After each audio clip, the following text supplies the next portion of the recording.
The Lebanese have a cedar tree on their flag because the cedar tree represents resilience, which is something that's very important to the Lebanese because they've been through so much. Resilience, having strong roots, and it's also just like really good quality wood. If you ever hire a Lebanese contractor, he'll build the out of a deck for you.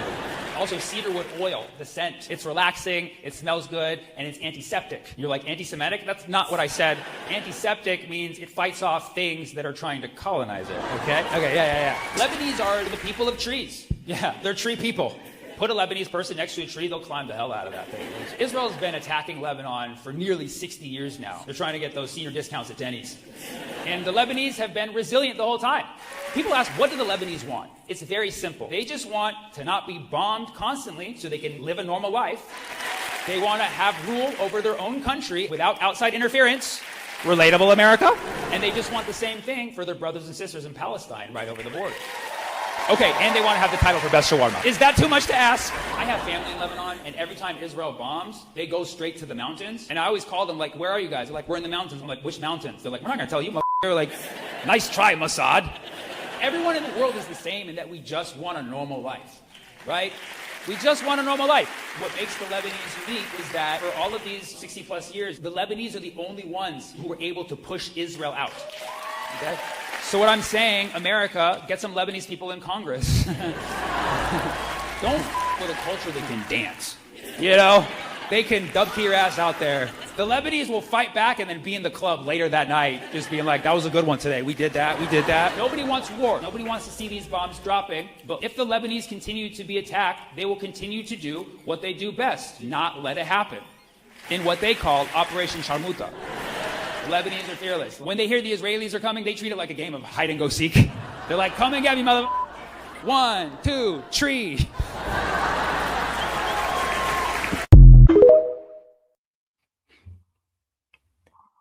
And all right, guys, we are live. Yo, this is Set with Set Media, guys, and I'm back with another one for you. All right, guys, let's go ahead and get right into it because we got a lot to get into. Of course, U.S. and Iran trades attacks again.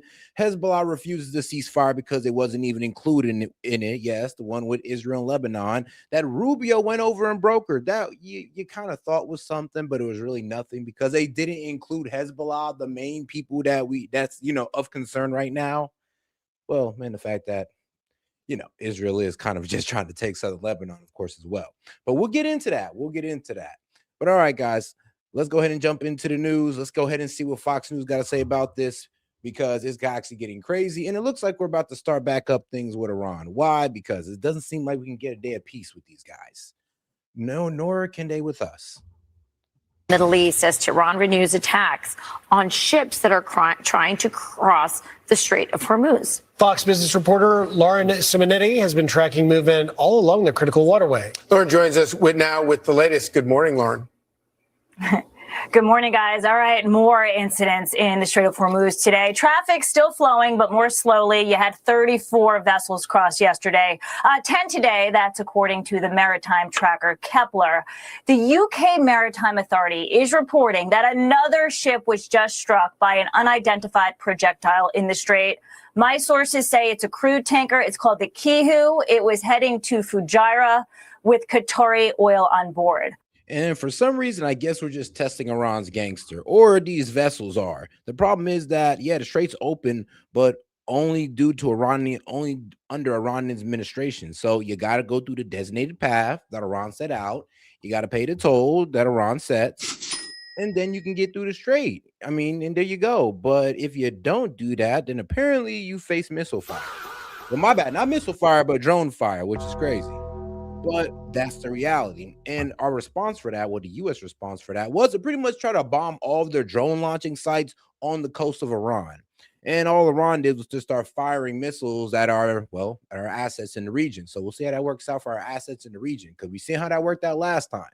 So, make sure you keep the soldiers in your prayers and all that good stuff.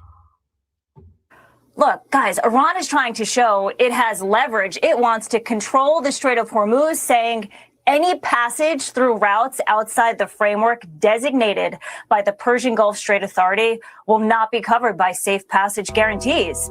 They want ships to coordinate with them and, guys, very likely pay them. These are the warnings they're sending to ships looking to cross. Listen now to audio. This was sent to me by a ship owner. Listen to this. You are approaching the Strait of Hormuz. You are ordered to leave this area immediately. You must alter course right now and go to the north of Larak Island. You are in range of my missile and maybe fire on you. Over. I'm sorry. I'm sorry. I'm sorry. It's not funny, but it's kind of funny though. He's like, you are in the range of my missile. We may fire on you. Over. Like, whoa, dog. May. I mean, can I get something a little more concrete? But you know, their English is not too good, as you see. Yeah, but and guess what? Everybody's taking that warning. Everybody's going through the designated path that Iran set so they don't get fired upon by a drone or missile. Which and trust me, in this situation, you'd much prefer a drone. You can actually rebuild from that. A missile, you're basically sinking a cargo ship. The north is where Iran controls, and this verbal warning escalated with Iran's drone attack on the ever lovely vessel on Thursday. Of course, President Trump called that a ceasefire violation, and the U.S. struck Iran on Friday for it. The U.S. is sending the message. Number one, you don't break a ceasefire, and number two, you do not control an international waterway, guys. Yeah, but here's the thing, though. If you read the memorandum of understanding, which a lot of people didn't, I see, like her.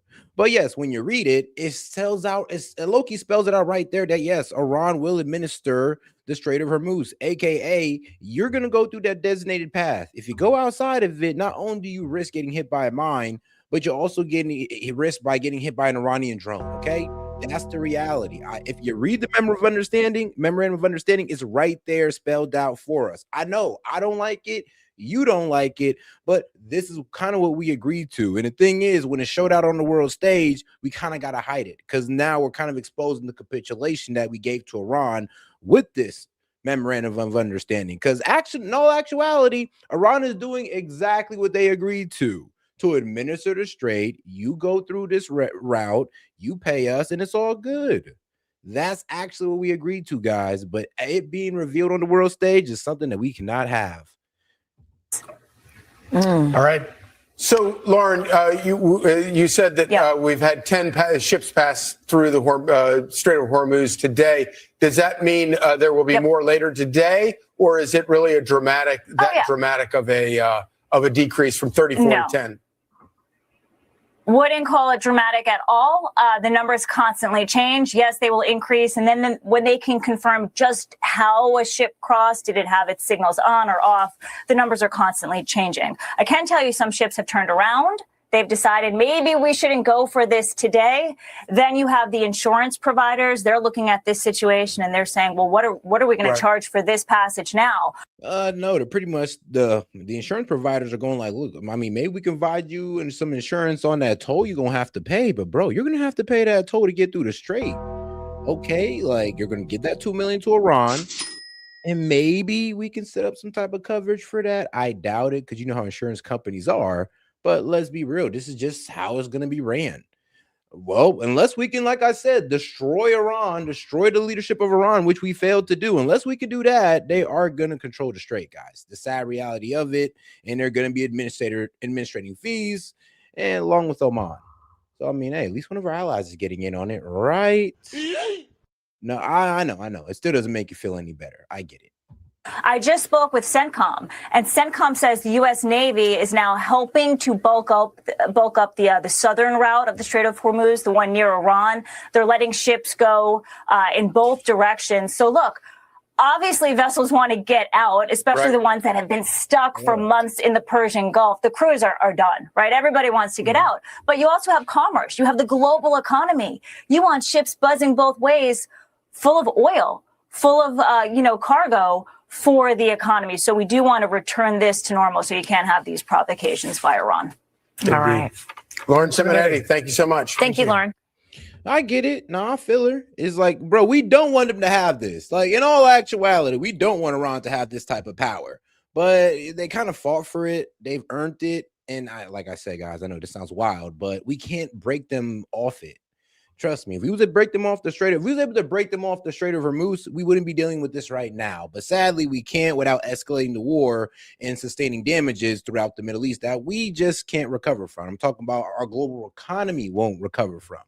So this is one of the main reasons why, escalating things with Iran is just not going to work.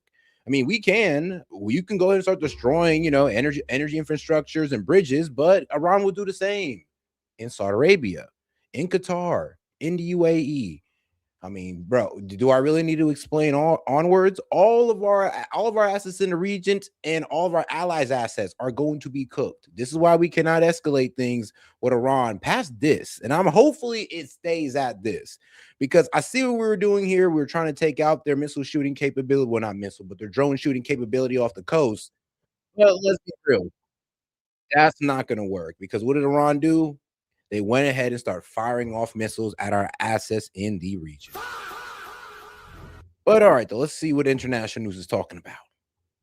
Oh, guys, make sure to double tap that screen and like the video, guys. Let's get more people in the conversation. And if you have any questions, comments, jokes, or disagreements, feel free to send in a super chat or Venmo, guys. Appreciate the support. All right, let's get right to it.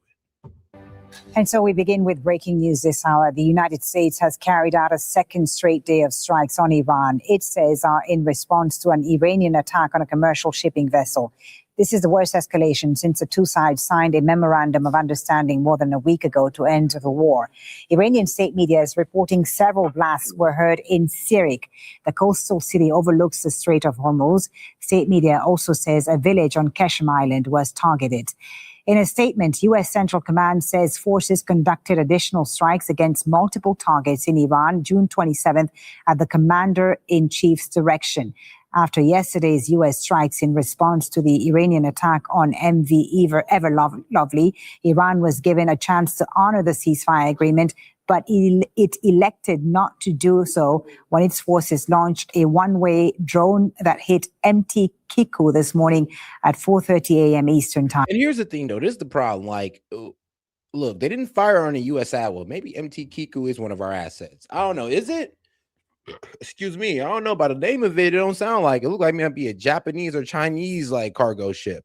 But the problem is, though, we attacked them over a cargo ship, not an actual attack on, a U.S. asset or U.S. naval vessel, anything like that. We attacked them over a cargo ship, guys, and we try to hit them on the ground, hit military assets that they use to shoot out these drones, which I get their strategic value in, but you're only going to escalate things. And let's be real, we probably shouldn't have done that. We probably should have told those ships, like, all right, look, guys, just follow what Iran said, just pay the $2 million, go through a designated route, and we'll worry about that later. But if you guys go through there, you're gonna end up getting shot. Well, not shot, but blown up by a drone, as Iran has shown us. They're not really playing with us, sadly. And because Iran has shown us that they're not really playing, I guess we got to show the world that we're not playing with Iran by trying to knock out these drone launch sites. And trust me, we haven't really done that much because they're launching missiles at our assets. CENTCOM forces launched strikes today in direct response to continued Iranian aggression against commercial shipping. Joining us now on the phone from Tehran is our correspondent, Rasul Sedar. Rasul, what are you hearing about this latest strike on S.E.T? Well, so far there haven't been any statement released by the officials, neither the political officials or the military officials here. And that was the same case yesterday when there was an American attack on S.E.T and Keshem Island. But in the coming hours, so perhaps we're going to receive a detailed statement from the IRGC, Iranian Revolutionary Guard. So what we know so far, that 2 locations have been hit.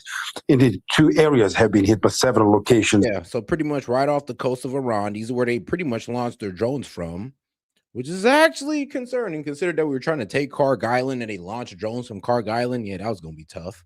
But yeah, they pretty much taken out these 2 right here to pretty much try to prevent Iran from asserting their will on the strait. And trust me, that's not going to work. Because, here's the thing. Do we want to make Iran start using missiles? Like, let's just keep it real here, because there's no stopping them from shooting off these missiles in the mountain range they got over here, along here. So, like, do we really want to escalate this? In the 2 areas, S.E.T and Keshem Island, where most of Iranian military facilities are now particularly located, regarding telecommunication towers, the surveillance centers. However, Americans are giving more content regarding the targeted areas, and saying that even Iranian drone facilities in the region also were targeted. So we have seen now this is becoming a pattern. Indeed, after the memorandum of understanding being signed, so this is the second. Yeah, here's the problem with the memorandum of understanding. Every time Iran pretty much follows the memorandum of understanding, we pretty much got to show the world that, okay, hold on now. Like, look, I know we wrote it on paper, but you acting it out looks bad. Yes, you acting out the administration of the Strait of Hormuz in this way, trust me, we didn't expect it. I mean, and if you read the memorandum of understanding, yes, Iran is kind of allowed to do this. So basically, we just kind of signed it for no reason, and we're not going to allow Iran to honestly utilize any part of it. The only part they've really utilized is the $12 billion that they got, well, just for coming to the talks. So we'll see what happens, but it does look like this ceasefire may be cooked. But we all seen it coming, though. So, I mean, at least there's that. There's really no surprise here. Oh, guys, make sure to double tap that screen and like the video, guys. Appreciate the support, by the way. If you have any questions, comments, jokes, or disagreements, go ahead and super chat it or Venmo in. Appreciate the support, guys. Let's get right into it. Time there is a direct military engagement between the two parties, and of course that is raising the concerns about whether the diplomacy can hold, whether the memorandum of understanding is going to be affected by this or not. Because what you're seeing is that simply both parties are understanding this memorandum of understanding or interpreting it very much differently. So Iranians, the Revolutionary Guards, particularly when they are stopping these commercial. No, I hear him. There definitely is a difference in understanding here. It's like I said, like the way Iran read it is like, oh, I thought you said we can't administrate the Strait of Hormuz. America's like, no, well, we said that you can administrate the reopening of the strait. Oh no, Iran said no. We said we want to administrate it. Okay.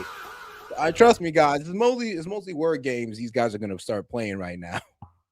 And of course, I'm slightly joking.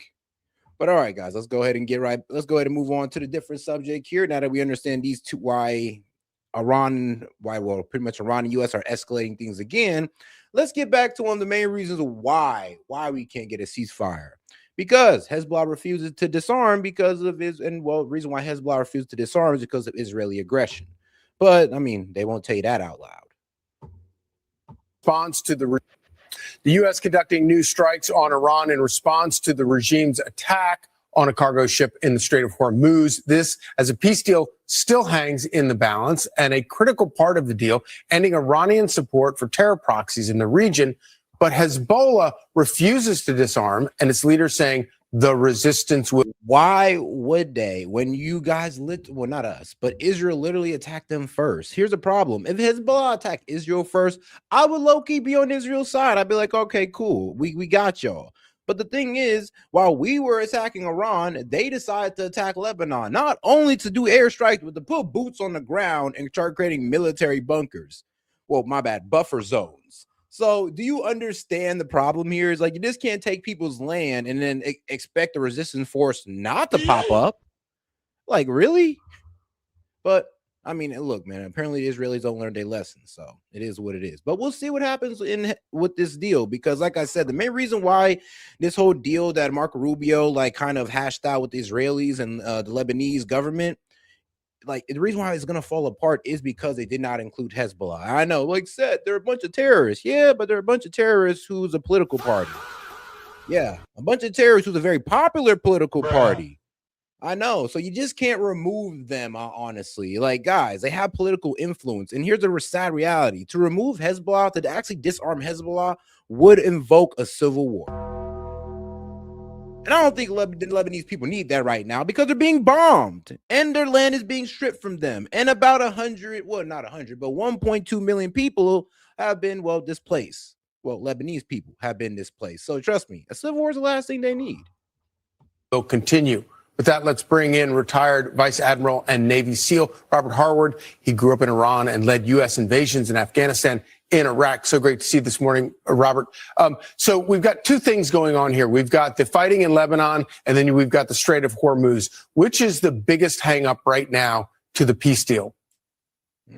Well, both of them, without a doubt. Iran's going to push for support of their surrogates. They're going to continue to challenge the Straits of Hormuz. And I applaud the administration for taking this military action.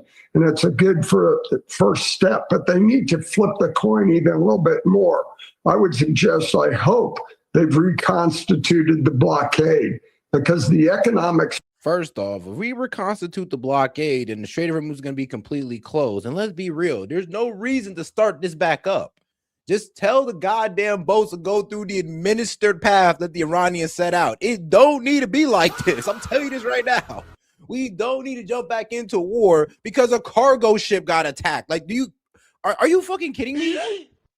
Because a cargo ship got attacked, we're about to get right back into it with Iran. Not one of our assets, so not a base, not a U.S. vessel, but a fucking cargo ship. No, I'm sorry. This is ridiculous. And the fact that we even took it this far is insane, but here we are.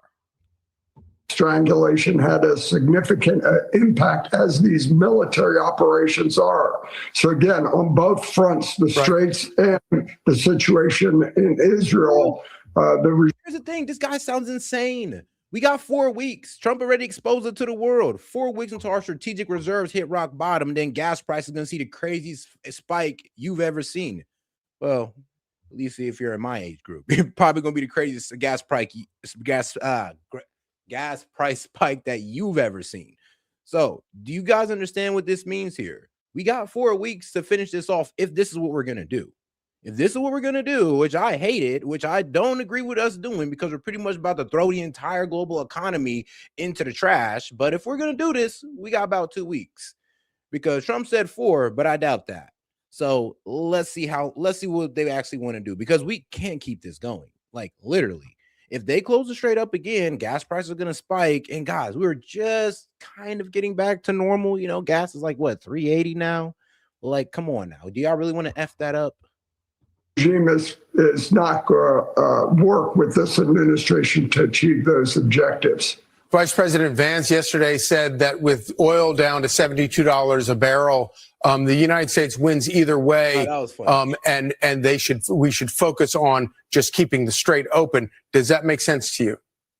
Of course. Yes, the Straits, not just for the world economy, but for all those ships that were trapped, those crews that had been in there, I believe. And like I said, all these ships got to do is just go through the administered route. And if they do that, it's all good. Sure, they're going to have to pay that $2 million, but at least the Strait's not closed and 20% of the world's global supply of oil is not being held up. I'm sorry, but this is just not the viable option here.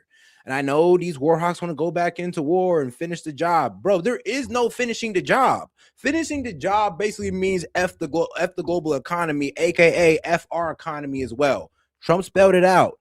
If he keeps this up, we are going to head into a depression. I don't know how else to spell that out for y'all. If y'all want to destroy the American economy over war with Iran, bro, how can you even call yourself America first? That was the administration's strategy. Accommodate Iran with the negotiations so they could get that flow through the Straits. Now with the ceasefire violated, that's at risk. So the Navy needs to continue their operations to ensure those ships flow.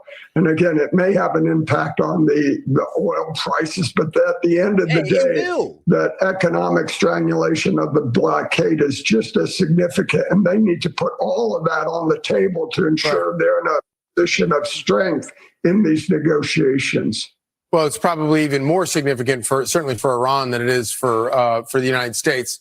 Turning to Lebanon, though, we've heard rumors of a possible. I'm sorry, but here's a problem with setting on that blockade. You set on that blockade, and these guys shut down the Strait. Then nobody gets anything, and the gas prices resume to skyrocket. Our strategic reserves resume to plummet, and so do our munitions if we want to keep on doing strikes on Iran. So please tell me, how does this blockade work out for us? Because it's not. I'm telling you this right now, it's just not. And you're an idiot if you think it is. Just resume the blockade. The blockade wasn't even working, bro. Look at a fucking map. They can get through China through Pakistan. They got the Caspian Sea into Russia. Two of their biggest buyers they have access to outside of the Strait of Hormuz. Just look at a map. Peace deal between Lebanon and Israel. But the problem really isn't Lebanon, it's Hezbollah. Do you have any faith that Hezbollah will operate in good faith in terms of disarming and stopping lobbing missiles into Israel? It's clear the government of Lebanon wants Hezbollah gone as well. So to show unity of effort with the government and Israel adds not only additional pressure on Hezbollah, but on the Iran. Guys, about 400 y'all in here, man. Do me a favor and double tap that screen, like the video, guys. Let's get more people in the conversation by double tapping that screen. And if you have any questions, comments, jokes, or disagreements, feel free to super chat it or Venmo it in, guys. Appreciate the support, or you can even send a gift. All right. Let's get right back to it. Onions as well. And it shows that everyone's not going to tolerate the regime supporting their surrogates, not just in Lebanon, but down in Yemen and other locations as well. So I think it's a very positive move along with the military strikes. But let's leverage that opportunity to enhance our position economically as well by continuing the economic starvation. So again, all positive moves illustrating where this needs to go at the end of the day, as Israel has their own national security interest at hand here as well as U.S. national. Bro, Israel is its own national security hazard. How you gonna sit there and attack Hezbollah, attack Lebanon, and then invoke Hezbollah attacking northern Israel, and we'll be like, oh my God, we're the victims, our national security, oy vey. It's like, no, bro, it don't work like that. You can't sit there and be an aggressor and play victim. No interest. Vice Admiral, thank you very much for joining us. Good to be with you.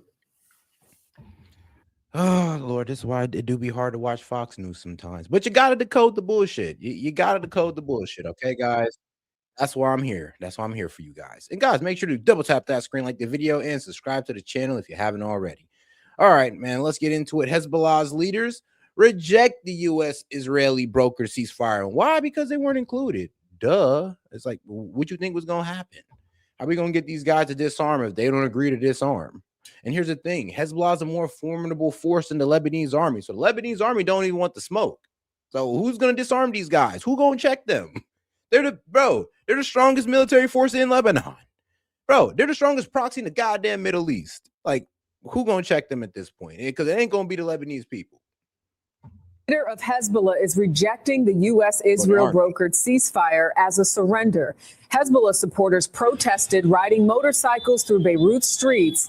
The deal requires Hezbollah to disarm, and that could be difficult, as CBS's Holly Williams reports. The ancient city of Tyre in southern Lebanon has been... I'm sorry, but why would they disarm when Israel pretty much gave them a reason to stay armed? I mean, like, they're killing innocent people.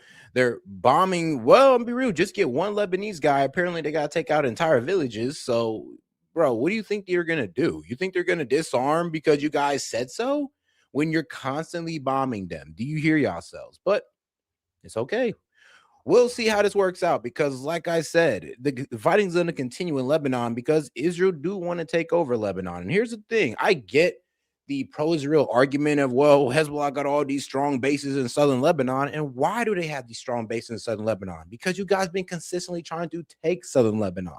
Maybe if you chill out on that, Hezbollah would have kind of dispersed. But since you guys can't chill and you seem to try to go in there every, 2 decades, yeah, Hezbollah will persist to be there. Actually, Hezbollah is so woven in because of Israeli aggression that they're not part of the effing government. Like, what can you do now? Fought over for thousands of years. Most recently, Israeli strikes shattered this neighborhood. We were given permission to travel to Tyre by the Hezbollah militant group, but they didn't control what we filmed.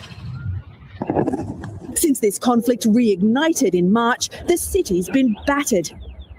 Israel says it's striking Hezbollah, which is backed and funded by Iran and designated a... Striking Hezbollah, but what was it? Over 1,000 civilians have been killed. Really, I think it's like 4,000. 4,000 Lebanese people have been killed. 1.2 million displaced, but we're fighting Hezbollah. Okay. Terrorist organization by the US. I hear you. This one here. But Rashid Mahmoud Al-Zain told us he has nothing to do with Hezbollah. Oh, wow, it punched a hole right through here. Look at that. Gone. Gone. And showed us the damage to his house from a strike right next door. Al-Zain told us they were given a warning over the telephone to get out by Israel's military, and nobody was injured.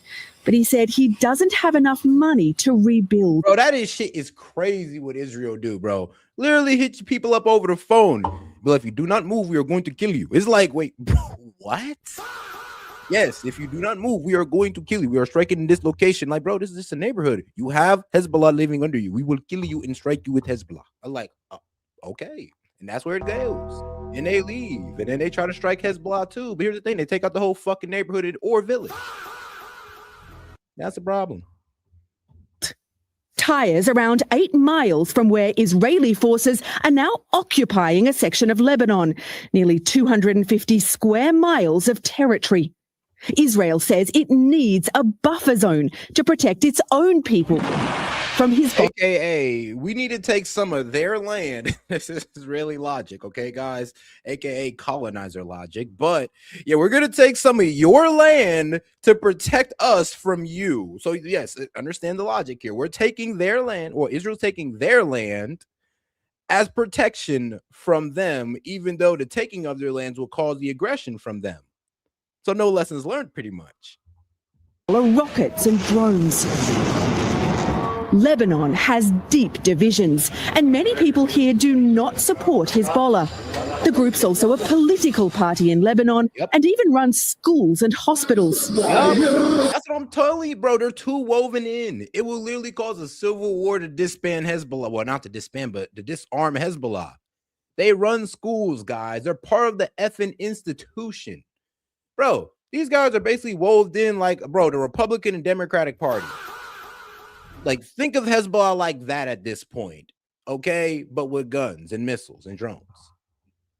In Beirut, we saw one of the ways Hezbollah wins hearts and minds, handing out free sandwiches in a country where many are struggling to make ends meet. I'm a huge supporter of Hezbollah, actually. Ali's a computer science graduate who told us he loves America for its culture and freedom. Yeah, but he supports Hezbollah. And you want to know why? I mean, guys, they're handing sandwiches out on the street. I mean, it's kind of hard to hate the people that are giving you sandwiches while Israel is bombing your people. It's kind of hard to hate them. And then I guess when you read the history books, you kind of start to feel them. This is not a support for Hezbollah, by the way. I just want to make sure you guys understand that. But I'm just giving you the reality of what it is out there. Graduate who told us he loves America for its culture and freedom, but also hates it for supporting Israel. I've been raised on Hezbollah and loving Hezbollah. Explain to me why you love them. They're defending my house, my land, my family. Yeah, and this is the savage reality, guys. Look, bro, you can disagree with Hezbollah or you can love them. I don't really care. At the end of the day, Hezbollah is the only reason Lebanese people are still even able to live in southern Lebanon. The only reason why Israel or southern Lebanon is not part of Israel is because of Hezbollah. And they're basically protecting the Christians, the Shia Muslims, the entirety of the Lebanese people that live in southern Lebanon is pretty much being protected by Hezbollah. That is just the savage reality of it. My sister and my brother. I mean, bro, like I think it was Andrew Tate who said it on Piers Morgan. What you said? One man's a terrorist is another man a freedom fighter. And in this case, bro, the saying fits perfectly. They are defending me. So that's why I love them. An intractable conflict that could now derail U.S. efforts to negotiate a lasting peace deal with Iran. Holly Williams, CBS News, Beirut, Lebanon. Yeah, so do you see the problem here? But all right, though, guys. Let's go ahead and get into this cool little military video. Well, not really military video, but a 3D. What was it? Let's get into this AI telly video, okay, guys? I'm having a bit of a hard time explaining it right now, so I guess I'm feeling a bit lazy about it.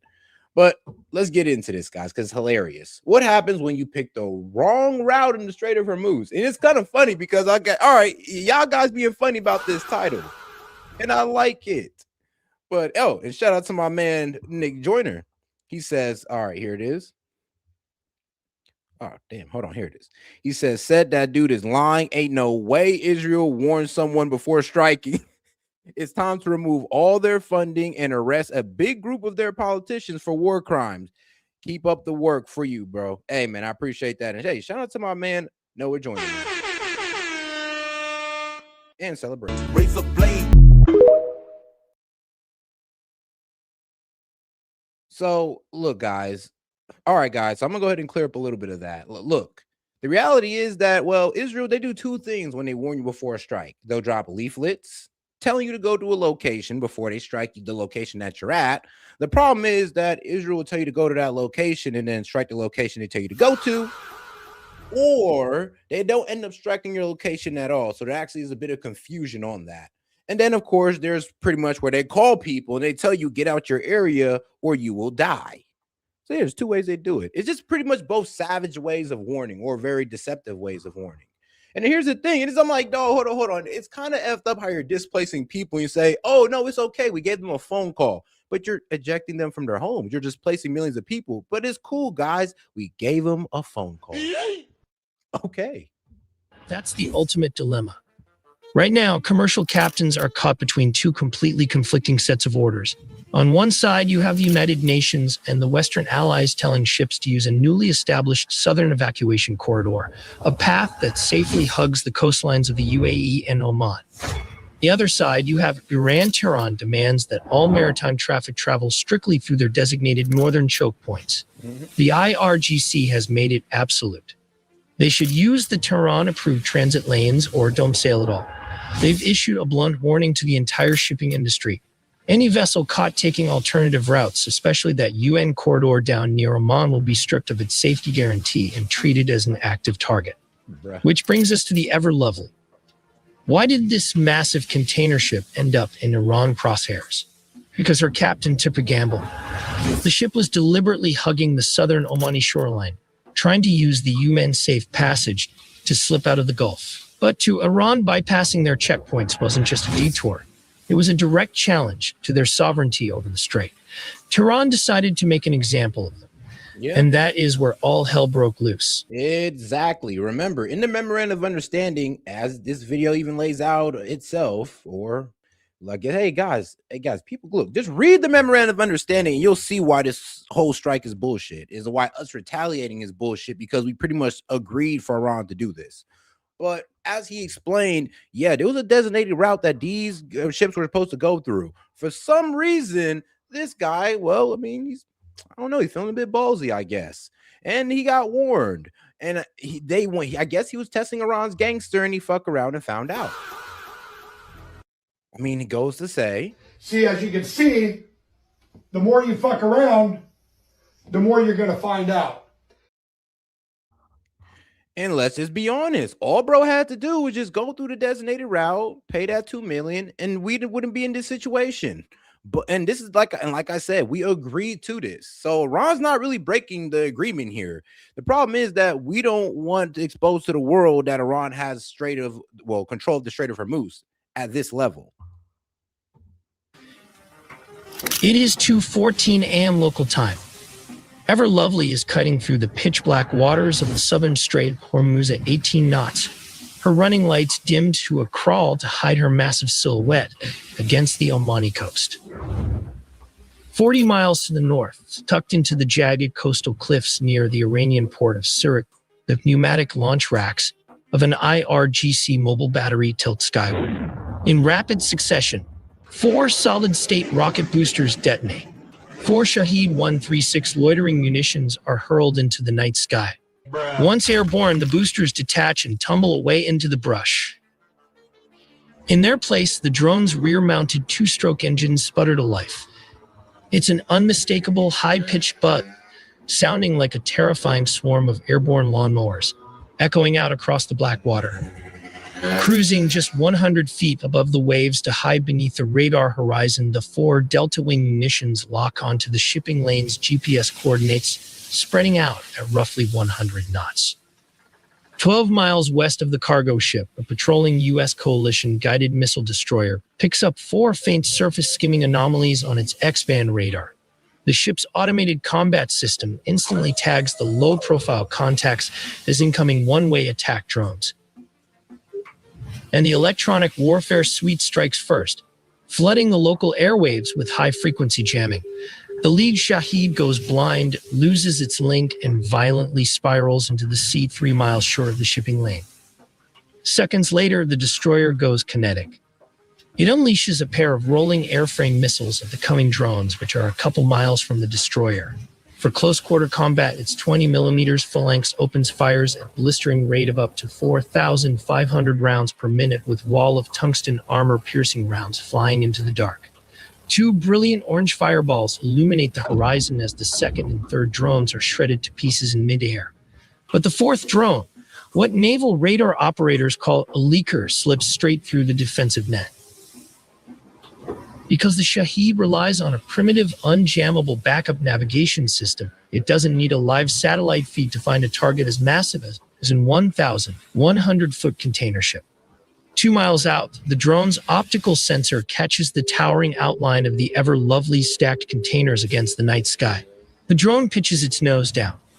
The engine screams as gravity accelerates the 440-pound airframe into a terminal dive, hitting nearly 115 knots as it bears down on the ship's starboard side. On the bridge, collision alarms shriek. The captain orders a hard port rudder to swing the ship's stern out of the impact zone. But a 140,000-ton steel giant doesn't dance. The Shahed slams violently into the upper container stacks. The kinetic impact punches right through the outer steel of 3 stacked 40-foot shipping bays. A millisecond later, the internal contact fuse triggers an 88-pound high-explosive warhead. The blast wave instantly vaporizes the drone, shearing through the surrounding container frames and sending a massive rolling fireball 150 feet into the air. Yeah, I'm not gonna lie, the narrating on this is low-key kind of smooth. I'm not gonna lie. I was like, you know what? It's seducing me into the story. Man, or I guess this AI retelling of what happened when the ship got struck. And like I said, all the ship had to do was what, guys? Go through the designated path, pay the $2 million to Iran. You look, and I know, we don't want to have ships paying $2 million to Iran, but it's what we agreed to, guys. So look, they got to give it up, and we would honestly, if they gave it up, we'd never be here. But all right, though, let's go ahead and get right back to it. Oh, and remember, we agreed to this. And then also remember, we struck them because we agreed to this, and it kind of showed it on the world stage. So let's never forget, guys, that this memorandum of understanding is seeming more and more like we kind of just told Iran what they want to hear, but we're never really going to carry it out. The shockwave shatters the starboard bridge windows, showering the crew in tempered glass as automated seawater deluge systems blast the burning deck in thick white foam. Deep below in the engine room, the massive marine diesels never miss a beat. Damage control teams sweeping the deck report 0 casualties by... No, it's funny. Somebody said they didn't agree to tolls. No, you're right. You're right. Remember, Iran changed the wording from tolls to service fee. But come on now, let's be real. It's a toll. Pure luck. The drone hit a buffer zone of dry goods instead of volatile petrochemicals. Limping, scared, but structurally sound, the ever-lovely maintains her 18-knot sprint toward the open Arabian Sea. Well, that's good. But how does the U.S. solve this Iranian swarm drone attack? Well, to pull off a mission like this, the U.S. relies on a mixed force of carrier-based aircraft and guided missile destroyers. When radar screens in the U.S. command center... We don't need to get that deep into it, but you guys pretty much understand what's going on and why it happened. Why it happened because we don't want to show that Iran has control of the Strait of Hormuz, and also because this ship decided not to go through the designated path that Iran laid out, which is crazy. But I mean, hey, it's kind of weird. Like, why didn't that ship go through it? And here's the thing, all the other ships before today was going through the designated route set by Iran. This is why all the other ships before today did not get struck.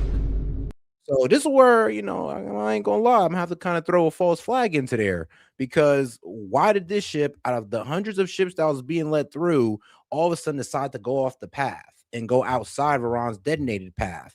which would have low-key prevented this whole situation in the first place. And then why did we escalate it so far? Because this cargo ship got struck.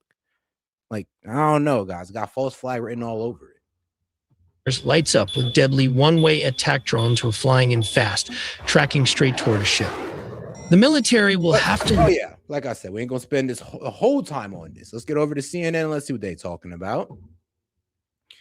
Iran oil, election meddling, housing bill halt, and more. All right, let's get into the weekly debate with these guys. Trump today said that he has lifted sanctions on the sale of Iranian oil for the next 60 days. And for the first time in decades, the United States is allowing oil to be imported into this country. Yep. I mean, bro, Iranian oil coming to a pump near you. Yeah, that's a disturbing reality for some of you guys. But yes, you'll have oil from the good old IRGC pumping right into your American gas tank, taking you across this great country. Oh, man, hopefully that's how they sell it to you. But no, that's the actual facts here. We release sanctions off their oil and the petrochemicals and other things as well, pretty much allowing Iran to enrich themselves. So, guys, ignore the $24 billion in sanction relief. Ignore the $300 billion that they're going to get from the Gulf countries. And really, you might want to focus on the potential earnings that they're going to get from sanction relief on these, well, products that they're selling. Well, commodities, really.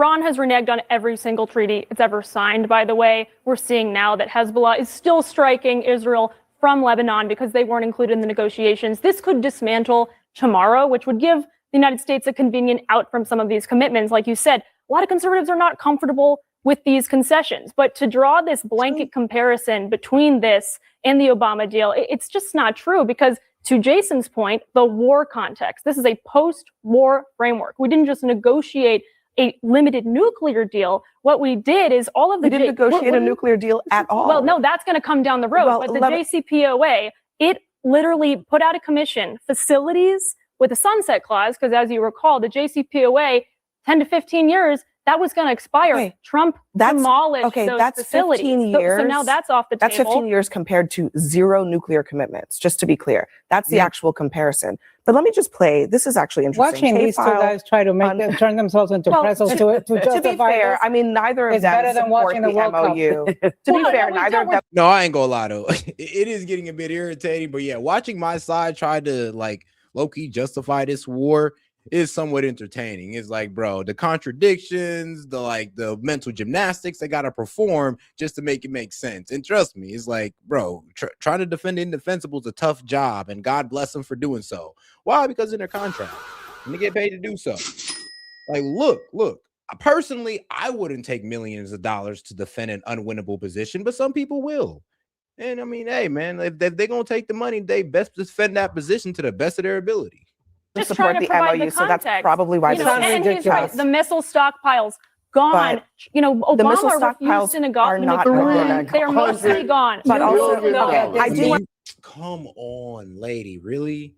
No, the missile stockpiles are not gone. Our own intelligence has told us that they maintain 70% of their pre-war stockpiles of missiles. So no.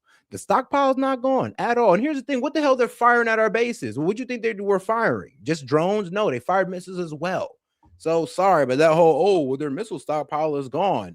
Bro, they just fired off missiles. They just did it.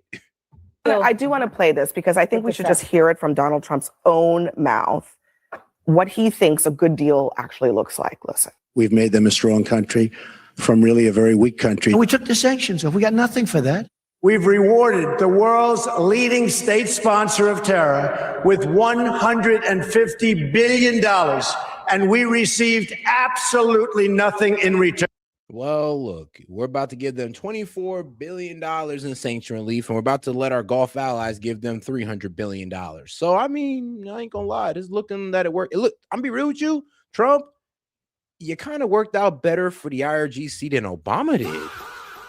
Which is crazy, by the way, since you've been a complete Iran hawk, but it's kind of wild. It's like, hold on, dog. Like, yeah, you could sit there and make an argument and say that Obama enriched the IRGC. But I mean, if we can make that argument, then what are you doing, bro?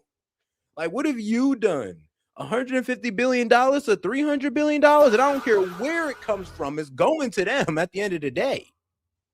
It's a one-sided transaction where we're giving back $150 billion to a terrorist state, really the number one terrorist state. I would have made a deal not from desperation. I would have doubled and tripled up the sanctions, and I would have made a much better deal. Okay. So just God doubled and tripled up the sanctions, but now he done released them. Now Iran can sell their petrochemicals and oils for a substantial amount of money. And their GDP will rise, will hit $1 trillion, and all that good stuff. Just to lay it out, Now what's the the context? missiles are not gone. In fact, Trump said that they are entitled to missiles for self-defense. Yep. He's looking at a deal. Now, that was a banger clip. Now, if you ain't seen it, guys, go look this up. Yes, Trump literally says that Iran has a right to self-defense, and you can't tell Iran to not have missiles, but Saudi Arabia have missiles, and Israel. So, yes, trying to tell Iran that they can't have missiles was asinine, and it's basically saying that they have no right to defend themselves, which is hilarious to say. Deal that contemplates, first of all, his statement of the facts here are not accurate, but even if they were, his deal would contemplate twice as much in sanctions relief money that goes to Iran. Sanctions relief is happening right now. Iran has done nothing except what is required under current international law, which is to open up the Strait of Hormuz. So even by Trump's own standards, I don't see how this deal measures up. Well, not only that, it's just Me neither. they're not going to be able, the conservative position is never going to be able to outrun the reason the deal was torn up in the first place. It's because of an inherent jealousy of Barack Obama, since the president is insecure.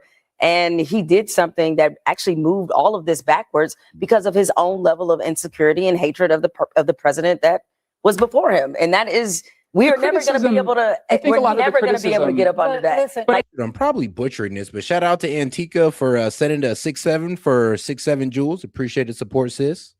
I think a lot of the criticism right now against Donald Trump is driven by the fact that the critics hate him as well. And so they're unwilling to look at this. There's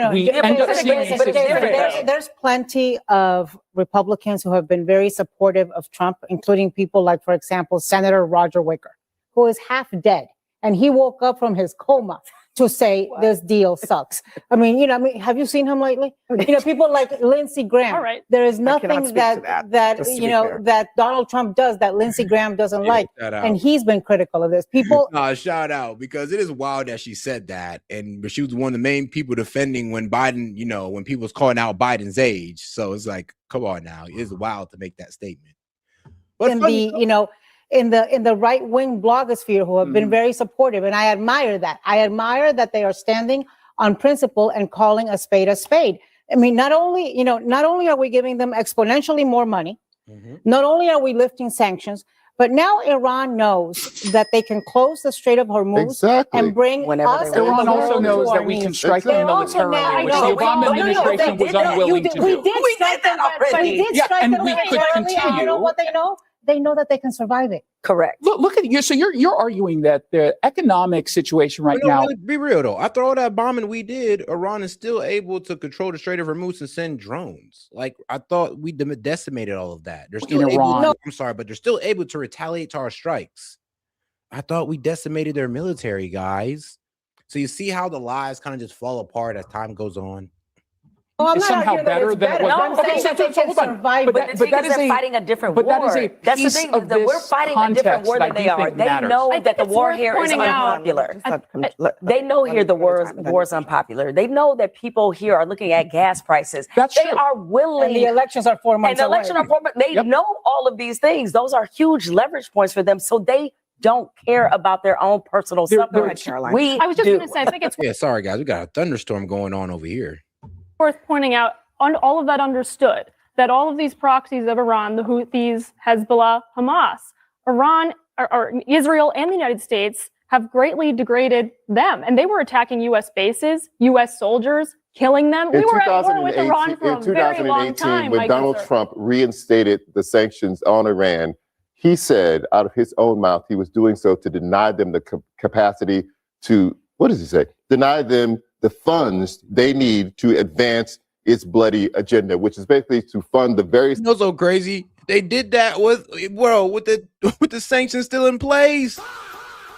Like, even with the sanctions in place, they were still able to somewhat advance their nuclear tech. Even with the sanctions in place, they were still able to advance their missiles, drones. Even with the sanctions in place, this is why I say sanctions are a bad idea, because they're not even doing what we want them to do no more. And no country really conceded to our sanctions. No country ever just gave up and just said, "Okay, just give us back your money, just give us back the dollar, U.S. please." No, they find a way around it, or they run over to China and Russia.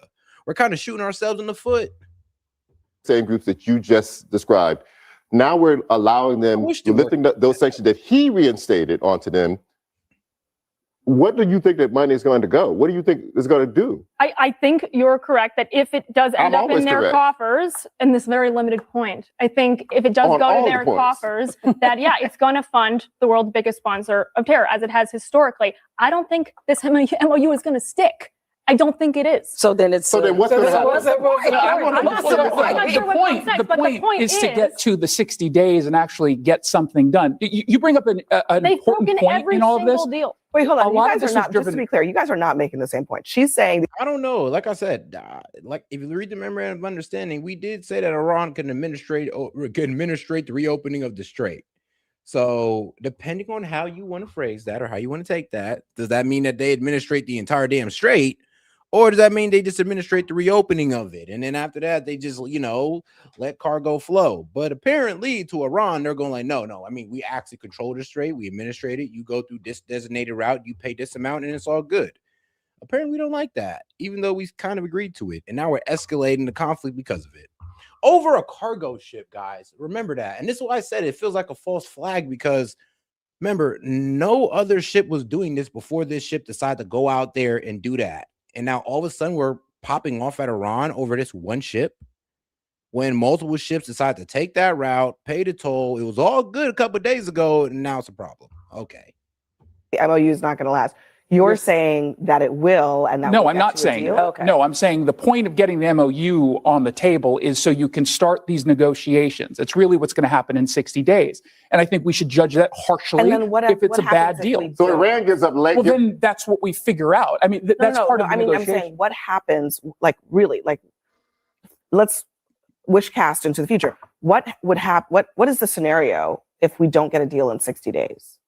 I can do a just going back and recommendation. bombing? My recommendation, we might go back the to only bombing. way to do this is to crush them. Okay. What does crush them mean? What does that mean? He already threatened to wipe out their civilization. So what does crush them mean? No, like if he was withholding military force. Like, okay. Frankly, we're always withholding because we don't want to destroy the world. So what are you saying? I'm not saying he will, and I'm not saying. What does crush them mean to you? Let her respond. You respond. You have to referee here. One at a time. I want to know what you mean by that. Iran was dangling the one piece of leverage it had, which was the Strait of Hormuz, because we were letting them do that. Okay.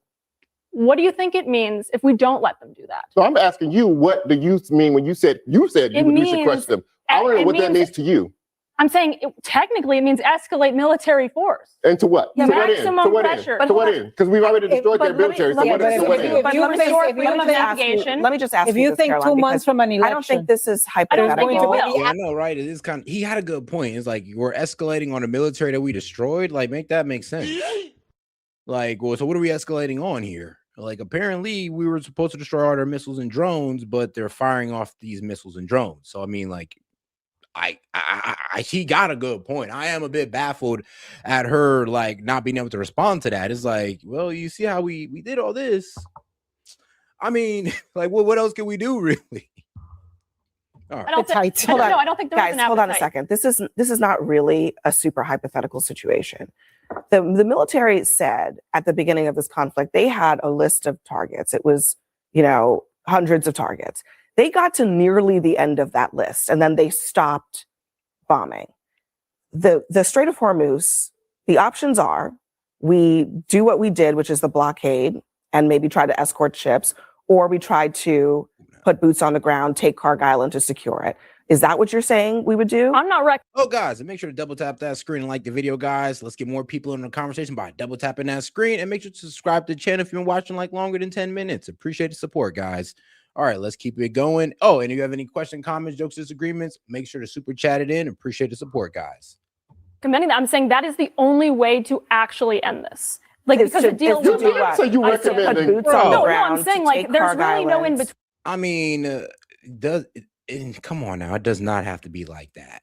It's like the only way to end it is to make sure we take out Iran's military that we said we took out. It's like, do you see the problem here? And I mean, what are we going to war against? Apparently, like everything that the Trump administration has been saying is kind of crazy because you guys are saying to go against what, a military that's been decimated, stop missiles and drones that's been decimated by y'all, by their own words. So it's either you're just going to admit that you guys lied or you were wrong about how much missiles Iran actually has, and you're going to actually let us know the real threat of Iran, or you're just going to be consistent and just not engage. Because remember, we already destroyed their military. So what are we engaging with? Clean. Like there really I is need you no to get your story straight, because you just said you were recommending it, and now you're saying you're not. So which one is it? No, I'm saying if you want to finalize this and basically make it so come on, that let it come on out your mouth. What? If you don't want to broker with a terrorist regime anymore, then yes, you have to apply more military force. So you are suggesting I just think, I'm saying that is, if that's what their calculus is. Listen, I just think that it's not helpful to say we got to do more. I mean, what does that really look like? Is it what Trump said, which is taking out their bridges, their infrastructure, their desalination plants, which would be war crimes? Or is it putting boots on the ground? Because which of these bad scenarios do you want? Listen, I'm telling you that I'm not sure what their thinking is internally. But in the beginning, at the outset of this, they were floating all these options. And I agree, it wasn't a clear The American people articulation don't want any options. The American people want to get the hell out of there to the point that even... Guys, new polling shows that 68% of Americans agree with the memorandum of understanding because they understand that, if we keep this going, it's going to decimate our economy. Like, the American people are understanding this. For some reason, Republican, like right-wing influencers, political commentators on the right cannot seem to grasp this. Something that the American people grasp fully, they just cannot get down with. Like, they just don't get it. And if we know it's a bad deal, we are happier with a bad deal than we are continuing to be in there bombing and putting people at risk. Is improved. But let's call it a bad deal. The context is not what you got in it for. I mean, they're also asking. There are some improvements. There are some improvements. You're right. There's some improvements. It's a bad deal, but it's the best deal to get back to so-called normalcy. Like, let's be real. It's a bad deal, but it's the best deal to get back to normalcy. If we want the Strait open, we want things to resume back to the way they were, sadly with the richer Iran, then we got to go ahead and get this memorandum of understanding pushed. It's either that, or we go to war, things escalate, and we throw away the entire global economy. You pick. No, really. What sounds more appetizing to you? Like the destruction of the global economy, or just allowing things, the status quo, to go with the richer Iran? I know both suck, but you got to choose one. Degraded their military. Yes. The negative, where I said they are stronger, is that now we have enshrined them as the gatekeepers of the Straits of Hormuz. They know that they can take it. They know that it imposes a maximum pressure on us and the rest of the world whenever they want to do it. And that was never the case until they proved it during this war. President Trump is suggesting that he interfered in California's elections after falsely claiming that the state's voting was rigged against GOP gubernatorial candidate Steve Hilton. I called up the very powerful, very good U.S. attorney in California, and I said, do me a favor, take a look. They're trying to steal that election, too. About an hour after the call, ladies and gentlemen, Mr. Hilton has won. So had I not made that call, Steve Hilton would right now be watching the election from home. There's the Georgia case when he calls up and asks for the missing votes. But what is he doing here? And I don't think anybody should feel comfortable about the president picking up the phone, asking the U.S. attorney. The premise is that Trump picks up the phone and magically, more votes show up for, the guy that he wants in office. Simply said. Trump out here making calls to, hold on now, make sure to check those votes, double check. But sir, we got the results. No, double check. You're missing some. And all of a sudden, 50,000 votes for the Trump endorsed, politician. Yeah, I can see that.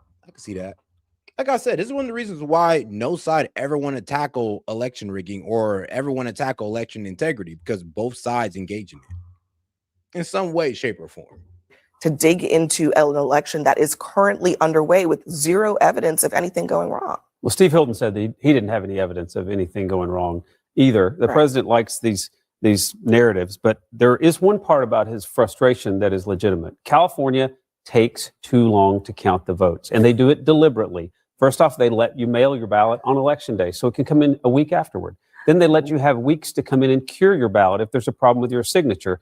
It doesn't engender no, it doesn't. But hold on, you're laying out a bunch of legal things in the state of California. Bro, just that. But yeah, I'm be real with you though. Just pass the SAVE Act, just hone down on election integrity, and I'm be real with you. You just shut the Republicans up forever. Honestly, the Dems should be more in support of this than the Republicans, because this should be called the Shut the Republicans Up Forever bill. Okay, you get it in there, and you can now Republicans will shut the F up about election integrity forever, and we will. We won't even talk about it no more because now it's law.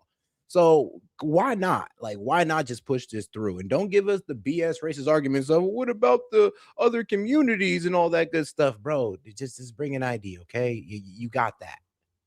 Yeah, hold on. You're laying out a bunch of things that are perfectly legal in the state of California.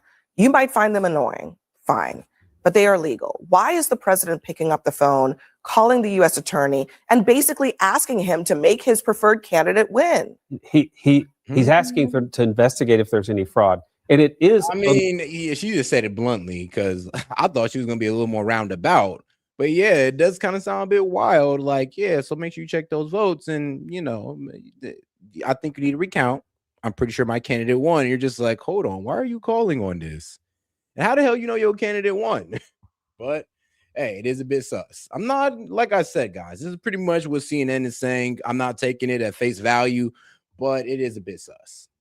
Not just why does he think? But why does he think? Why does Trump think that as a result of that phone call, the magic result was that his candidate won? I can't tell you why he thinks what he thinks, but I can tell you that most voters, regular Americans, think it's ridiculous that California takes so long to count votes. Most voters don't live in LA and don't live in California. They don't have to worry about it. They don't live there. Fast, or do you want it accurate? Well, exactly. Do you want it fast? You can have it fast. Or do you want it accurate? No, you can't. Sure not in a state with 40 million people. Sure, no, we have a lot of people, and Texas we have. Counts their ballots that's great. Texas is a state that gets to decide how its election works. Are we states' rights or are we not? Is a state that gets to allow how its election works. It's not illegal. That's not an illegal thing. It's just the rules in California. It takes a long time to count them to make sure they're all legal. That engender and again, you don't live there. Why? So we're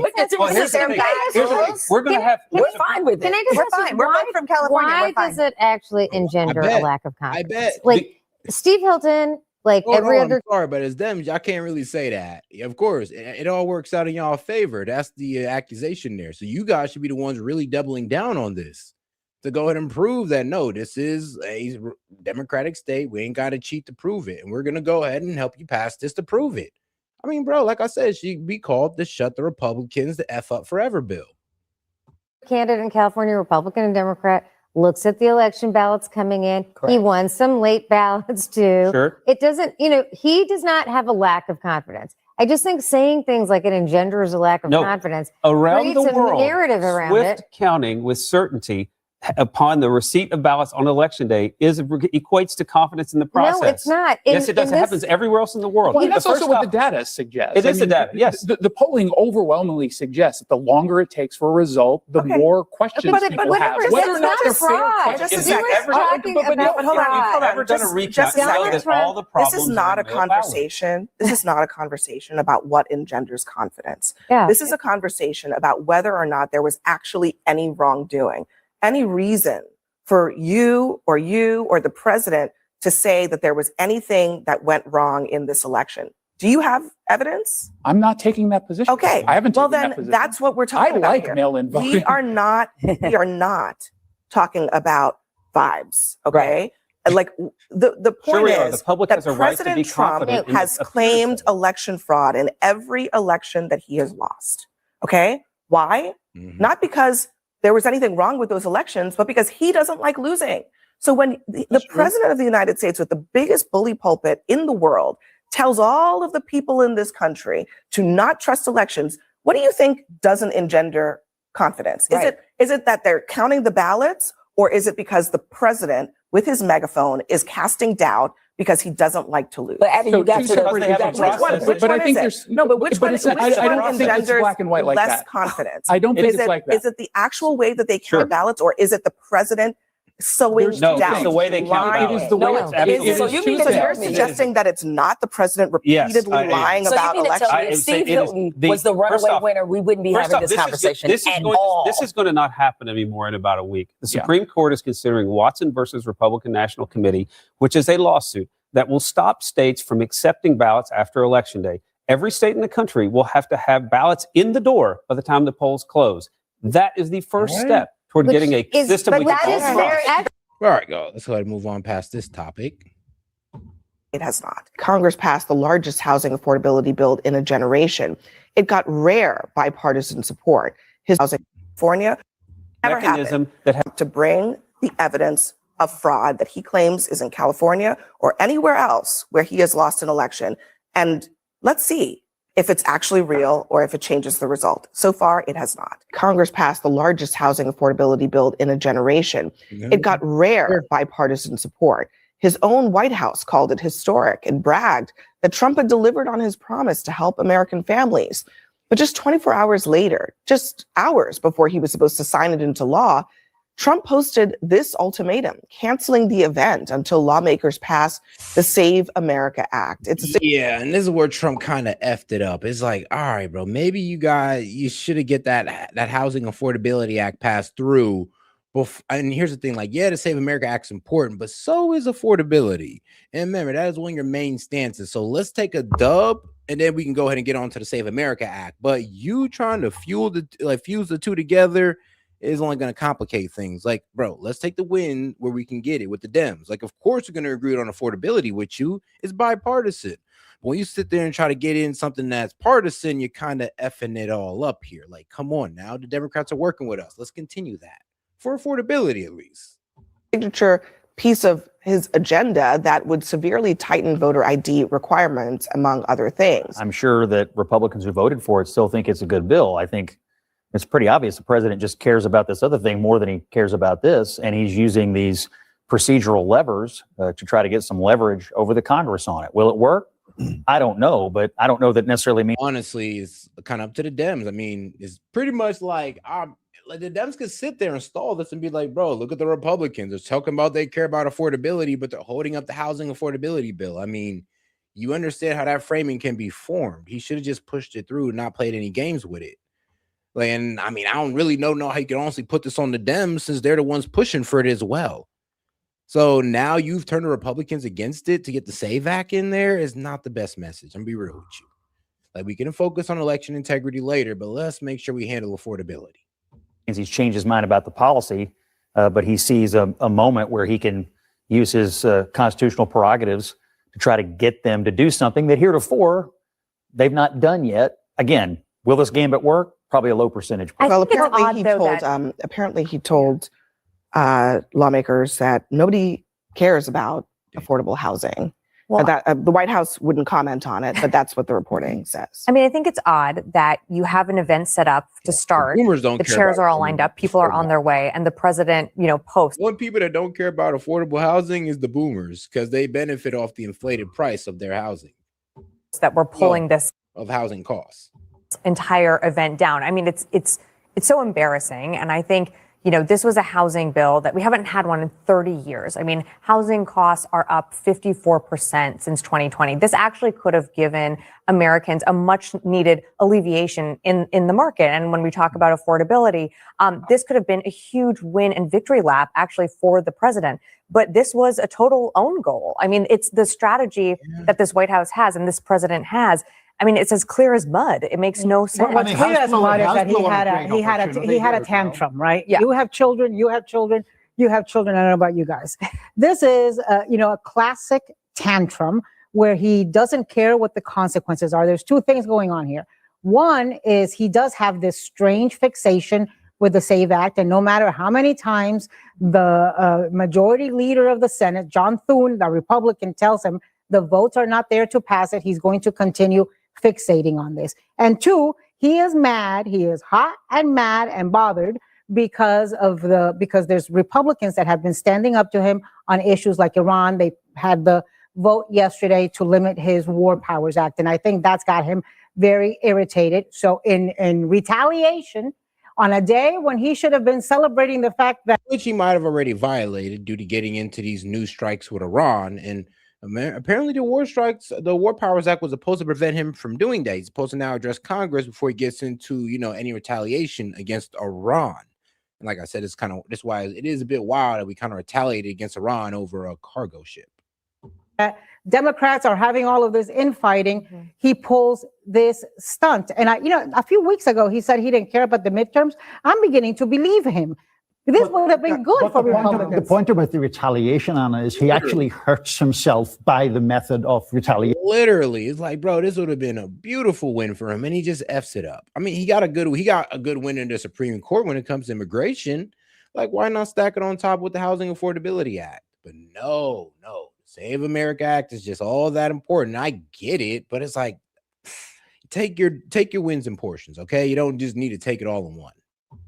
Because to Sabrina's point, I mean, affordability is a massive issue. The other thing that voters always complain about is the parties not being able to work together.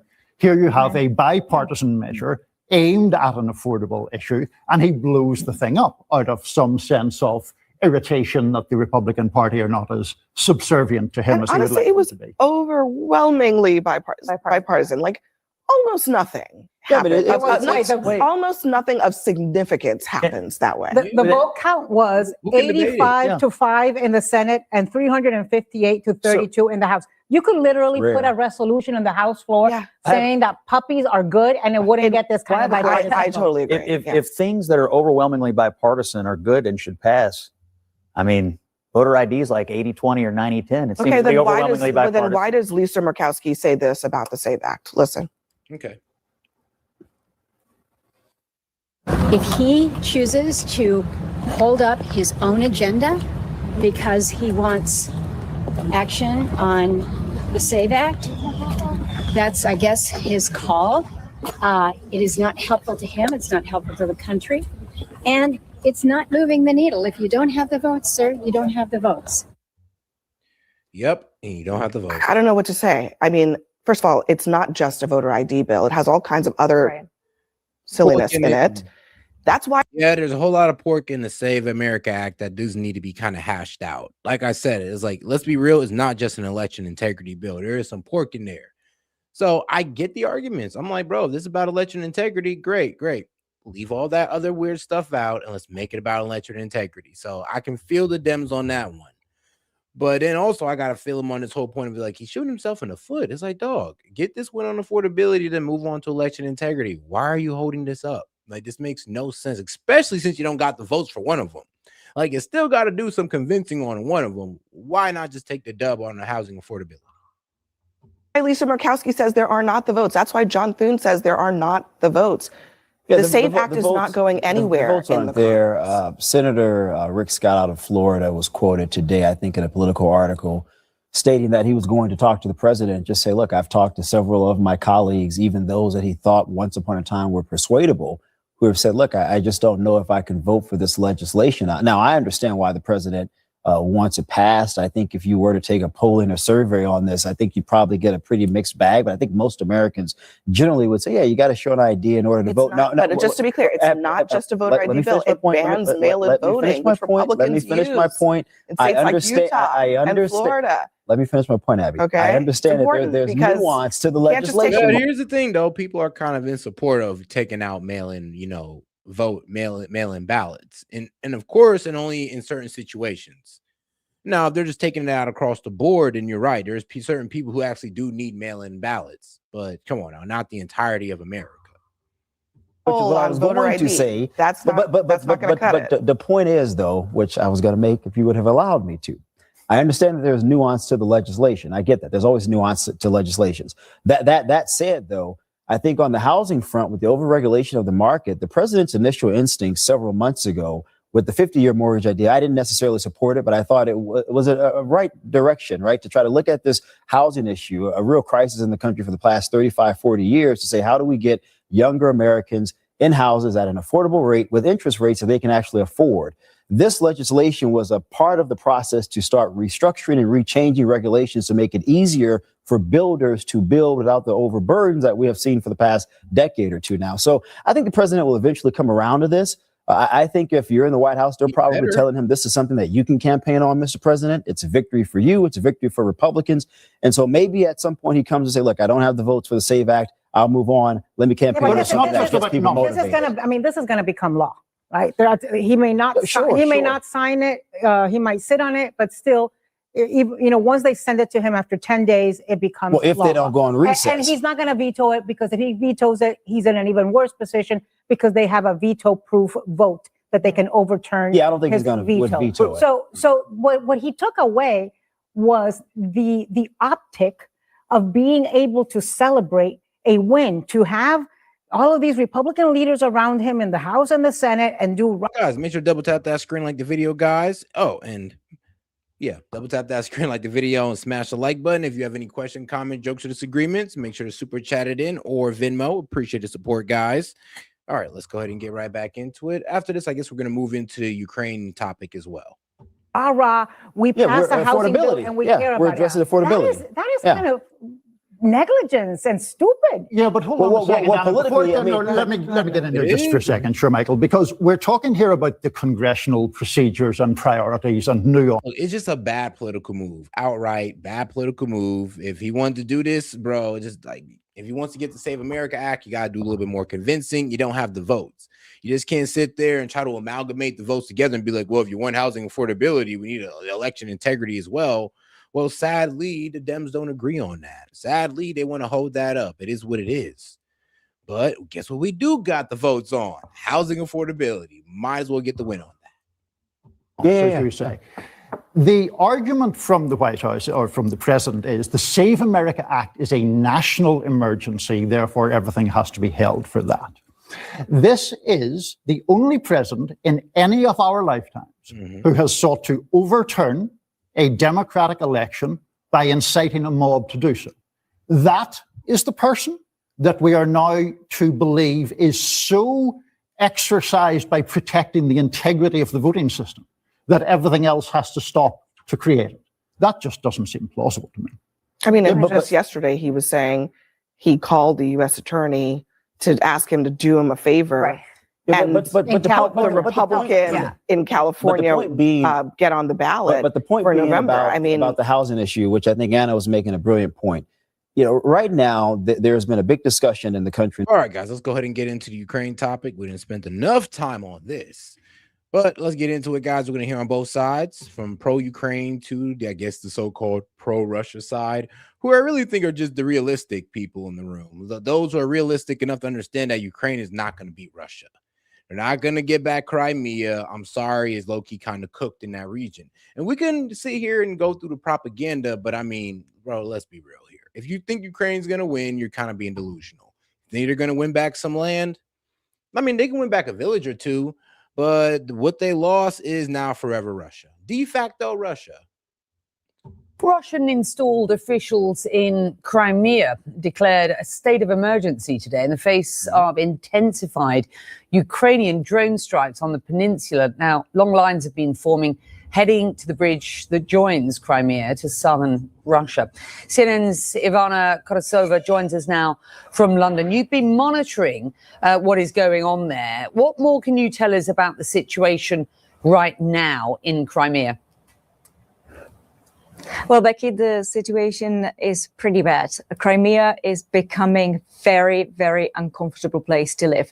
So there are widespread power cuts across the peninsula, and the local authorities are warning residents that their power is not likely to come back anytime soon. And that's because Ukrainians are continuing to strike the power supplies, which makes any kind of repair works really impossible. There are also fuel shortages, so much so that many gas pumps across the peninsula have run out of fuel. So, and here's the thing, what Ukraine has done is they're starting to advance their attacks inside of Russia and most definitely inside of Crimea and putting maximum pressure on Crimea.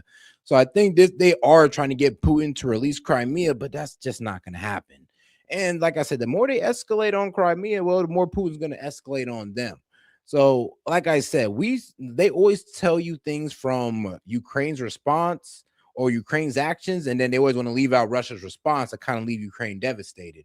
But we'll get into that later, because what Ukraine is doing is not going to get us to peace, and it's only going to further destroy Ukraine. But I'm going to be honest with you, though, guys. Bro, those drones, top notch. I mean, hey, man, that drone warfare they're pulling off, bro, top notch.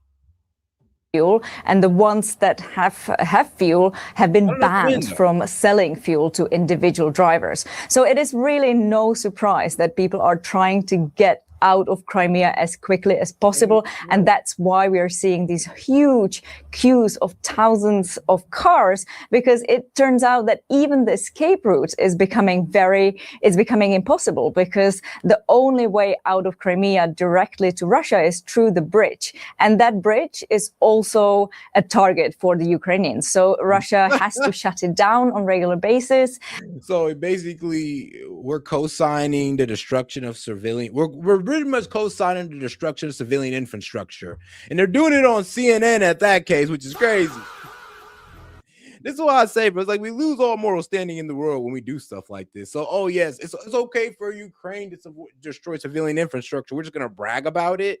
But then when Russia do it, oh my God, like look at the evil Russians. It's like, let me be real with you. It kind of seems like they're meeting each other at their level. So let's not sit here and pick and choose, because let me be real with you. Yes, Russia, they attack civilian infrastructure, and so does Ukraine. But which is wild is the cheerleading for it on CNN. And the queues are becoming longer and longer. What do you think this situation tells us, if anything, about the trajectory of the wider war? And where are we at on that? At this point, is there any sort of a direction of travel with regard a peace deal? The situation in Crimea really shows that Ukraine has been able to put a lot more pressure on Russia in recent months. So Kiev really increased the intensity and frequency of its medium strikes and longer range strikes against Russia. And it's really trying to bring the war home to sort of everyday Russians who live far away from the front lines and who have in recent years not really been forced to think about the war. So remember, Becky, Crimea was illegally annexed by Russia in 2014. It was one of the opening moves of Russia's war on Ukraine. And since then, President Putin has really invested a lot of effort into turning Crimea into sort of a crown jewel of what he calls new regions of Russia. Russia has invested heavily in Crimea and tries to turn it into a resort, into a tourist destination. True. And it really it worked for a while. Crimea was a popular destination for Russian tourists. Okay, so you're admitting that you're basically out there attacking civilian infrastructure, pretty much. But please explain the military value that Crimea presents, please, or else this be constituted as a war crime. I'll be honest with you. Especially after Russia started the full-scale invasion of Ukraine in 2022, when many European countries banned Russian tourists from coming. Right. So it was working. The plan was working for a few years. But now, with these frequent strikes, power cuts, fuel shortages, this plan is in pieces. And it really shows that the war is not going the way that Russian President Vladimir Putin was planning. So while we are seeing more of a stalemate along the front lines, I would say that at the moment, while maybe it's not quite right to say Ukraine is winning the war, I'd say it is fair to say that Russia... Well, thank you for admitting that. It's like, it would be insane to sit there and say Ukraine is winning the war when, I mean, hey, they ain't taking Russian land. Russia's taking their land. Is definitely losing more. A striking shift. Really? Russia is losing more. But like I said, though, I mean, if you just kind of look at the scoreboard here, well, let's be real. As Ukraine is scraping the bottom of the barrel to get soldiers on the field, Russia, they're now starting to tap into their reserves. And Russia has a bigger overall military. I mean, we're talking about a country of about 147 million. How much the Ukraine got? Like 42 million. So what makes you think that they were going to be able to match these guys like militarily? Like this, let's just keep it real. And even if Russia, and imagine if Russia went ahead and resulted to the same savage like military tactics of just pulling civilians off the street and put, like, you understand how like quick this war would be concluded. So, all right, let's keep it going. But also, a lot of people don't even understand that, yeah, Ukraine is scraping the bottom of the barrel. And it is kind of crazy to compare casualties to a country that's like, what was it, like 4 extra size? Tone from President Trump on Ukraine. He is now praising Ukrainian President Volodymyr Zelensky. That's a sharp reversal from his earlier criticism. CNN's Kevin Liptak explains. After quite a rocky start, President Trump appears increasingly enthusiastic about the Ukrainian president, Volodymyr Zelensky. In the Oval Office on Wednesday, President Trump said that Zelensky was doing pretty well, no matter how you look at it. He said that Zelensky was, quote, holding his own, that he was courageous, and that he's got great men. All of it a distant cry from the president's very bitter Oval Office meeting with Zelensky very early in his term last year, in which he essentially yelled. He don't have the cards, and trust me, he still don't. And this is what's so desperate about the U.S. or I guess the Ukraine propaganda. Any small win, they over-exaggerate it and then try to make it seem like Zelensky is gaining ground when he's not. The man is still losing land here. He's still losing Ukrainian land. Ukrainian lives are still being lost by the thousands. And trust me, Russia got a lot more to pump into their war machine than Ukraine do. So I would hope you guys would understand the economics of this. Like, I would believe the military side should also kind of sum it up for you. And of course, the military tech that's also in Russia. I mean, you really think Ukraine is going to be able to stand up to these guys and be able to defend them off? Well, I mean, you can sit there in that delusion, but like I said, give it 6 months and you're going to be heartbroken. At Zelensky that he has no cards. Now, in the months since then, the Ukraine war has ground on. It doesn't seem as if it's approaching any kind of conclusion in the near term. President Trump at the G7 summit in France last week had a chance to meet with Zelensky and emerge from that session appearing as if he had a renewed sense in how he might bring that conflict to an end. He also signed on to a surprisingly pro-Ukraine statement at the G7 that was brokered by the French president, Emmanuel Macron. Now, the real question is whether this newfound approach to Zelensky is enduring, whether this is just a phase in the president's sort of back and forth approach to the conflict, or whether he has... No, there's over-exaggerating the win. He got a little win. They're going to over-exaggerate it. The president's going to get behind it, and the people are going to eat it up. I mean, look at the chat. They're eating it up. They actually think that Zelensky's winning out here because they told you about a strike on civilian infrastructure, by the way. I mean, isn't that crazy to be cheerleading about? Like, isn't that a bit wild? But it is what it is. As a newfound respect for the Ukrainian leader. I think the hope among Europeans and the Ukrainians certainly is that now that the Iran war appears to be in the rearview mirror for now, that President Trump will be refocused on trying to bring the conflict in Ukraine to an end. The hope for the Europeans is that perhaps All right, let's go ahead and get into the next video here. They do have a bit of a visual here. Let's see here. Ukraine launches strikes on Russia. Yeah, Russia. Let's discuss the latest on the war between Russia and Ukraine. The Washington Post says unease is deepening in Russia as Ukraine is stepping up its long-range strikes. The Post says Ukrainian drone attacks are hitting key arms production facilities, destroying a growing share of oil refining capacity and causing fuel. Yeah, they're hitting inside of Moscow, which I always gave it to the Ukrainians. I'm like, that is pretty impressive. But the problem is that now that you're bringing the war close to home into Moscow, yeah, like, here's the thing. It's kind of crazy how people don't see how that's going to turn up the Russians. Like, when Putin started attacking Kiev, everybody just got on board in Ukraine and said, yo, you're attacking our capital. F you guys.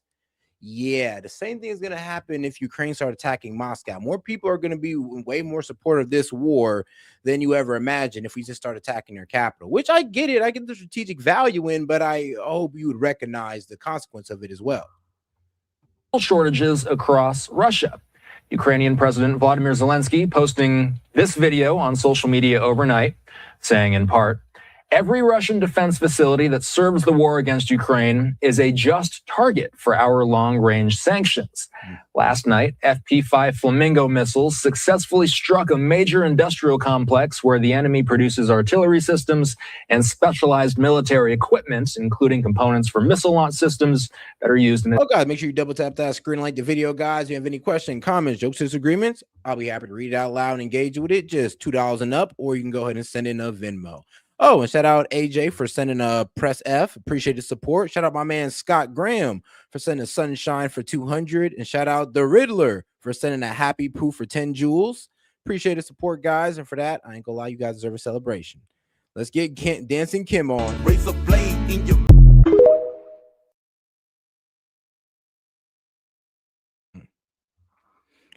I'm weak. And then somebody says the Russian military is not what it was in the world. The Russian military, are you serious? Dog, the Russian military is way bigger than the Ukrainian military. It's way more advanced and is way more funded. Actually, that might be a bit debatable since, you know, shout out to NATO. They're giving all the funding in the world to Ukraine. But outside of that, let's be real. Russia has always had the upper hand, and they've proven that throughout this war. And they stay having the upper hand. Like I said, you could sit here and glorify these small wins, but yeah, the reality still stays the same in Ukraine. Like 20% of their land is gone and more. And it's, bro, by the week, Russia is still taking more land. More Ukrainian lives are being lost. And Russia got a lot more people to give than Ukraine. Attacks against our people. And I mean, they really don't give a fuck either. I mean, you also got to take that into account. Each of Ukraine's long-range sanctions continues to expand, and it is precisely our pressure, day after day, that lays the groundwork for a dignified peace in the end. I am grateful to every Ukrainian engineer and warrior who is making our long-range capabilities possible. Glory to Ukraine, President Zelensky finishes. Meanwhile, the Wall Street Journal is saying that Ukrainian strikes are turning Crimea from a prize asset into a liability for Vladimir Putin. National security analyst, retired Marine intelligence. Like I said, they're pretty much attacking civilian infrastructure because, well, I don't believe Crimea has any military value. So there's really no, there's like, oh, what, they can't defend themselves with a missile defense system is kind of just left out there as a tourist spot for Russia. And it's kind of being attacked, AKA we're co-signing strikes on what, civilian infrastructure now because it's Ukraine. Like, that's what we debase ourselves to. Like, come on, guys, Dems. Let's be real. If Trump was doing this in Iran, you'd be losing y'all shit, and rightfully so. Or Gaza, like, it don't matter. Put in your favorite Middle Eastern country. If he was doing the exact same thing, you'd be losing your shit. But for some reason, it's done to Russians, and all of a sudden, it's all good. I don't know about that, guys. Don't know about that. Kind of seems like a desperate attempt. Like, when you guys see here and attack civilian infrastructure, you're getting desperate. Intelligence officer and the host of the Strap podcast, Hal Kempfer, still here with me. But the desperateness can be kind of shown on both sides, though, because Putin's doing the same thing. But here's the thing, though: attacking a primarily civilian location, like all it is used for tourism, it's kind of effed up. Had to ask you about these, Hal. You and I were talking offline about this war. And you were telling me that you believe Crimea is one of the most important facets of this war as it stands right now. Why do you feel that way? Well, Crimea has always been like the crown jewel, if you will, for Russia. That's an area that they historically claimed that it was part of Russia forever. Even President Trump has at times mentioned Crimea as being part of Russia. But you go back centuries, it was under Russia. In 1954, it's part of, obviously it's geographically and I would say culturally and everything else, it's connected to Ukraine. But in 1954, Khrushchev actually ceded that under the Soviet Republic of Ukraine. Of course, when the USSR fell, Crimea was still part of Ukraine. And but for Russia, it's critical. That's where Sevastopol is. That's where their big Black Sea Fleet headquarters is, although they just pulled that out. I think 2 weeks ago, they said, we're going to move our headquarters out. And Crimea has essentially been militarily, in many ways, neutralized. Okay, great. So there it is. So there is a military value here. It's pretty much their Fifth Fleet. But then why are you attacking civilian infrastructure and not this Fifth Fleet? Like, why you got all these civilians evacuating instead of having these, soldiers over here evacuate so you can take over this area, which I'm all in support of, by the way. Like, guys, I'm not pro-Russian. I'm just giving you the reality of what it is. And Ukraine's not winning this, but they did take a small win. Small. And Crimea has essentially been militarily, in many ways, neutralized by drones and missiles hitting just about everything that moves there. And also, it's very difficult for anything to function in Crimea because they're trying to bring in fuel and all sorts of things. The Kerch Bridge that connects mainland Russia to Crimea has been so damaged that heavy trucks, like fuel trucks, can't even cross that bridge anymore because they're not sure if it's structurally sound. The land bridge, the coastal road, the main highway that runs through Zaporizhia, Kherson, down in Crimea, the famous land bridge that the Russians, when they invaded, took. Well, that thing is so susceptible to drones and missiles right now that they've been basically telling their logisticians, don't send big convoys down that thing because they will get hit. And the reality is, I've seen the graphics. They've been getting hit pretty heavily. So logistically, Crimea has become this albatross. It's just sitting there, and they can't. But all right, now let's get into let's hear the other side of the debate. All right, is Putin about to end the war? Let's get into it with redacted, guys. Oh, guys, make sure you double tap that screen, like the video, guys, and subscribe to the channel if you've been watching longer than 10 minutes. You might as well at this point. And of course, smash that like button. Oh, and if you have any questions, comments, jokes, or disagreements, feel free to super chat it in. I would love to engage with a disagreement. Just go ahead and super chat it in, or you continue to cry in the chat, my friend. Either way, I appreciate it because you're still watching in a way. If you look at where Russian state media says the war is, Ukraine troops are hardly on the front lines at all. Russia is advancing towards its end goal steadily.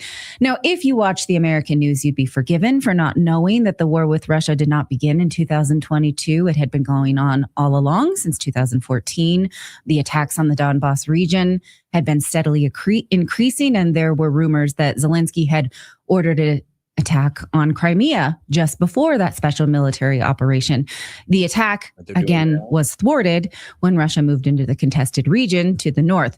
So given Ukraine's inability to move Russia back along the front lines, why would they revert to plan A? What is the point of moving into Crimea?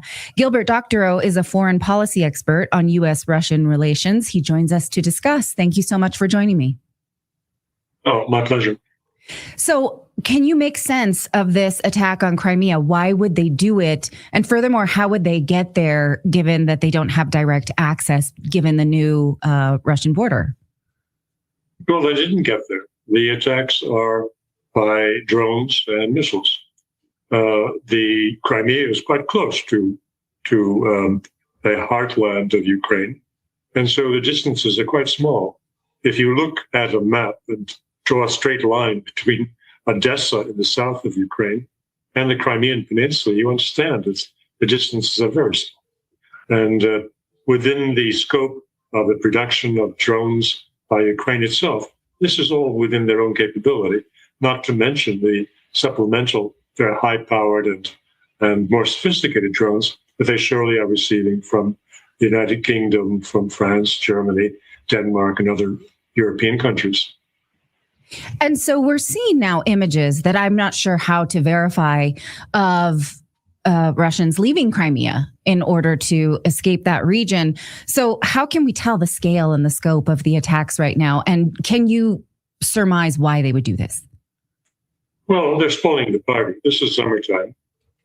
Several 100,000, if not more than 1 million Russians have made vacation plans for themselves, for their children, in Crimea, because it always was a prestigious and very desirable place to spend summer vacations. And the Ukrainians are doing their best to spoil the fun. They have attacked the refineries and oil depots in Crimea, near Crimea, meaning that there's been a severe shortage of fuel, and that it's fuel rationing with the supplies being given to public authorities, and with the private car owners finding themselves short of fuel. That makes a vacation in Crimea quite difficult to sustain for Russians who are coming down by car, of which there are a great many. The attacks on Crimea are intended to catch the attention of Moscow, to force Mr. Putin into negotiations to end the war on terms that are, shall we say, favorable to Ukraine.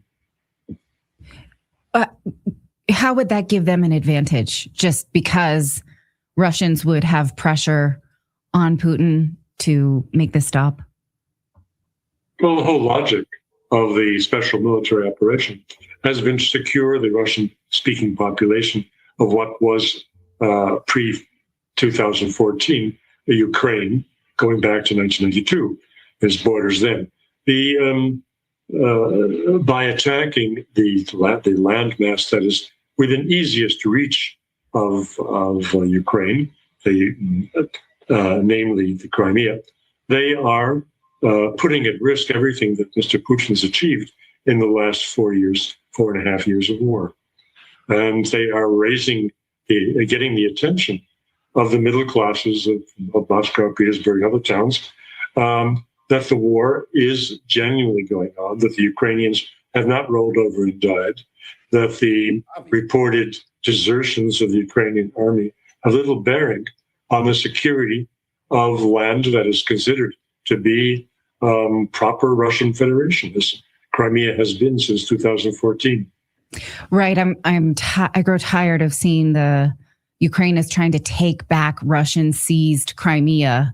That is a lie. There was no seizing of Crimea in 2014. In fact, Russia only used the troops that were already stationed there to push back the extremists that were moving into Crimea. Let's be real, though. A couple of drone strikes inside of Crimea is not going to take back Crimea. Let's just be realistic here. Yeah. And Crimea voted overwhelmingly to join Russia. So this idea that will again be spread through the press, it annoys me that, Ukraine is taking it back. Can you respond to that? Well, they're not going to take it back. That's clear. The question, though, is when will Russia respond adequately, appropriately to the severe attacks it is receiving from Ukraine, both in the Crimea, most notably on the battlefield in particular, and we can speak about that in a moment, the battlefields in Donbass, I mean, and in the heartland of Russia, where the Ukrainians have been causing severe damage, particularly to the energy infrastructure, the refineries, the storage of fuel in European Russia, at great distance from Ukraine's borders, proving that without having long-range missiles, they can do very nicely, thank you, with drones to achieve, to punish Russia severely for its ongoing war against Ukraine. So there begins the crux of our conversation, is how will Russia respond and finally stop this? Because they're experiencing terrorist attacks in areas that are not part of the war. Yeah, Ukraine is literally starting to attack civilian areas. And for some reasons, Fox News and CNN is co-signing it. And it's just like, well, what do you think Russia's going to start doing now that it's escalated to this point? And now that we're seeing what Ukraine is willing to do, it's like, you think this is going to have a good result? You're delusional if you think it will. And, for us Westerners, we can't really understand the Russian response to that. Recently, we talked to Scott Ritter, and he said the people in the countryside are not that bothered by this, but the people in the cities are and want it to stop. Do you agree with that assessment? Not at all. Scott Ritter and I are on opposite sides of many issues relating to Russia. He has visited, spent time in Petersburg and Moscow, so have I. But we speak to different people. I am not sponsored by a circle of Vladimir Putin. I'm not sponsored by Mr. Malafeyev and certain oligarchs that are supportive of President Putin. I'm not sponsored by anyone, in fact, but I do have a voice, and my voice is heard. And the fact that it is heard and repeated within Russia by rather authoritative media outlets indicates to me and proves to me that the debate on how to resolve the war is real and profound at the highest levels of Russian society and the Russian government. As for the countryside, let me just take issue with what you mentioned. I know it's a very big country. It's 145 million people, the largest country on earth. And to pretend that any of us, whether his name is Scott Ritter or Gilbert Doctorow or any particular individual, has got his arms around the whole Russian society and can say what's going on is rather presumptuous. But he has his impressions and I have mine. And I also listen to people who tell me that particularly in the depressed areas of the Russian countryside, as in the Urals, you have villages of widows. The depressed areas are the areas where, first and foremost, the people in their 40s and 50s volunteered to enter the special military operation because they received up to 35,000 euros in sign-up fees, plus very generous monthly wages, one could say, for fighting in the territory of the special military operation. This is more money than these people have ever seen. And so many men in the depressed areas volunteered, and many men from the depressed areas have died, leaving behind widows. Now, that is a reality. I was in Petersburg, and I was sitting in the bank speaking to a manager. Oh, yes, and 2 days in a row, in came a double amputee. You see them on the streets, people hobbling around to pretend that there is no visibility of the damage that this war is causing to Russian soldiers who sustain serious injuries, not to mention death, is to be blind. I'm not blind. And my friends and the people I met of all kinds of walks of life in business. In this particular visit, I'm spending time with a notary, with one of the leading notaries in Petersburg, with one of the leading real estate brokers. Oh yeah, because at the end of the day, the true victims of war is going to be, the everyday people. Those are the true victims of war. I mean, I think we should all have learned that from the Iran war. I mean, bro, who are suffering the most? Why did Trump have to concede on it? Because everybody was paying higher prices across the board. Inflation went up, gas prices went up. It happens when you engage in a war. And trust me, like Ukraine and Russia ain't no different. They're not no different, except they've been going through this for a whole lot longer. And there's devastations going on both sides. The problem is, and it still stands, that Russia can do this longer than Ukraine. And, the doctors are making a good point. Like, bro, let's not pretend like this is not devastating on Russia either. But let's not sit and also delude ourselves acting like Russia can't take this. They can. And they can take it for a lot longer than Ukraine can. And that is the savage reality. I was from formerly a company that you would know very well, the U.S.-based Century 21, people who have their hands on the pulse of the middle classes in particular. And they were telling me that there's war weariness and people whom they're in contact with want an end to this war. And they're not defeatists. They don't want to lose the war. But they believe that President Putin has in his power, as I believe, the possibility of ending the war by decapitation strikes on Kiev. Yes. The war, which he has, been, I don't want to say loath to do, but President Putin has not made those decisive strikes. And it's perplexing to those of us who don't know his mindset, why he would allow this to continue, because I would imagine if we saw our major cities in the United States attacked steadily, we would get pretty anxious, to put it lightly. Well, Russians are very patient, and I'm not suggesting that anyone's going to go out in the street and demonstrate over this, but people talk. Yes. And they understand very well. I mean, all kinds of people. I spoke about high authorities a moment ago, top notary in the city and so forth.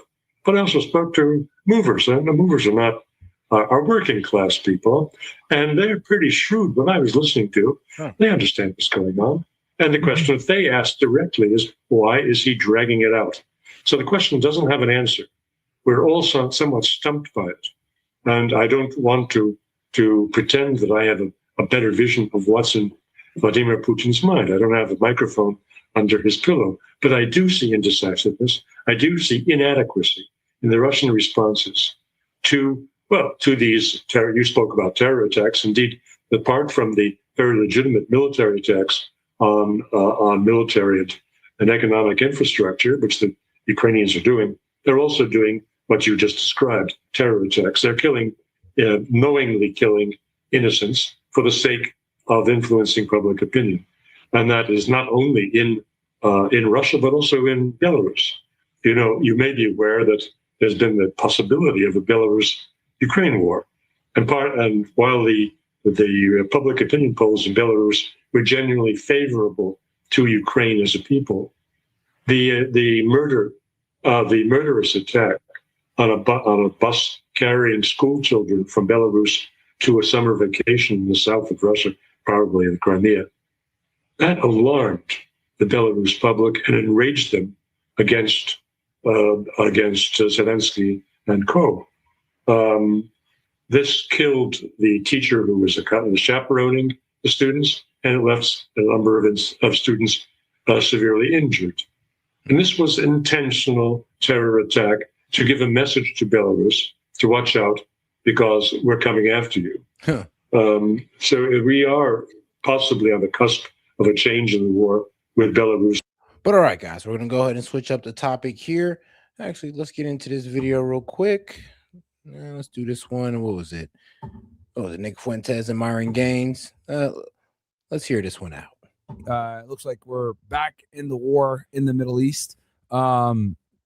I mean, what are your thoughts on this in general, man? It's insane, huh? Yeah, it's so predictable. I remember when they did the MOU, and we talked about it even yesterday, everybody was celebrating, saying, oh, the war's over, everything's back to normal. And I remember the same night saying it's not over by a long shot. You know, I mean, we hadn't seen it when they first put it out, but it's like, unless the U.S. and Iran have just completely changed, like fundamentally how the state is constituted, then you're still not going to get a deal. And so it's blowing up literally on every single front. Yeah. Every one of the issues is now blown up. No pun intended. The Strait of Hormuz, Lebanon, and nuclear file all are over now. So, you know, the first ceasefire was bullshit. This was bullshit. And now we're entering just like phase 2 of what we were in before, which is technically a ceasefire, but we're still in a state of war. Yeah, and you know the crazy part is like you know, this all started to unravel. I hate to blame Israel, but like it really is like they were the first ones to like that. Once that started unraveling, that's what, you know, opened the door for them to start bombing each other again, and then now we're here where we are. And you know, it's kind of interesting because I think I know you had mentioned this, I had mentioned it. Like it's almost as if like, because people say all the time, well, why is Iran so dead set on making sure that this conflict in Lebanon ends, right? Like, why not just focus on Iran and everything else like that? But I think there's 2 reasons. One, obviously, is because Hezbollah is their most capable fighting force, right? They're the ones that have the most experience fighting the IDF on the ground, right? And they've been able to repel them a couple of times. And then number 2, and I heard you say this, I was like, that's actually very true. It almost forces a wedge between the United States and Israel to kind of expose, honestly, how little power we have. What are your general thoughts on that? Because like when you made that mention, I was like, this is actually really good because it shows a huge weakness that we have in foreign policy, that we really can't reel these guys in. As much as Trump might have this tough rhetoric of like, they'll listen to me and all this other shit, it's not true. Right. Well, there's a few things. I would say that, you know, because the question is, why would Iran insist upon ceasefire in Lebanon as a condition for the ceasefire? And you could say first that, like you said, Hezbollah is a very powerful, it's really a part of their strategic deterrence against Israel. There's 3 things Iran uses to deter Israeli aggression, and that's the nuclear hedge, it's the ballistic missiles, and it's the proxies, because all of those function as a second strike. If Israel strikes Iran such that the regime is decapitated or it decimates Iran, there's 3 ways that Iran could then retaliate to ensure that Israel would never do a first strike, and that's that Iran might then nuke them. 2, that Iran would send thousands of ballistic missiles, overwhelm air defenses, and destroy Israel with the conventional arsenal. And then the 3rd is, even if Iran was completely decimated, no missiles, no nukes, then Hezbollah could always finish the job. They could launch their 150,000 rockets. Now it's much smaller arsenal, but they launch them all at once. Israel would be decimated that way too. So it's all part of their arsenal. So you could say, 1, Iran really needs Hezbollah to be protected as a check on Israel. 2, you could say, and I think this is interesting also, Does Iran want a ceasefire? I don't even think Iran needs or wants a ceasefire. They actually, it's in their interest for the war to go on longer, because the longer that the war goes on, it is an economic catastrophe for the United States. And the more painful economically it is for the U.S., it does two things. One, it prevents the U.S. from continuing the war, and more likely that they'll want to withdraw. But two, if you impose a lot of pain in this conflict, it deters a future conflict, because especially for the U.S. consumer and voter, but also for the whole world, if the U.S. ever feels like invading invading Iran ever again, everyone is going to say, oh, and we're going to cause another global depression like the last time. So it benefits Iran actually for this to really hurt the United States. And that's how they strategically defeat us, is the economics. But like you said, I think there's maybe a more subtle play, which is if you condition the ceasefire, or rather, if you condition the opening of the strait on a ceasefire in Lebanon, you pit those two interests against each other, because these are imperatives. It's imperative for Israel's grand strategy, their entire playbook, to occupy Lebanon. They can't not do it. It's imperative for them. It is imperative for the United States to open up the strait. Can't not do it, because if we don't have the strait, then we don't have oil. We don't have oil. You don't have an economy. You don't have an economy. You don't have cheap lending. The whole AI house of cards collapses. People don't even realize how much closing the strait affects our economy, because our entire economy is being driven now by AI. It's those AI companies and the companies that fund AI or furnish AI with the compute, with the chips. That's all of our economic growth. It's all being driven by the AI companies, the chip companies, and companies like Google and Microsoft. Which is the problem, though. Like, and here's the thing, though, it's mainly being held up by Middle Eastern monarchies who are pumping billions of dollars into these AI companies, who are barely even able to keep up with their infrastructure. After their infrastructure cost is outperforming their profits. And this is why, like, big companies like ChatGPT is going public. That's driving all of it. They're driving the real estate. There's not even any commercial building anymore. It's all data centers. So, and AI is run on cheap electricity. Yeah.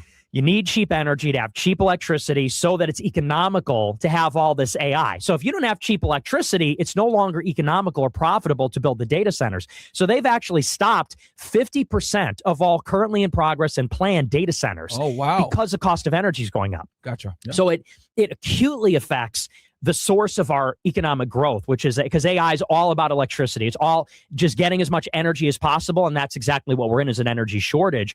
But then also, you also realize that these AI companies, they're all financed by borrowing. They're borrowing tons of money to finance the data centers on this hope that AI is going to transform the economy fundamentally. Well, if the money is no longer cheap to borrow, then all these companies go down. That's why Trump wants to slash rates so badly. Exactly, because there's no profits. Yeah. You know, the AI companies, ChatGPT, Claude, Google, like, they don't make money. They don't make enough money to make up for all these investments. So literally, they make no money, and they gotta rely on venture capitalism, or they're cooked. The infrastructure is just too much. What's going to happen is when the cost of energy goes up, it causes inflation everywhere else. When inflation goes up, they need to raise rates to slow down and cool off the economy. You raise interest rates, you make borrowing more expensive. Now it's impossible for this speculative AI bubble to keep growing. So it's not even a conventional energy shock that leads to a recession, which is what always happens in 73, in the 90s, in 2008. Energy shock leads to a contraction. This is really hitting us where it hurts, which is the source of all the GDP growth. It's the AI boom in particular, which is all based on speculation and, again, getting as much energy as possible. So point being, we have to open up the strait. Yeah. We need the energy. And so by pitting these two imperatives against each other, it breaks up the coalition, because people don't realize it's not the U.S. They strategically did it, honestly. I do too. I think Iran was like, you know what? Let's prove to the world that the United States cannot control Israel, and these guys are a rogue state. I think it's less that, like, red pilling the world, and more causing. I'm gonna be honest with you. Israel does that to themselves. Like, we don't even gotta prove nothing. They just do it to themselves. And then the thing is, like, due to some of the language of their politicians, they're pretty open about their intent. Genocidal intent. Just a breakdown in the solidarity, because it is a coalition war. People don't realize it's not the U.S. versus Iran. It's really. Guys, you have any questions, comments, jokes, or disagreements? Feel free to super chat it in. I'd love to read it out loud and engage with it. Appreciate the support, or you can go ahead and send it in a Venmo. All right, let's get right back to it. a four-way thing. It's the U.S., Israel, and the GCC. And even within the GCC, there's tension between Qatar and the rest of them, between the UAE and Saudi, especially lately. So it's this huge coalition going against Iran that Iran now wants to break apart and sow division. And this is where Iran is like cutting side deals with Qatar. Yeah. They told Qatar, if you don't help the United States carry out strikes, and moreover, if you stop producing LNG, we won't hit you anymore. Because if we don't hit you, then you don't have to like rebuild your infrastructure. And if you don't produce LNG, it puts more pressure on the United States. I don't think people understand like how badly Qatar got hit. Like I think in March, Iran bombed LNG, which for those that don't know, that's 20% of the world's gas right there. And that was built up to kind of circumvent Russia's influence on gas. So the fact that they destroyed that gas in it. Guys, what a lot of people don't understand is that is Iran's leverage at the end of the day, being able to destroy these oil infrastructures or oil refineries throughout the Middle East. I mean, bro, the oil not being able to get sent out the strait is bad enough. Imagine the oil not being able to be produced. That's a problem we don't even want to think about. Early forced everybody to go back to Putin and say, "Oh, can we get the cheap gas again from Russia?" And he was able to, bring the prices up, and now they're making money hand over fist, especially with the oil too. So, and they said that that's going to be out of commission if we stop the war now for at least a year, right? Even if we stopped it, exactly. So, Iran is breaking apart that coalition, and what's more, Israel is really the one that's out for regime change. There's and I always say this on my show. You need to understand the fundamental strategic interest that is driving every country involved. Because for the U.S. and Israel, it's similar but not identical. Israel is pursuing regime change. That's what they want in particular. That's the ultimate goal, is they don't want a revolutionary Islamist, Shiite, 12-er theocracy running Iran. That's got to go. They don't want normalization. They don't want peace. They want the regime out. The U.S. does not care. They would prefer it's a different regime, but they're ambivalent. What they really care about is non-proliferation of nuclear weapons. So if we could get no nukes or no enrichment, but keep the Iranian regime, we'd take that deal. Yeah. And so what Iran is doing is they're driving a wedge between the U.S. and Israel on the conflict, Lebanon versus the Strait, but also even on that nuclear issue. And if they can divide up the U.S. and Israel can't do regime change alone. They need the United States. So it's actually imperative for Iran to deprive Israel of their ally, the United States, to carry out their goal, which is the regime change. So I think that's maybe like a subtle 5D chess thing that Iran is doing, because realistically, if Iran really needed the war to end, would they insist upon a ceasefire in Lebanon? I mean, maybe not necessarily, but I think they're throwing that out there because then it puts the U.S. in the position where to get Iran. And I believe they threw out Lebanon out there just to show the leverage that they have. It's like, bro, they have so much leverage in this conflict that they're able to get us to try to stop our ally from a conflict that, of course, they popped off. We got to restrain our ally from attacking Hezbollah. And if we don't do it, then we can't get this deal that apparently we desperately need. Desperately need enough to go over there and pull our ally to the side and tell them cut the shit.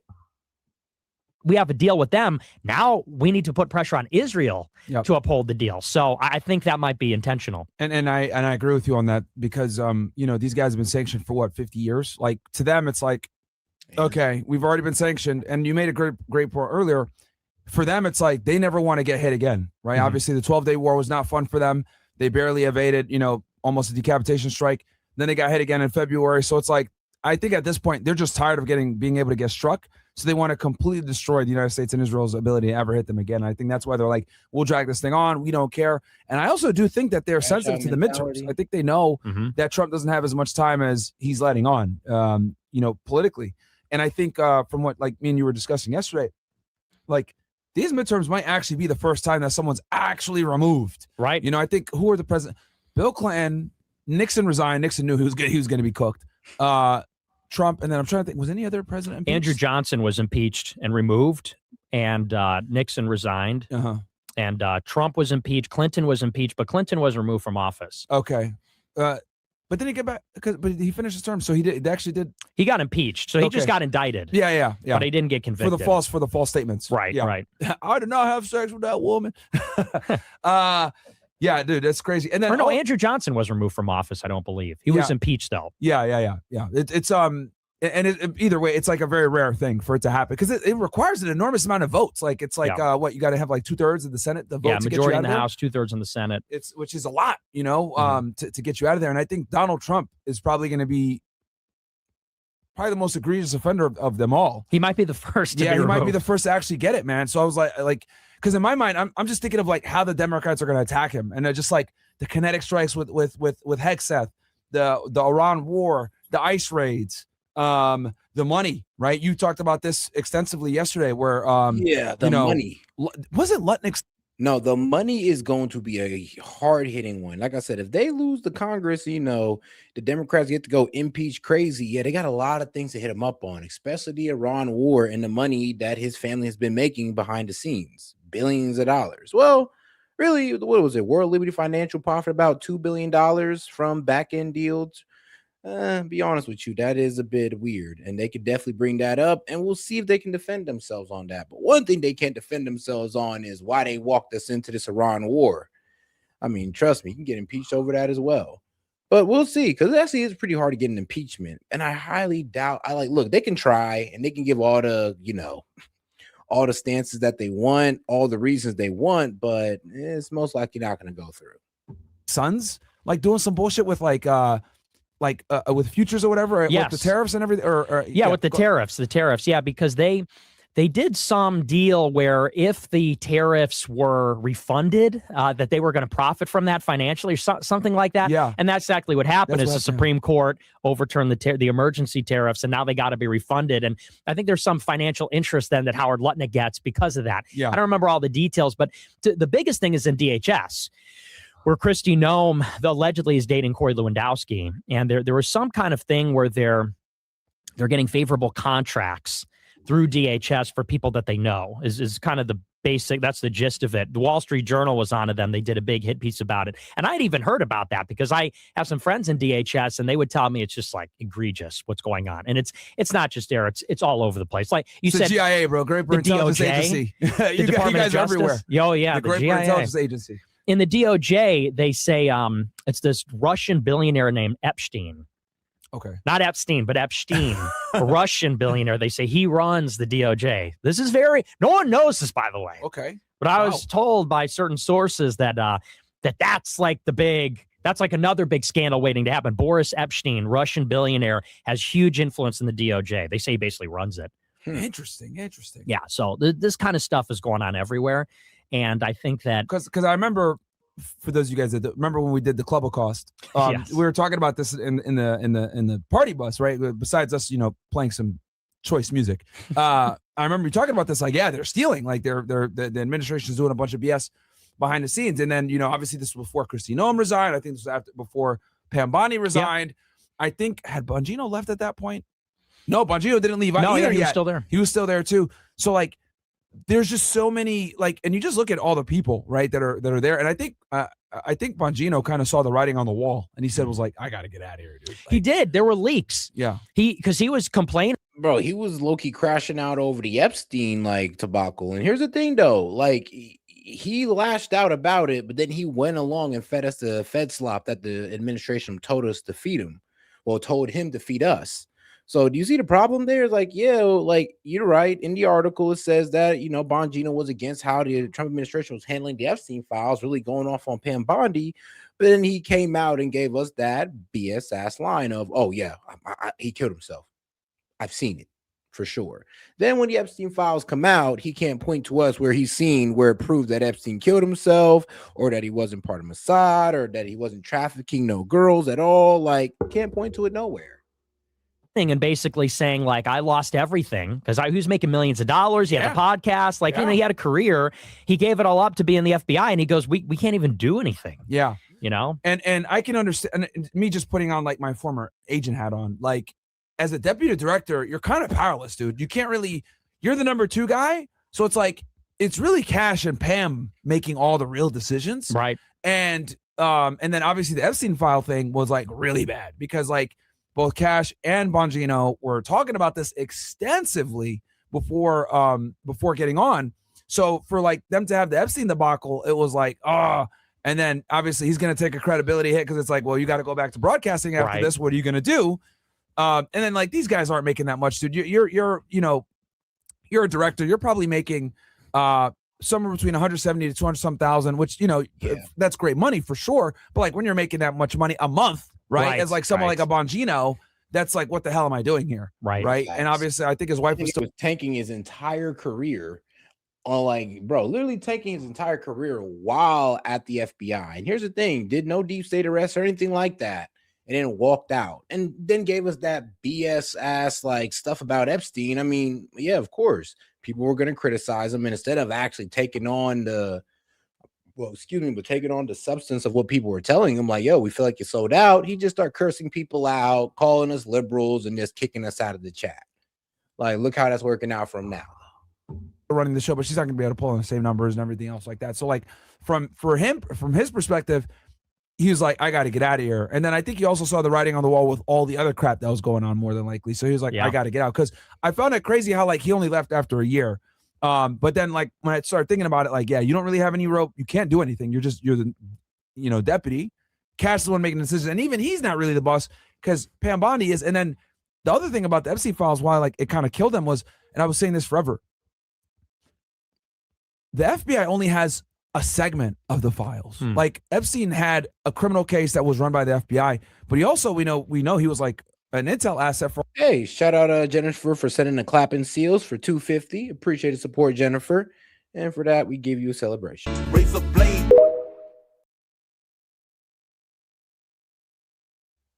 All right, though. Let's get right back to it, though. All right. Like for a foreign country. So, the CIA is going to have a file. The DEI is going to have a file. NSA, all these different intelligence components are going to have a file on Epstein. Well, Pam Bondi has no power over these guys, and Cash doesn't have any power over these guys. So even if they were to be transparent, and here's everything we got at DOJ, the other intel agencies could say, well, we don't want to share. And then boom, they take the hit because, most Americans don't know that like the government is extremely, bureaucratic and compartmentalized, where it's like one agency might release everything, but another one might say, no, we're not gonna, right? Or the FBI might have information from the CIA, but they can't put it out publicly because it's not their info, and they have to get like a third agency rule, like, oh, can I, declassify this? No, you can't. It's ours. So it's like, and again, I'm just like giving different scenarios here, but I could see why it was so difficult. And there's like for Pam, for Cash, and then obviously Bongino, and he was like, I got to get the fuck out of here. And then you add in all the other crap. I mean, because when you said that back in January, that really had me thinking like, what the fuck?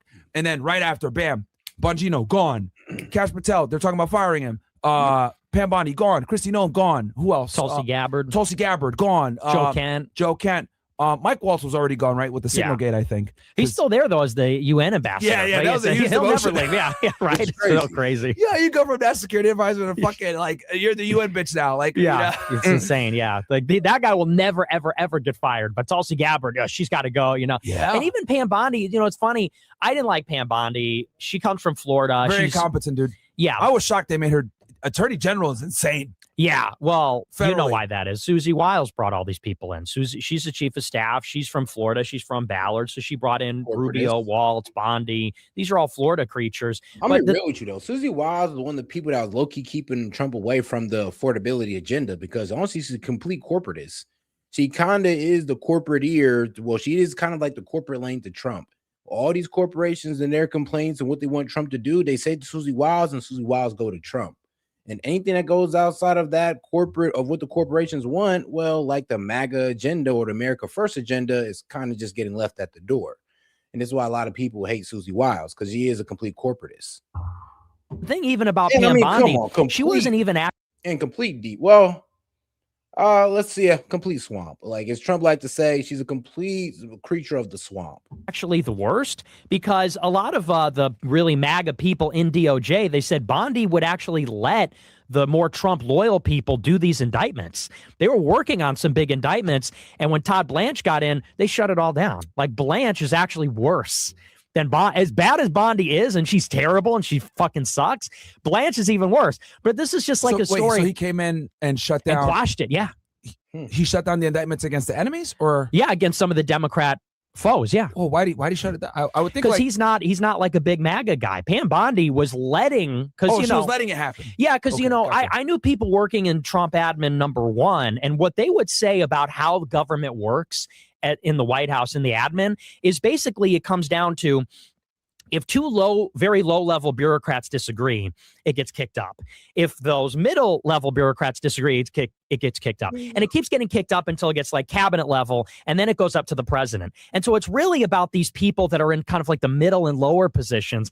Are they going to be able to have the discretion to do what they need to do? That's really what it comes down to in a lot of these situations.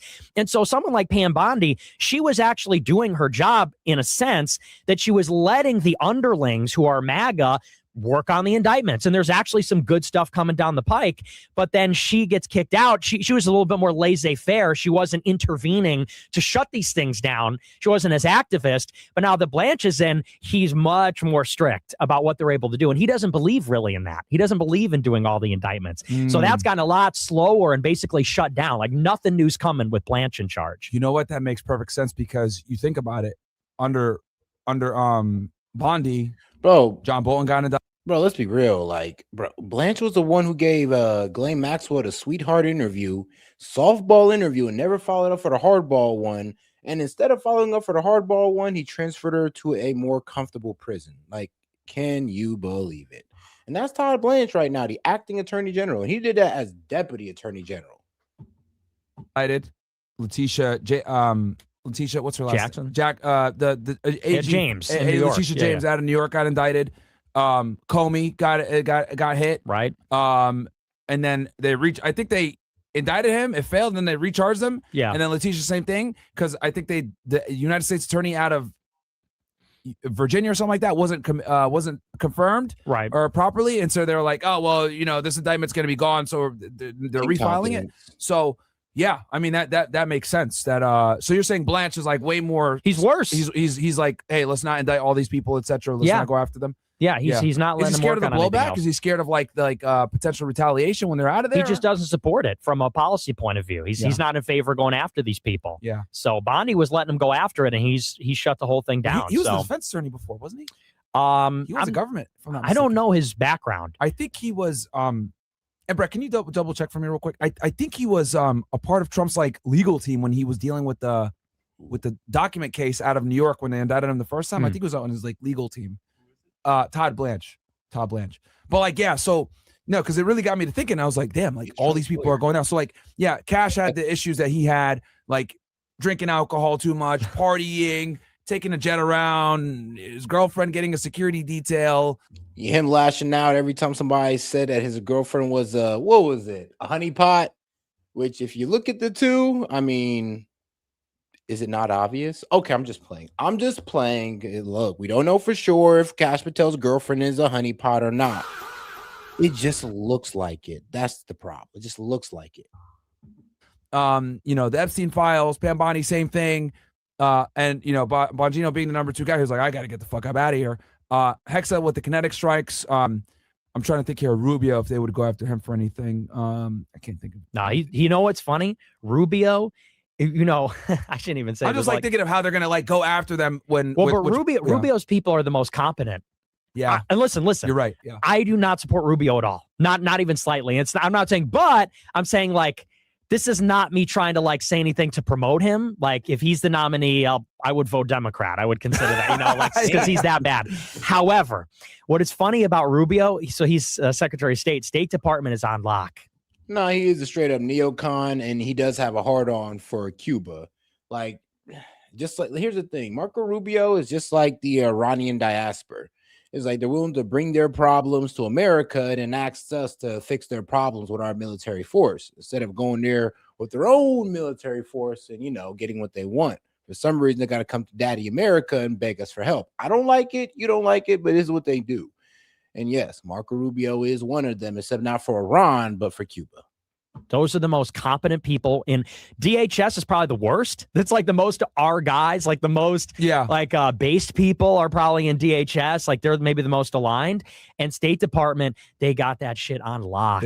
They are the most competent there, and they run it like a tight ship. Rubio, surprisingly, he's a very formidable opponent because he knows what he's doing. He's a refined politician. Yes. I've always said it. Like and I don't think there's any shame in admitting this. He's an extremely refined and good politician. We don't support that. Like we don't like his policies or whatever. He's owned by the Jays and everything else. But I think we can both say so is Netanyahu is a refined politician. Yeah. You know, because I think the one thing that like Netanyahu can do is he can blend. Every time I watch the speeches, I'm like, all this guy does is like make Israel's problems America's problems. You know, yeah, we killed these terrorists today, blah, blah, blah. Oh, by the way, they were trying to target you guys too. Like, it's like he's able to always like bring in Israeli issues and somehow make them American issues and show either like what we're doing here benefits you guys as well. And I think that's something that really only he's been able to do. Like, I don't think any other Israeli prime minister has been able to like, you know, use Israel problems and or justify U.S. Aid so much as to like we're taking care of the problem for you guys. We're on the front lines. But yeah, I agree with you that like of all them all, Rubio's for sure the most refined politician. Doesn't mean he's good. I mean, his like staff. Yeah, like people in admin say that State Department, like they're the only ones that know what they're doing. They're competent and like. I mean, real, that is like, bro. I ain't gonna lie. There's elite level propaganda that Israel sells. Like, you know, the problems that we cause, we're protecting you from. So yeah, I know we cause Hezbollah to be established. We cause Hamas to be established. But look, man, give us money so we can fight these guys to protect you from a problem that we cause. It's like, I don't know if I like that arrangement. You know, they're ideologically aligned with Rubio. Vance, too. They say that Vance's people are very competent and effective. Okay. But these other people at DOJ, at DHS, and these other departments, I mean, they don't know what the fuck they're doing. Yeah. And like, that's so typical. I told people it would be like this because at the end of the day, Trump is just incompetent. Yeah. You know, what so many people ascribe to malice, you could easily ascribe it to incompetence. They just don't know what they're doing. It's so classic because, you know, Trump, the first term, everybody said, well, he couldn't get his agenda through because the personnel were terrible. That was the headline all the time. All the swamp creatures with him. Yes, there's all these different excuses. It was bad advisors, bad personnel. They said, you know, because in 2016, Trump had this website called greatagain.org where they were soliciting people to volunteer to work in his administration from like everywhere, as opposed to these like swamp creature, you know, alumni from the different Republican campaigns or the Bush admin. So they had this website called greatagain.org where they said, send us your resume. You could come and work in the government, be part of the revolution. They didn't use that at all. And of course, you know, then they brought in like Jeb Bush, alum, Rubio. I'm not gonna lie, that sounded extremely clutch. It's like I said, Donald Trump is like he says, look, we're not gonna go to the status quo. He puts it up and then all of a sudden he goes in the other direction. Because yeah, what Nick Fuentes is saying is true. It's like they were trying to utilize that to make sure they were going outside the establishment, and they just said, F it, let's just work inside the establishment. I guess it's a lot easier. Look how that worked out for him. Alum, Cruz alum, and those people all hated Trump. We used to joke in D.C. back in those days, if you had worked for the Trump campaign, it made you less likely to get a job in the Trump White House. They say, oh, you work for the Trump campaign? You're disqualified. We don't want you. Because the people that were running it were like establishment rhino types, you know? And so that was the big excuse. They said, well, why did Trump not pull us out of Syria? Because the generals were lying. You know, they wouldn't carry out the orders. They would lie about the troop totals. And there was some truth to that. But in 24, they said, well, it'll be different this time because, you know, this time the posters are in control. Our guys are going to be in the admin. And it's like you actually have like based people in the administration. You have a lot of them. Like the personnel, anyone will tell you there's a lot of people in like National Security Council, which were good. And there were people in the Pentagon that were good and people in DHS that were good. But now Trump himself is holding back the personnel. The personnel are more radical than him. So the personnel, for example, in Homeland Security, they want to do mass deportations. They want a wall. They're fucking furious about what is happening. Trump doesn't want to build the wall anymore. Yeah. I have that.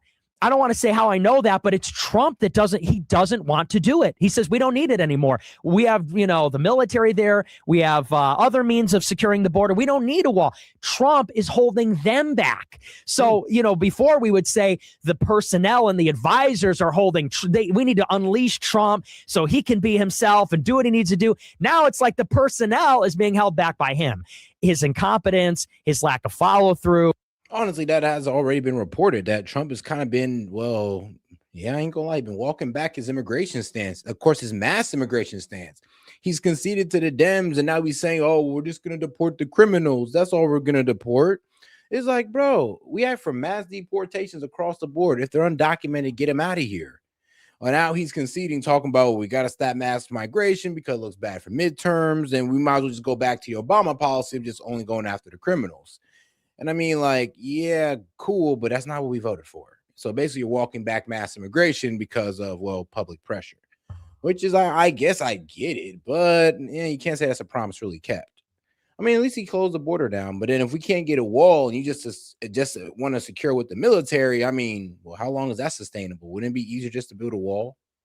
In some cases, he's just betraying the core promises of what we were all about in 2016. So, and I said this in 24, and I knew it was going to happen when he threw Project 2025 under the bus. Remember them? Yes. Project 2025 at Heritage. It was two things. It was, bro, do you support Project 2025? Bro, they were crashing out over Project 2025. And the thing is, I read Project 2025 down line by line, and bro, Trump probably supports, it was like, what, at 12 points, he probably maybe supported like 4 of them. And actually, there was a lot of things in Project 2025 that I kind of agreed with, but he didn't act upon it. And here's the thing, though. Would he have been better for acting upon it? Can't really tell you. But I'm going to be real with you, though. There were some things in there that I honestly agreed with myself. Not everything, but there were some points that were solidly made that I'm just like, yeah, we do need to hone in on that. a white paper, a 93-page white paper where they said, this is what we're going to do in every department and agency, how we're going to make America great again. And that's what got the headlines, because people said it's very radical. The Democrats freaked out when they saw it. Right. Like they were, I remember vividly, do you support Project 2025? That was like what everyone was asking during the 24. Yeah, people forget it was huge. It's a big deal. But then, in addition to that, it was denied also... it during the debate. Do you support? Right. I think during one of his public debates or interviews, he denied it. Like I don't know. He said I got nothing to do with that. Yeah. And which there's some truth to that. But it was also a personnel database. They put together a database of very Trump loyal, ideologically America first people that they were going to use Schedule F, reclassify a bunch of federal workers, fire them, because a lot of them have these protections. An incoming administration can only hire and fire about 5,000 people. If you reclassify a lot of the workers, you can fire like up to 50,000. And so the idea was we're going to fire 50,000 people. Some of them we're just not even going to replace, but the ones that we do, we're going to replace them with guys that are vetted, guys that are loyal to Trump, loyal to the agenda. And what Trump said in January 23 and then into 24 is he said, no, Project 2025 has no control over that. He said, I want them to work with America First Policy Institute, AFPI, that's like the official MAGA think tank. It's run by Brooke Rollins, who's now the Secretary of Agriculture. And they are the worst. They are the biggest rhinos of all time. America last. They are so establishment, it's not even funny. And Trump basically said, Project 2025 either needs to defer completely to AFPI or they can have no influence. At the end of the day, he disavowed them 3 or 4 times. Yeah. They got totally pushed out. And that's when I disavowed Trump. Because at that point, it was about June 24, I said, it's very clear what direction this is going to go in, and it's going to be just like the first term. A lot of bad personnel, not enough good personnel, but moreover, it's like Trump's judgment is compromised. He's still incompetent.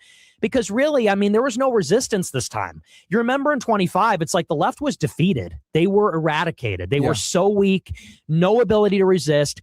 And we had the House, Senate, White House, we had Doge. We're moving so fast. So much was possible, and the only reason it was squandered is because they just were incompetent. That's why tariffs didn't happen. That's why the border wall didn't happen. That's why Doge didn't happen. Just wrong people, bad people. And, it's funny because, you get a lot of heat for not voting, right? And saying, hey, I'm not going to vote, etc. People always forget. I vividly remember when you said, I'm not going to vote unless Trump can promise that we're not going to go to war with Iran. That was one of your number one things. We need mass deportations and no war with Iran. Those were your 2 things. And guys, if you have any questions, comments, jokes, disagreements, make sure to super chat it in or send in a Venmo. And otherwise, make sure you double tap the screen and like the video and subscribe to the channel as well, especially if you've been watching over 10 minutes. Come on now. The war with Iran and no mass deportation. So it's people said that you didn't even vote, Nick. Yeah. But it's I remember when you originally made the announcement, no war with Iran, no fucking war with Iran. I'm going to withhold my vote. And he fucking ended up doing it. And for me, I was pissed off. And I think this is what actually fractured the base, made so many people say, no, this Iran war is highly unpopular. Even people that that voted for him and supported him. Because from my perspective, I voted mostly for foreign policy and then obviously for the immigration. Because I was I agree with you what we were talking about yesterday. Donald Trump is probably one of the only presidents that can actually do deportations because everyone is terrified. And I could say this from my background with working with ICE. The thing that used to always mess us up when we did deportations was interior enforcement, because you got to deal with the sanctuary cities, you got to deal with the mayor, you got to deal with the police department. They don't want to help you out. I vividly remember so many times I'd go to Austin, Texas, we'd have arrest warrants for people. Austin PD, we need you to come out and help. They want to come. They want to show up. Even if though it was a felony warrant, they're like, wait, it's immigration related? No, we're not helping you. So it was a nightmare to do like interior enforcement. So when I saw Trump actually putting ICE into these cities and doing deportations, I was like, wow, I got to give this guy credit, because like me from the inside knows how hard it is to do interior enforcement. Yeah, I mean, bro, we already knew it was a risky political move. That's why we championed Trump into it, because it's like, yo, we already know what the left is going to do. They're going to try to make it look bad, just like, trust me, it looked bad with Obama under some cases. But interior enforcement is needed if we're actually going to clean this situation up. And this is something that Democrats don't want. Shoot, the Democrats, they really fight us too hard on closing the border. What they will fight us on is interior enforcement of immigration. And as you see, I mean, look how far they went. They went as far as to demonizing ICE, so them start going out there and try to dox them, try to attack them. And they're wondering why situations like Renee Good and Alex Preddy popped off the way they did. Yeah, it was the manufactured fear-mongering of ICE. Enforcing at the border is nothing. Like, this is why Democrats have more deportations, because everyone comes in, they catch them, throw them back out. Easy to have more deportations. Like, oh, well, Obama has more deportations than Trump. That doesn't count, buddy. It's because they had to open borders and then they want to come in. But when I saw him doing the interior stuff, I was like, this is good. Like, I supported what he was doing in Minneapolis. Like, Renee Good and Alex Preddy, I was like, don't let this fucking scare you, because these are good shoots. Like, look, people lost their life, horrible, but do not commit a felony and impede federal agents. Like, what are you doing? Like, you can't do that. Alex Preddy had a gun on him. The other chick tried to run a guy over. Like, obviously the Democrats were putting an enormous amount of pressure. But it kills me because I noticed that he kind of took his foot off the gas with the mass deportations to open up political leeway for the Iran war. Right. And I was like, dude, seriously? Like, that's when I was like you're dropping doing the immigration. The first president that actually has the balls to go in, do interior enforcement, something that I've never seen ever by any administration. Using Border Patrol, using ICE, using FBI agents, like shit that I've never seen before. Like, using FBI agents to do immigration is nuts, right? Because like they never want to do anything, those guys. They're so fucking lazy, but that's a whole other conversation. So when I saw that, I was like, great, like we're actually going to get some interior enforcement. Finally, they're going to stop these sanctuary cities, dude. Because like, I feel like I'm going through PTSD now. Dude, I can't tell you how many times, Nick, like I would literally we'd be looking for somebody. We'd ask the state locals to help and they'd say no. Yeah. Because of fucking sanctuary It's like rules. that in Chicago. Insane, dude. Insane. Or we'd have the best. Put a detainer on the guy. He's going to be released on this day at this time. They fucking let him out early on purpose so that you. Yeah, and that's the problem. It's like, bro, these left-wing cities are literally, and I hate to say left-wing like this, but it is. These blue cities are literally protecting the undocumented immigrants. Sanctuary cities are blue cities, by the way, and they literally protect these guys. Now, I'm not really sure why, but, well, we kind of know why. It's kind of just say F Donald Trump. Let it be a Democrat doing this, they'd be fall in line. But because it's Trump, and because he's enforcing internal immigration enforcement, oh, man. Like I said, that's the risk of it. There's people on the left who's just willing to go in complete insubordination. Like, bro, you remember the judge that pretty much broke the law by letting out an illegal immigrant through the back? A judge did that. And that was to stop Trump's immigration enforcement. Like, that should expose everything right there on how desperate the Dems were to keep these people in here. And it got to a sick point where a judge was willing to break the law and try to let an immigrant run. Can't get him. Wow. Like, and the guy is like a murderer, or the guy has like a long criminal history. They let him go because they don't want to be the ones to be like, yeah, we gave him the immigration after. Right. They'll purposely let him out early or not tell you after you put a detainer on him. So it's like, and we couldn't do anything to them. So it's like, it was absolutely insane that they wouldn't comply. And this is happening all across the country. So when Trump finally said, you know what, we're going to go ahead, we're going to do mass deportations, we're going to actually back ICE, we're going to let them go into these cities, we're going to tell the locals, if you don't fucking comply, remember Pam Bondi sued them, if you don't comply, you're going to get sued. But then they completely bailed on it for the fucking Iran war. Yeah, they just dropped it. And it's sad because they put all the pieces in place to do it. You had the big, beautiful bill, which allocated $80-90 billion for border enforcement. And it was supposed to be for a wall, for ICE agents, the infrastructure. And they did it. They hired 10,000 ICE agents. They trained the existing ones. Because I was told that the problem is ICE has not done interior enforcement for so long. Yes. That a lot of them aren't trained to do this. Like, they just don't have the skills. So they had to hire a bunch of them, train a bunch of them. Then they bought all these warehouses to detain the immigrants because we don't have that either. And they did that. They bought all the warehouses, Like trained all the guys. I saw. That's what I'm saying. That's how big of an operation mass immigration was. Like everything had to be built up from the ground because we just did not have the infrastructure for it. And that was one of their points was, oh, it's going to be expensive. But then it's like, you guys are complaining about the cost of fixing a problem that you created. Please sit down. You guys don't deserve to speak on the cost of it.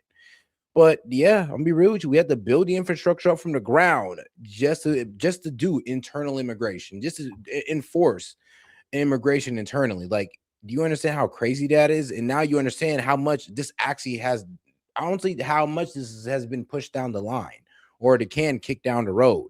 Be real with you, no president from the left or the right wanted to tackle this, just Trump. And I'll be real with you, he has my respect for that one, but he definitely effed it all up while getting into it with Iran. Yeah, they're trying to sell them. Now they're selling them. Now they're selling them. They didn't even use them. It's like he could have done it. But, and here's the best part is the left says Trump is Hitler, but Hitler was a visionary, Hitler, and it's not to glaze Hitler, whatever, but you recognize that Hitler was like a unique figure in the sense that he was compelled by destiny and a vision, and he was an ideas man. He was called the man against time by some of the esoteric Hitlerists. He's played this cosmic role in history. Trump, not that guy. Trump is just dumb. And I don't say that flippantly. Obviously, he's a smart guy. He'd have to be smart to be president, but he does not have that political talent. He doesn't have that genius, because what you would have done in that situation is, we're going to go into the sanctuary cities. We're going to arrest and deport everybody. Oh, our Antifa and left-wing protesters interfering? We're going to bring in the National Guard and crush them. And it's create the crisis, solve the crisis. That's just dictatorship 101. That's your Caesar-like figure. Manufacture the crisis that creates a demand for Trump to take over everything. And think about where the country would be if we just kept pushing in that direction. Like Minneapolis. Okay, these Somalians are stealing all the money. The whole country's against this. Send in Homeland Investigation, send in DOJ, DHS, Immigration, Customs and Border Patrol. And if these shithead Antifa are firebombing them and shooting them, then bring in the National Guard and crush those people. Put them in prison for 10 years like they did in Texas. They did a firebomb thing in Texas. Bro, put one of those guys in jail for 100 years. 100 years, bro. I was like, Jesus. But yeah, and then the other guys, what was it? I think the minimum sentence was 30 years. And some of these guys were just cooperators. The guy who got 100 years, I guess he deserved it because he shot at a cop. But the other guys, bro, 30 years plus is crazy. Sends a guy to a. But I get it. You got to send a very stern message. And I mean, I don't know. Like I said, the sentencing, the time of it, the length of the sentencing is a bit much, but you do got to send a stern message. And here's the thing. When it comes to Minnesota, he actually does have a point. Tim Walz and Jacob Fry was not giving ICE the backup. They were supposed to do crowd control to protect these protesters so they don't start obstructing ICE. They were supposed to provide a barrier where they can protest, have their freedom of speech heard, and they can do all that good stuff. But you cannot go in there and obstruct law enforcement. And that's what Renee Good and Alex Petty did, which eventually lost them their life. And it was being promoted by the left. 100 years in prison for doing that. Yeah. It's and good, because these Antifa people, trust me, I hate to make it a left and right thing, but due to the villainization of ICE that the left was promoting, that is literally what caused their death at the end of the day. They would not be there if y'all just was not villainizing ICE and having Renee Good think it's okay to just be in the middle of the street while ICE officers are conducting an investigation. If y'all rhetoric wasn't out there, bro, Alex Petty wouldn't think it was a good idea to put his hands on an officer while conducting a law enforcement engagement, while being in. Well, what was it? What was he doing? Oh yes, he was pretty much pushing down that lady. Which, trust me, I get the Custom Border Patrol agent pushing down a lady. I get it. We don't like to see it, but that doesn't give you the right to walk up to an officer and stop him while you're armed. By the way. And it's only because these leftist influencers who went out there villainizing ICE, pretty much putting a battery in the back of people like Alex Petty and Renee Good, is why we're getting situations like that. Let's just be clear. Let's just be real about it. It's not because ICE is just evil and they're out there trying to kill you. No. It's if you go out there trying to be obstructionist, you put your own life in danger. are the enemy. If you try to enforce the laws, they're going to become terrorists. So put them in jail forever. And then a Democrat can't take them back out. It's like, and then if there's more protests, and crush them too. Like, this is how you get a right-wing takeover of the country. But Trump doesn't have that gene. If it gets bad, he goes, oh, we got to back off. Yeah. Oh, if there's protests, oh, we got to back off. Steven, we got to stop doing the deportations. We're going to get killed in the midterms. It's like the midterms. You should even hold the midterms. Yeah. Cancel the midterms, you know. What they should have done, too, in the Senate, get rid of the filibuster. Get rid of the filibuster, pass the SAVE Act. Pass the SAVE Act, have mandatory voter ID. Don't have to worry about the midterms. Get all the Republicans in line to do the redistricting or the what do you call it? Gerrymandering to get as many of those seats as possible out of those Republican states. Don't worry about the midterms. You see, this is how you need to be thinking. But it's like, think about all these opportunities that are wasted, from COVID and BLM in the first term, which you could have used, to this in the second term. You could nuke the filibuster, do voter ID. You could manufacture a crisis, send in immigration and National Guard. You could do all these things. But like I said, the team is retarded. Pam Bondi, Kristi Noem, these are fucking idiots, dude. Kristi Noem, she's dressed like a Barbie. Bro, like, they were literally calling it the bimbo administration because all the women in the administration was fucking up.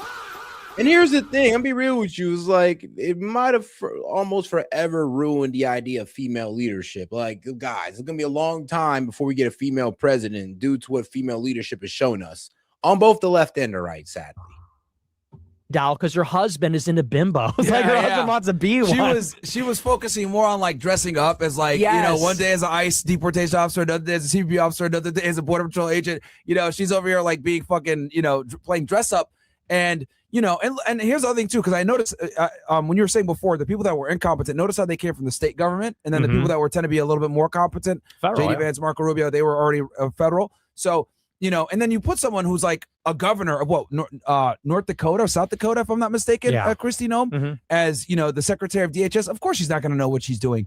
And, you know, and the thing also is, like, I think the biggest issue was that, like, he stopped doing the mass deportations and he stopped doing the ICE stuff to create, like, political leeway for himself for Iran, because he knew that the ICE raids were unpopular. So he's like, okay, let me listen to these fucking losers complaining, and then, like, stop that a little bit so I can get more. I don't even think that's true, because they were talking about winding that down in December, actually. Okay, so you don't even think the Iran war played a role? No, I think because the earliest signals, I had been talking about it on my show, the earliest signls were coming in, like, December. There was, like, already a trickle. Back off? Do you think that Renee Good and Alex Preddy? It was even before that. Because that was in, like, the first and second week in January. It was before that. I distinctly remember they were saying, you know, we need a refresh on that, a refresh on the policy, change the strategy. That was the kind of talk that was going around for immigration, from the deputy chief of staff, Blair, in the White House, from Susie Wiles. Trump went to the congressional retreat in Doral in Florida, right around here.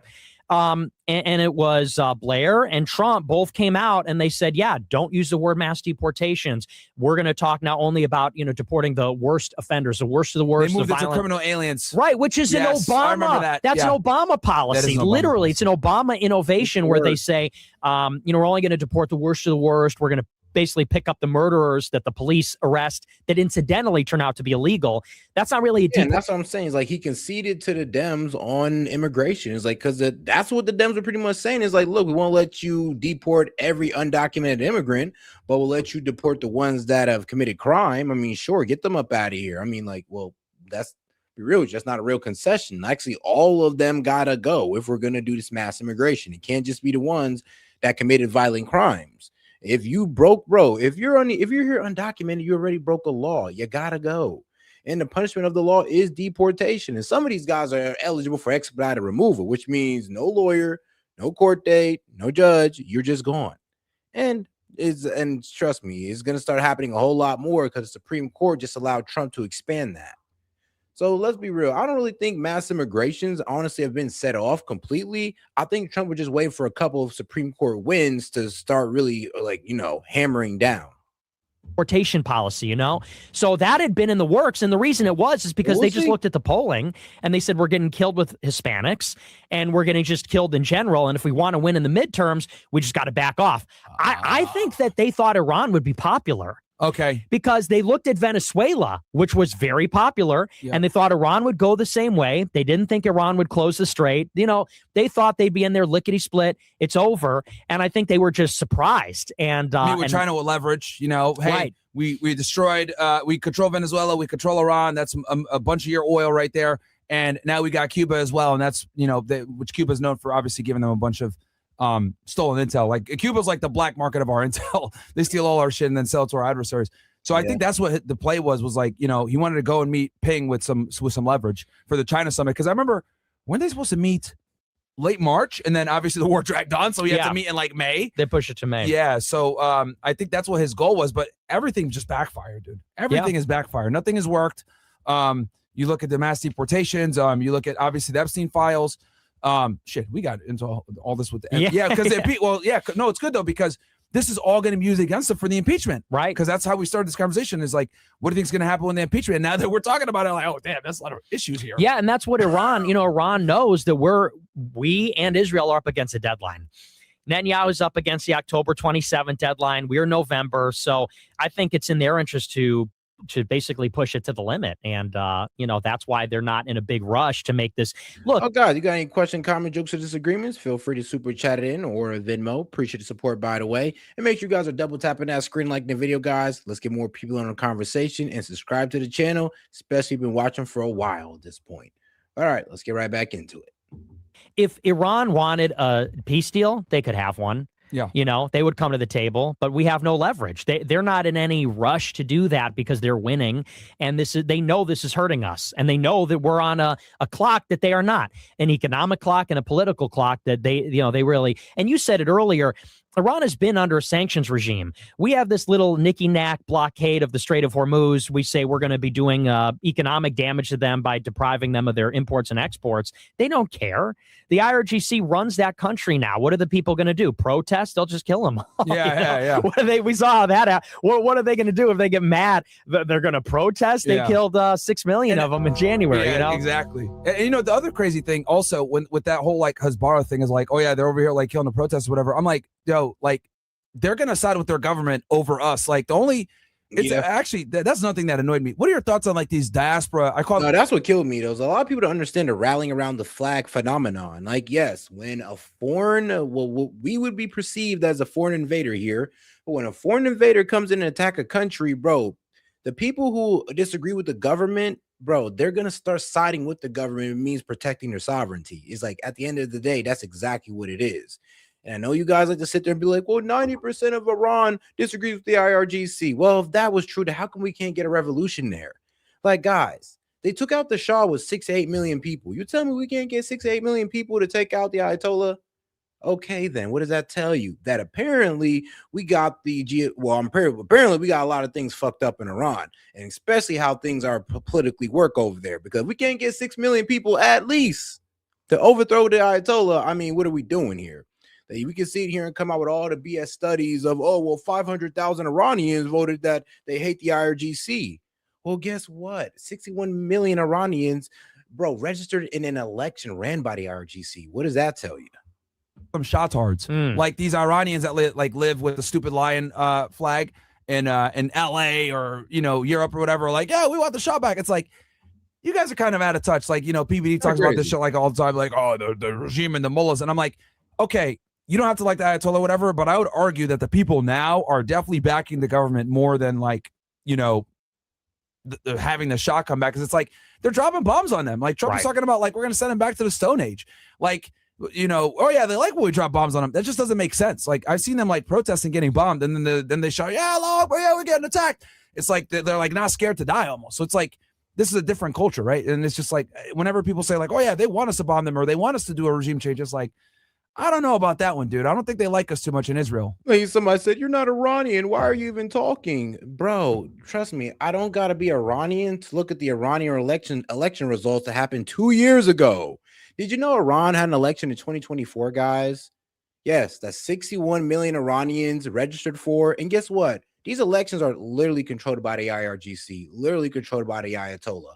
5 presidential candidates all got to be approved by the Ayatollah, by these religious radical clerics. So you're telling me 61 million people are signing up for that. 31 million people voted in that election. And thank God the reformists won, because the principalists, if they voted in a principalist, then I don't think we'd be in this situation with Iran. I'll be real with you. We'd be in a lot worse situation. But thank God the reformists won on that one. That's why he got possessed again.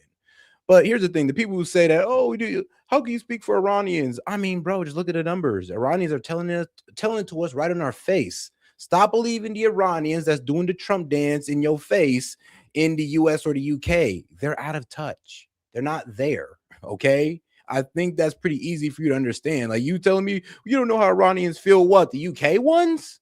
The ones in the UK? Like, come on now, bro.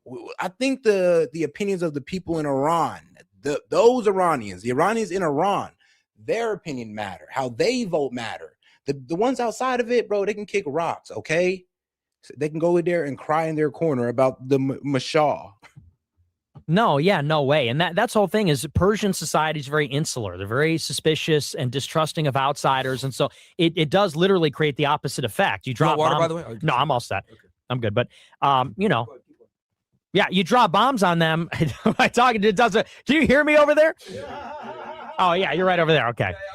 Yeah, no, you drop bombs on them, it's not going to work. I mean, this idea that you're going to bomb them and then they're going to like us more, because that's what Trump said at Mar-a-Lago when they started the war in February 28th. He came out and gave that speech, and it was kind of like a disturbing speech. He did it with like this black curtain. He was all disheveled, had no necktie on. And he comes out and he says, we're going to decimate Iran's military, and when we're finished bombing the shit out of the country, then the Iranian people are going to come out and take the government back. They're going to rise up.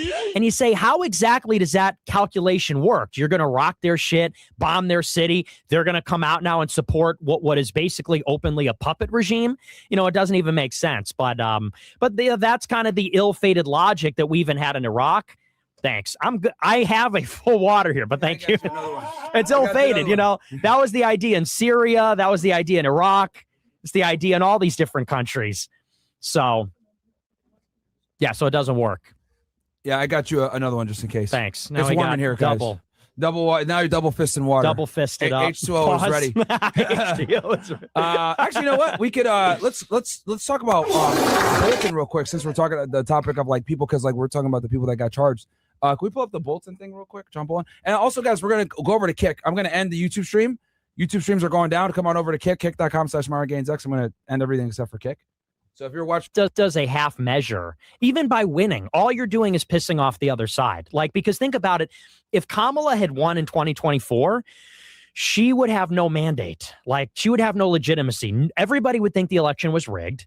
Even Democrats wouldn't like her because they believe that she was basically a usurper. You know, Yeah. she didn't even win the Iowa They just caucus. put her in, yeah, they just She put didn't her in. make it to Yeah. the Iowa caucus in 2020. She bowed out Yep. before even. Bro, she didn't have to debate anything. She didn't have to prove that she was the best candidate for the Democratic Party. And trust me, if she had to debate it and actually stand the primary, oh man, they'd have been cooked. But due to the fact that Biden, left so late, let's be real, it's kind of cooked for the Democrats at that point. And what they're gonna do? Sideline a so-called black woman? Like, come on now. Really, it's kind of funny how she plays a black woman card, but then she was also, you know what Kamala Harris ran on in California, right? Being the first Indian AG. Isn't that interesting? Nothing about being black, but Indian. And you seen Kamala Harris's mom? Like, let's be real here. Let's be real. She's more tied into her Indian roots and her black roots. In the first race. So she would be looked at as like this puppet who was installed, not popular, not legitimate, no mandate. And the culture had shifted to the right under Biden. Think about under Joe Biden. People need to literally just get this through their heads. It's not always a bad thing when the enemy is in charge. Under Biden, Elon bought Twitter. Censorship got better. Zuckerberg moved to the right. You know, he got his afro, he got his chain. He's talking about he's wakeboarding on the 4th of July. What's more, it's like wokeism basically died under Biden. You had fuck Joe Biden go viral. The culture moved to the right. We benefited. I'm sorry, but come on now. A primary was, let's be real, a primary was needed, but it was already too late. Like, there's really nothing that could be done. It was too late. Not enough time to even establish a primary or establish candidates outside of Kamala. Yeah, I mean, look, man, the Democrats have to just do what the best they can. And when they got put in a tough situation, when they should have just admitted that Biden was mentally slipping, if they did that a year ago, they could have prepared themselves for the situation where they didn't have to run such a bad candidate as Kamala, who can honestly barely finish a coherent sentence and who can't even really make a real point without going into like what a word salad. Well, really, bro, I ain't gonna lie. I call Kamala Harris literally the master of the word salad. Like, you can ask her a question and she would not answer that motherfucker, but she would take you in like 8 different directions. I swear to God. And it's kind of crazy how like people get mad at Trump for doing it, but really both of them did that shit, bro. But the word salad with Kamala was just too obvious, especially when 60 Minutes literally had to edit in an answer low key. They literally had to talk over a voice and be like, so why Kamala Harris give you a word salad? We will go ahead and explain her answer for you. I was like, are y'all serious? So no, Kamala Harris was a terrible person to run. Terrible. Even the Dems admit that. If you're a Dem thinking that Kamala Harris was the right person to run, come on now, you're being delusional. Even your own party rejects Kamala Harris at this point. From that. And why? Because when you're in the opposition, you get so much more leeway. When you're in power, the pressure's on. You got to be competent. You got to be effective. You got to present a positive vision. And you have to deal with all the contradictions of governing. You know, you're pro-Palestine, but you got to deal with Israel. Biden was getting squeezed to the benefit of the right. Think about how much more powerful the right got from 2020 to 2024. Yeah. So much more powerful. And if the Democrats had stayed in, they would have been flaccid. Now that Democrats are looking very strong in 2028, they're coming back with a vengeance because everyone's pissed at Trump. Everyone's got a reason, from the Massey stuff to the Epstein files, Iran, the bureaucratic incompetence / corruption, every way, the inflation, every way you cut it, the Democrats are going to be empowered by being negative. And now that we've had 4 years of Trump basically messing everything up, now they're going to come back with literally with a vengeance, and they're going to have a mandate. You know, it's going to be like Zoran Mamdani. Yeah. Instead of, you know, lame Kamala, it's going to be somebody more hardcore. He's reinvigorating the Democrat Party, and it's actually like when he won mayor, I was like, yep, this guy's going to he's going to revolutionize the Democrat Party. They're going to move from your establishment Democrats like Zoran Mamdani, bro, they're calling that man a kingmaker for what he pulled off in New York, bro. Literally got his starting 5 team. He got all of his Democratic socialists elected. So now who's going to stop him? Who's going to stop Zoran Mamdani's agenda? Nobody, because he got his whole squad elected. It's a Democratic socialist takeover. And like I said, hey, look, there's civil wars going on both sides. I know the Dems like to underplay it, but yeah, there's a war going on between the establishment Dems and the socialist Dems. And of course, on the right, there's a war going on between, well, I guess MAGA and America First, the foreign interests and the pro-American interests.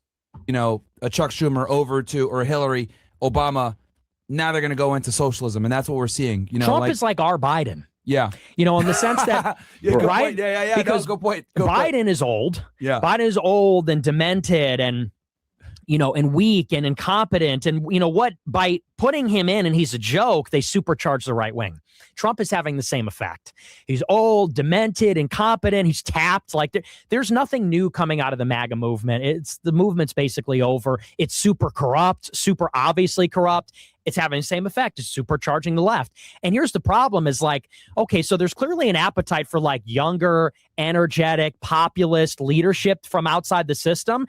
And now the left is basically going to benefit from this advantage of coming in from the outside. Like in 28, they get to be the outsiders that say, oh, look, are you fatigued with Trump? Are you fatigued with the Republican Party? We have the young offering. We have the young, energetic, Israel-critical, anti-establishment, economically populist offering.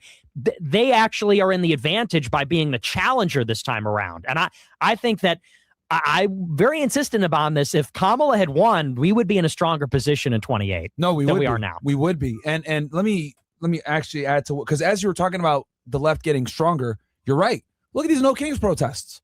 Dude, thousands upon thousands of people. Look at Antifa. They're becoming more violent. Yep. They're acting crazier. They're actually like in New Jersey, they were protesting against ICE for weeks in front of the thing like, oh, there's not humane things here. We're going to go ahead and complain in New Jersey, getting into fights.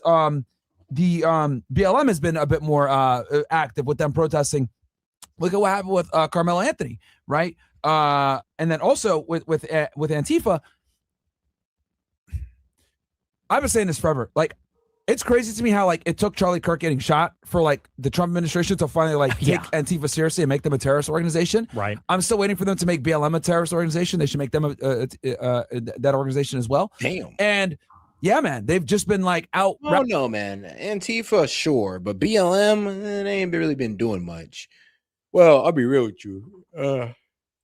If you always talk about Black Lives, if Black Lives Matters is the guys who are upset about Carmelo Anthony being sentencing for stabbing an innocent teen, I mean, I'll be real with you guys. If that's BLM and the way they're talking about, oh, we're just gonna start randomly attacking white people because a court decision didn't go our way. Yeah, they might need to label them terrorists, like domestic terrorists, because they are wilding.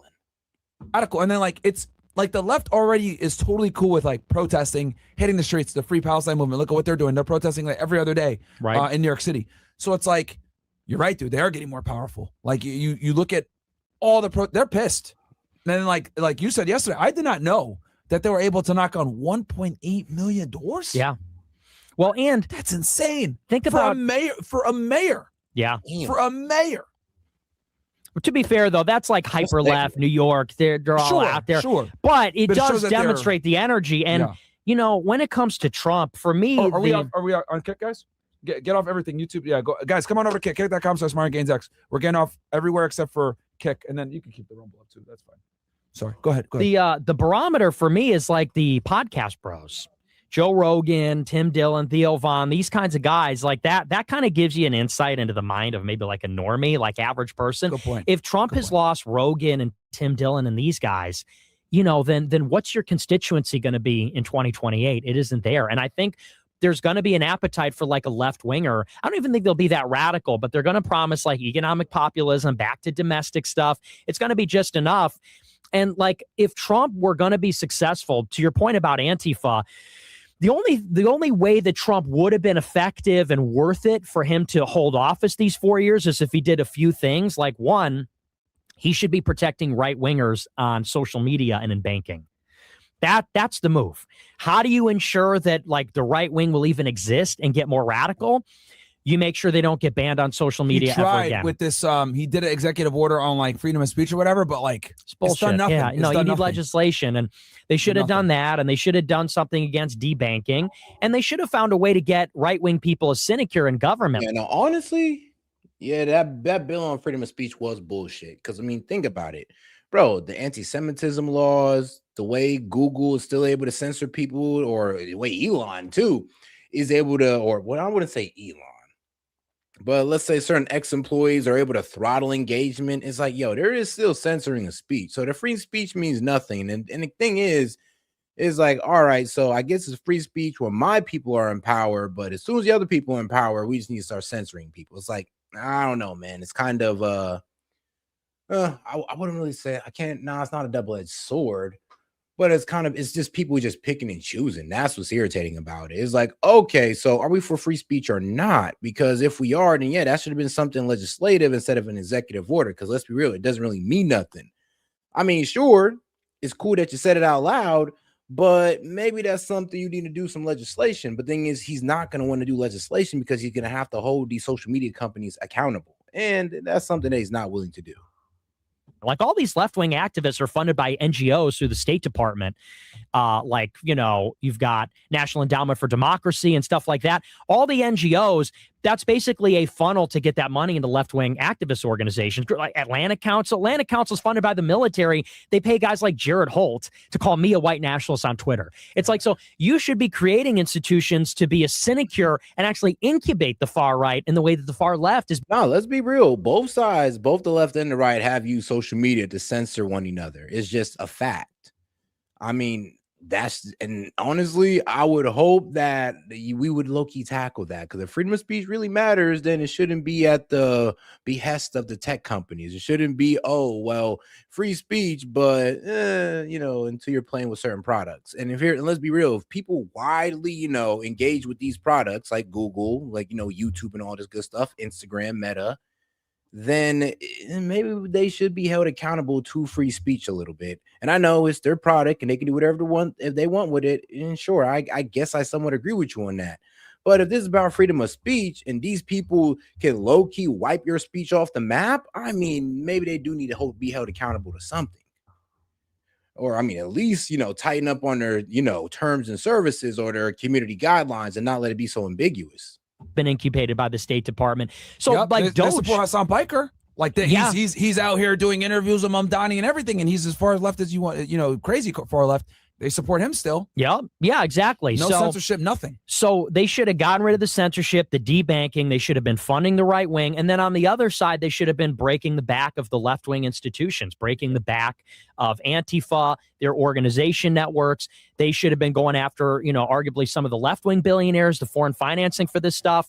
That should have been the move. But, it's like, Trump just doesn't think like, getting back to it, he's just not a political mind. He's a business mind. So for him, it's like, can you point to some policy wins? Sure. Okay. Yeah, they got rid of some of the DEI. Oh, okay, great. They closed the border. That's fine. Is that actually going to change the country? No. Does it change our political prospects? No. Those are the big ones. So that's why Trump's a total failure. Yeah. Damn. Yeah. It's so let's talk real quick about John Bolton here, because he got found guilty. And this is yesterday. It says John Bolton is now a felon after pleading guilty to unlawful retention of national defense information. He and his mustache have agreed to a $2.25 million fine, face up to 60 months in prison, and forfeit his pension. Let's play a little bit of it real quick, and then we'll kind of react. So this is, I guess, probably someone I'm assuming at the DOJ, probably U.S. Attorney. This morning, just moments ago, John Robert Bolton II pled guilty in federal court to the unlawful retention of national defense information. According to the terms of the plea agreement, Mr. Bolton faces a maximum sentence of up to 5 years in prison, followed by a term of up to 3 years of supervised release. He will also pay a fine of $2.25 million and will forfeit his pension under the HIS Act. Damn. But John Bolton is worth $10 million. I wonder how, I need to look into that. I can see him probably, probably through, I can see him buying hella stock in weapons companies, because since he's so pro-war. But yeah, he's worth about $8 to $10 million. So he'll be okay. National Security Advisor to the President of the He's United going to talk about how he had all access to some of the most classified stuff. Yeah. So what are your thoughts on that? Obviously, John Bolton is you want to talk about swamp creature. That is a swamp creature for real. Yeah. Yeah. Yeah. No, it's good. I mean, he's like the archetypal neocon. He's in favor of, and the architect of all these wars. So it's, it's good that they're going after him, but it's just not enough. Yeah, and I mean, this is how Bolton makes his money. Former U.S. National Security Advisor John Bolton accumulated his wealth through decades of high-profile government positions, of course, lucrative consulting and board roles, paid panel engagements, and the massive advance in royalties from his 2020 best-selling memoir, The Room Where It Happened. And the man's, like I said, he's like $8 to $10 million net worth. Having to pay $2 million won't be too bad for him.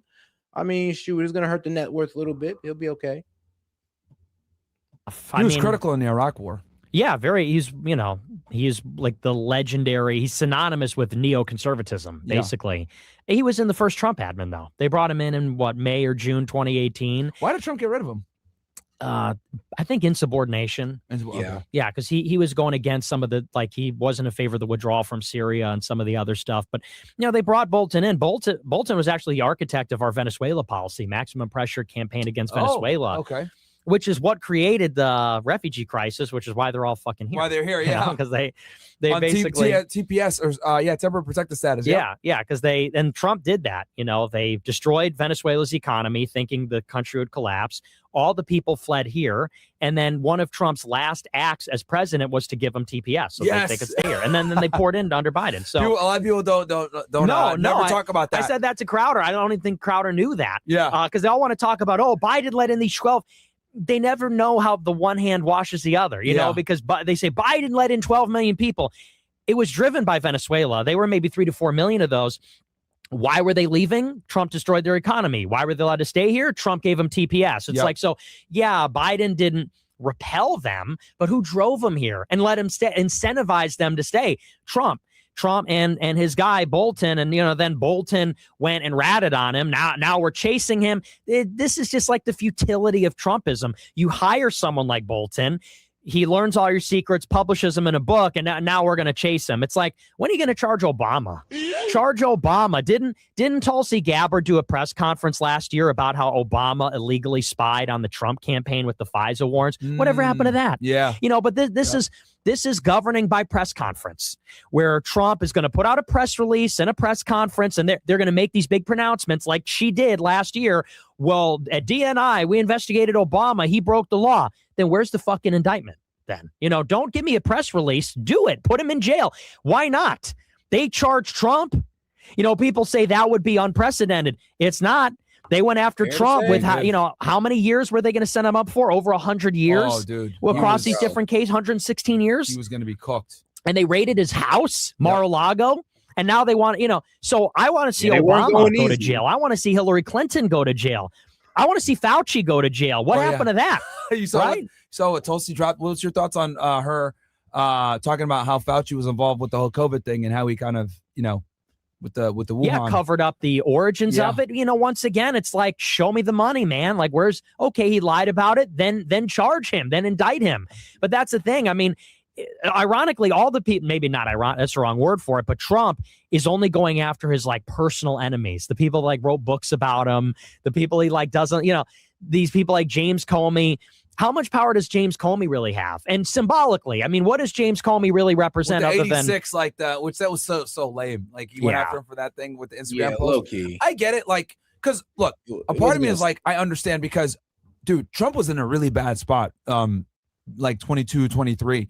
And I even, for me, I remember I the case that worried me the most, because at the end of the day, I think me and you both, we might be pissed off with Iran war, whatever, but we like Donald Trump. We thought he's hilarious, whatever. I think he's the most entertaining president of all time. The thing that had me concerned was the classified document case. When they went to Mar-a-Lago and they found all those documents there, and they're like, well, is it classified? Is it not classified? Can he declassify them? And the thing that I was in my head, I was like, no, he's going to be cooked, is because NDI, which is exactly what they got with John Bolton, it doesn't matter how it's classified. If it's military information, it's national defense information, cooked. It doesn't matter what the classification is. So they had him dead to rights. And I knew that this guy, Jack Smith, was not going to let up, right? Right. Dorian Jack Smith. So that was the case that I was like, this is bad. The other stuff was the Georgia RICO. I think that was just, oh my God, the black bitch. What's her name? The black woman, the DA, the district attorney for that county. I don't remember. Out of Georgia. Someone's going to put her name here. She went after Young Thug as well. They made a very similar RICO case against Young Thug and the YSL. She went after Trump for the Georgia RICO with voter fraud or whatever, and then obviously Washington D.C. for insurrection. Was it Fannie Willis? Yes. She was fucking her other attorney. Yes. So she obviously had her political ambitions, but the South Florida document case, bro, I think was the most dangerous one for sure, and that he would have got found guilty on that one for sure.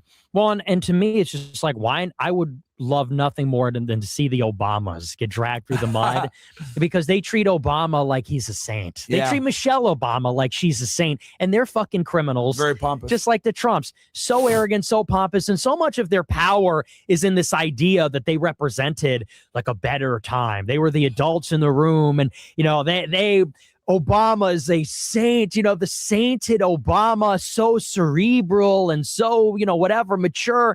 And so to see that, and bro, even I do have a joke. It's bro, the Dems literally treat Obama like he's the patron saint of politics. The man can do no wrong. And I know that's not all Dems, but bro, majority of Dems, bro, the Obama glaze is nonstop. They can't stop it. Oh my God, let it be a black liberal. Oh man, you can't say nothing wrong about Obama. Nothing. They got their Netflix deal and they're producing movies now, and they had their thing at the library. I would love opened up. Library just opened up. All these criminals. I would love to see nothing more. Trump should have launched a strike on all the former presidents. Should have been Bush, Clinton, Obama. Wouldn't that have been something? But and that's the kind of shit that we voted for Trump the first time to get. Yeah. It's not these political bullshit victories, but real accountability. End the wars, put these people in jail. You never get it. He said, let me get your take on this. I always thought that the Obamas were responsible for far more than just like, the political crap. Like, I think they brought about a very negative cultural change in America. Oh, yeah. Like, I think the faggotry we have now with the transgenderism, started with gay marriage.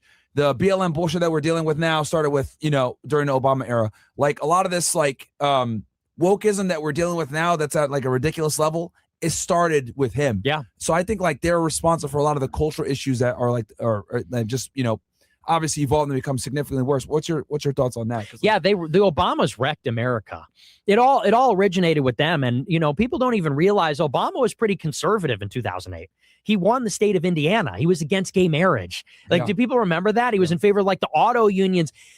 Like, Obama did not run as this race communist progressive, which is what he eventually became. And yeah, you're right. I mean, I ain't gonna lie, definitely surprised people with the legalization of gay marriage. He surprised a lot of people with that one, but then also a lot of people was on, Obama's side.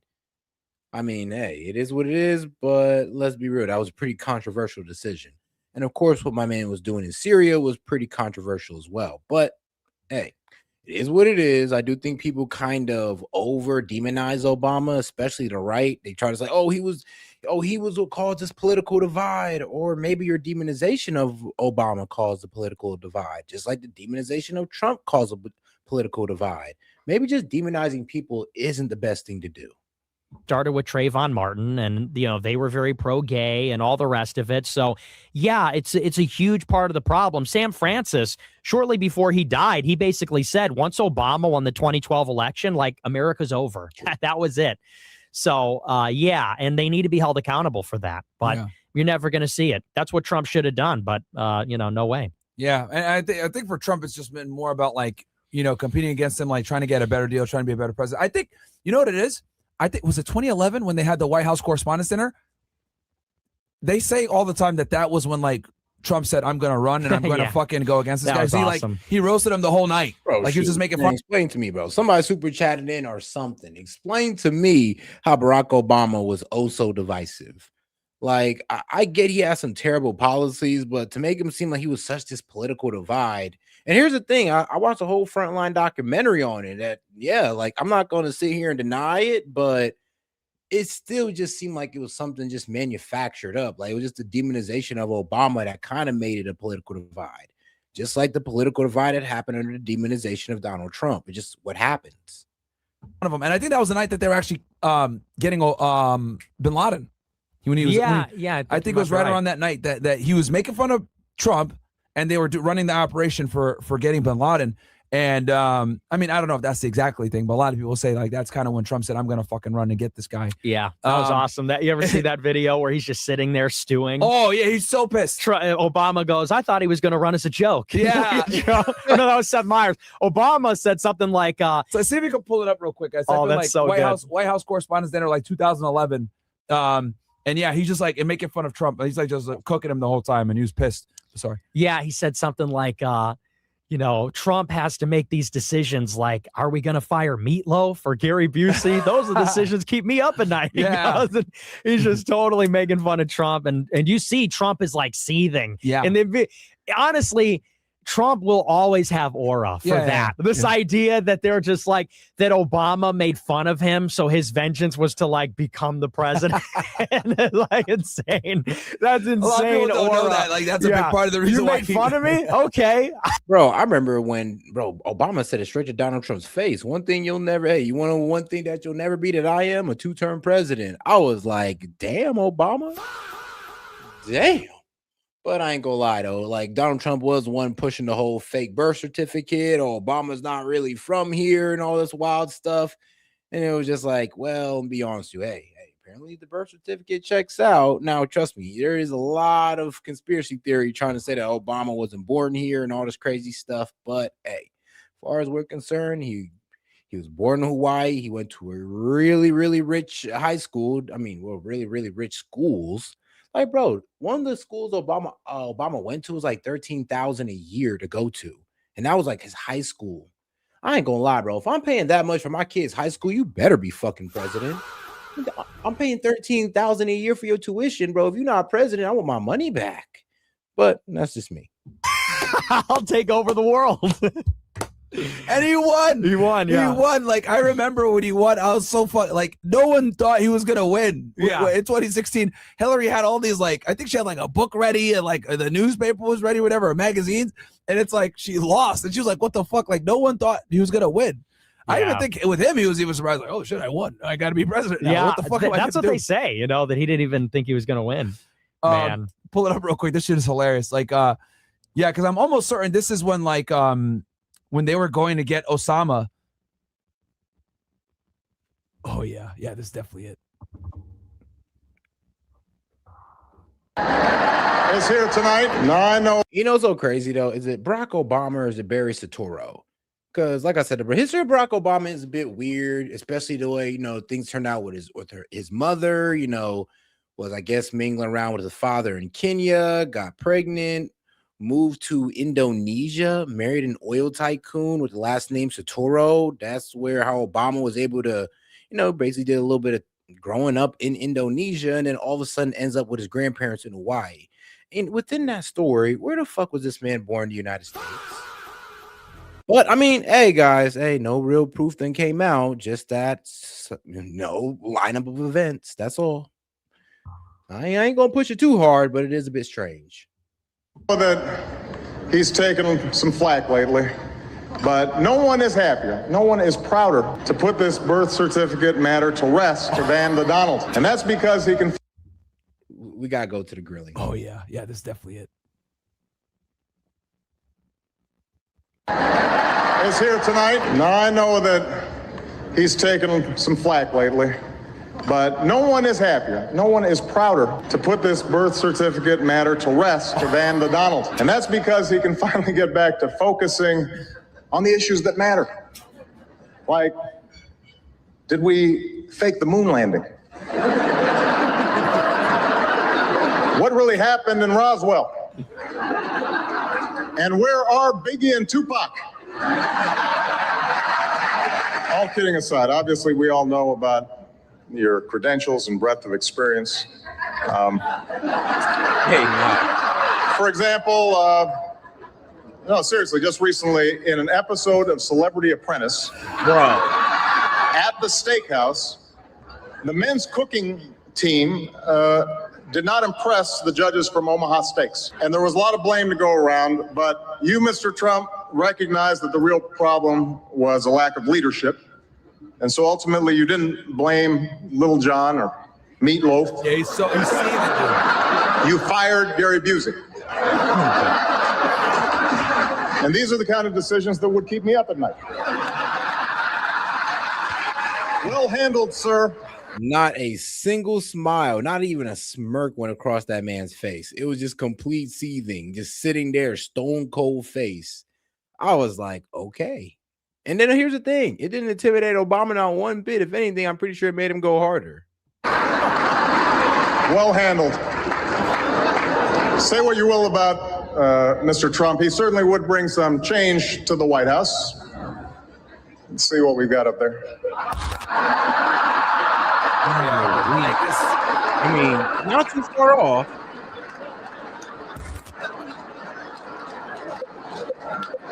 Yeah, look, he's not laughing. Donald Trump not laughing at all. is here tonight. Now I know that he had the same exact face the whole time, just like. Yeah, no, You know? not laughing at all. Yeah. Which is so because he hated Obama. He Yeah. thinks Obama's a punk. Yeah, and You not only know? that, you know, now I'm remembering why Obama went so viciously at him. Trump would always say, "Show us your birth certificate." The And I birther thing, remember- yeah. Because Trump was teasing Iran in 2012. Yeah. And that's how he got in the news cycle saying Obama wasn't born here. And that's what made and what's funny too about that is that the Clintons created that. When the Clintons run against Obama in the 2008 primary, that's where that came from.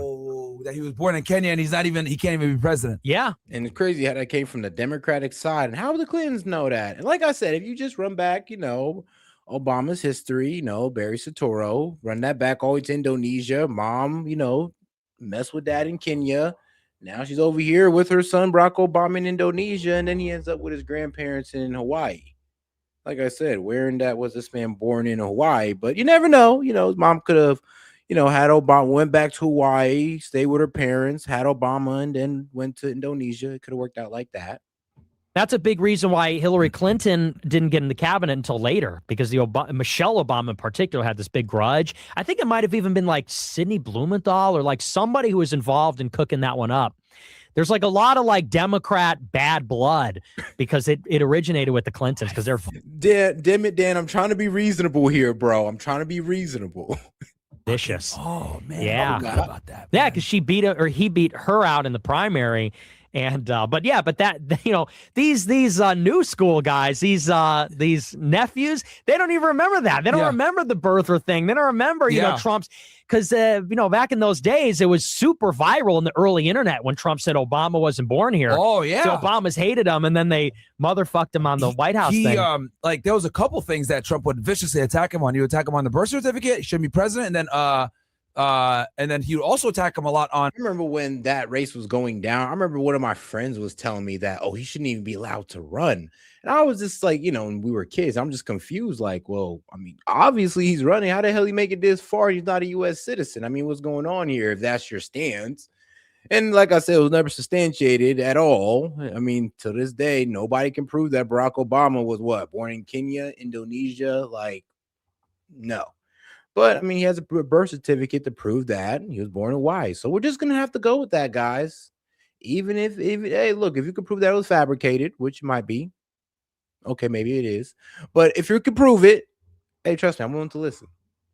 It's a fun conspiracy theory, I'll tell you that. The Middle Eastern foreign policy. Yeah, Benghazi. He'd always say, oh yeah, the Benghazi failure, that was a big one. And then also he'd say, Obama's going to drag us into a war with Iran. Right. This deal sucks. It stinks. You know, which is true. Like people say all the time. Well, Trump has always been critical of the Iran deal. He's always been hard on Iran. True. But a lot of his tweets were, we don't want war with Iran, and Obama's going to get us into a war with Iran. Right. And then fast forward, 15 years later, and he's the one getting us into war with Iran. And it's just like, what the fuck is going on? So horrible, though. Like that, because that clip was funny, but then to like, you know, people juxtapose that clip with like Trump being inaugurated in 2016 and Obama sitting in the audience. It's just like that is actually legendary. And that's why we love Trump, or did. Can you describe, because I don't think people understand, like people might be like, oh, Myron, why is that such a big deal? Like, can you tell them like how much Trump hates getting made fun of? Like, yeah, I mean, you know, he's obviously got a huge ego. Yeah. Very fragile ego. So that stuff really does get to him. But I don't know. I think that's overstated how much that really impacted it. Yeah, because, you know, he was talking about running for president for like 30 years. You know, he's going to run for the Reform Party nomination, I think, in 2000. He did actually something in New Hampshire, I think. But let's be real, though. That Obama rose probably put a battery in his back. And I wouldn't blame it. I wouldn't blame him if it did. It put a battery in my back. 1992 or 96, if I'm not mistaken. They set up some because, you know, back in 16 when he was originally running, I was like a big Trump guy and knew everything. Yeah, so we. Oh God, you got any questions, comments, jokes, or disagreements? Feel free to super chat it in and make sure to double tap that screen and like the video, guys. Appreciate the support. Oh yeah, super chat or Venmo. But all right, guys, let's get right back to it. Did something in New Hampshire teasing a Republican run in like the 90s. He did the Reform. Flirted with the Reform Party run in 2000. That's why I called Buchanan a Hitler lover. Oh, yeah. Remember that? Yeah. Because Buchanan was one of the first people to be a little bit critical of the of our favorite dreidel spinners, right? Yeah, 92. And so Trump, like he had been flirting with it. It's in the 88 convention, the Republican I think in 88 they were asking him about it. So he's wanted to be president forever. It's just that to him, I think he always saw that as the ultimate legacy, is like, you know, he wanted to go from what his father was doing, which was like apartments in Queens, to like the Grand Hyatt Hotel. And then he wanted the Trump Tower. And then, you know, it was the game show, the celebrity thing. And then I think ultimately he always wanted to be the boss of the country, you know? So, but he's just like sort of a petty tyrant. He doesn't have that political genius that a Hitler had or like a Joseph Stalin had. He doesn't have that talent. He's just sort of like a petty tyrant. Yeah. Because it's like he's like, because like there's obviously business elements of like a business mindset that will, you know, be great as being like a political leader, but at the same time there's like things there that like you might not necessarily think about, right? Because you have to be fairly cerebral and tactical with some of the things that you do politically that he, you know, might not be as refined. He's not an idealist. Yeah, you know, it's so that's why he was never going to be the guy. But that video is so funny. It almost makes you remember why it's so interesting, because when you contrast the Trump of 2016 from now, we really forget what it was like. Yeah. It's been so long and so much has happened and people have grown up under Trumpism that we've like lost touch with what it was really like in 2016. Not only what it was like with like Trumpism in its ascendancy, but also what it was like with the left. I feel like a lot of these younger kids, especially now, you know, kids that are 18 now or kids that grew up under Trump, like they never knew the Obama years. Yeah. It's like a different Or the Clinton generation. years. I remember the Clinton years vividly, like as a kid. Like that's why like Trump was so shocking to like, because I'm 36, I'm old as hell. Like it's so shocking because I was like, I remember when like, you know, presidents were super proper and nice and you know, very presidential, they would say, refined. So this guy comes in and says, we're gonna build a wall. Yeah. You know, and Mexico's gonna pay for it. It was unheard of. Like, what the fuck is going? This guy, you know, we're gonna ban the Muslim countries. I was like, oh shit, like this guy's nuts. Do a Muslim ban. F it, we're gonna bomb the shit out of them. I'm just like, bro. It was complete entertainment. I'm not even gonna lie. Like, bro, I was against Trump his first term, but I ain't gonna lie though, bro. When he got elected into office, I was like, all right, man, let's try this guy out. And it was complete entertainment. I'm not gonna lie. Some of the stuff Trump did, like I said, you gotta give props. Trump did have a good amount of W's his first term, but the pure entertainment value of Trump, man, was just phenomenal his first term. Like, oh my goodness.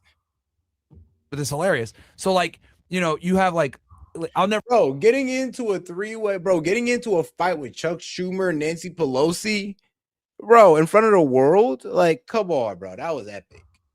Forget this. Obama and Mitt Romney debating in like 2011, 2012 for the presidential in the presidential election. They're all polite, you know, complimenting each other. Even when Obama ran against McCain, I remember this old lady, well, isn't Obama a Muslim? And he was like, no, he's not a Muslim. But he's like defending him and shit. Mm-hmm. Like that would never happen nowadays. Like, oh, yeah, I'm talking about the first term where inflation was down, gas prices were down, actually wages were up. Now, like I say, if you just take out COVID, of course. But yeah, you gotta understand, Trump actually had a pretty good first term, and COVID kind of effed it up a little bit. But let's be real, the numbers were pretty good. And then Biden comes in and then he kind of F's up inflation. And to do that, the adding of more spending on top of Trump's reckless spending that he did for COVID. But here's the thing, Trump had more of an excuse for crazy spending than Biden did. And that's the sad reality of it. But no, Trump's first term was actually pretty good. Let's be real. Especially when it came to wage gains. I mean, you can just look at the numbers. It's like they would just like bash each other. So like it completely went from like, look, bro, you can hate Trump all you want, but that's just the fact of the matter.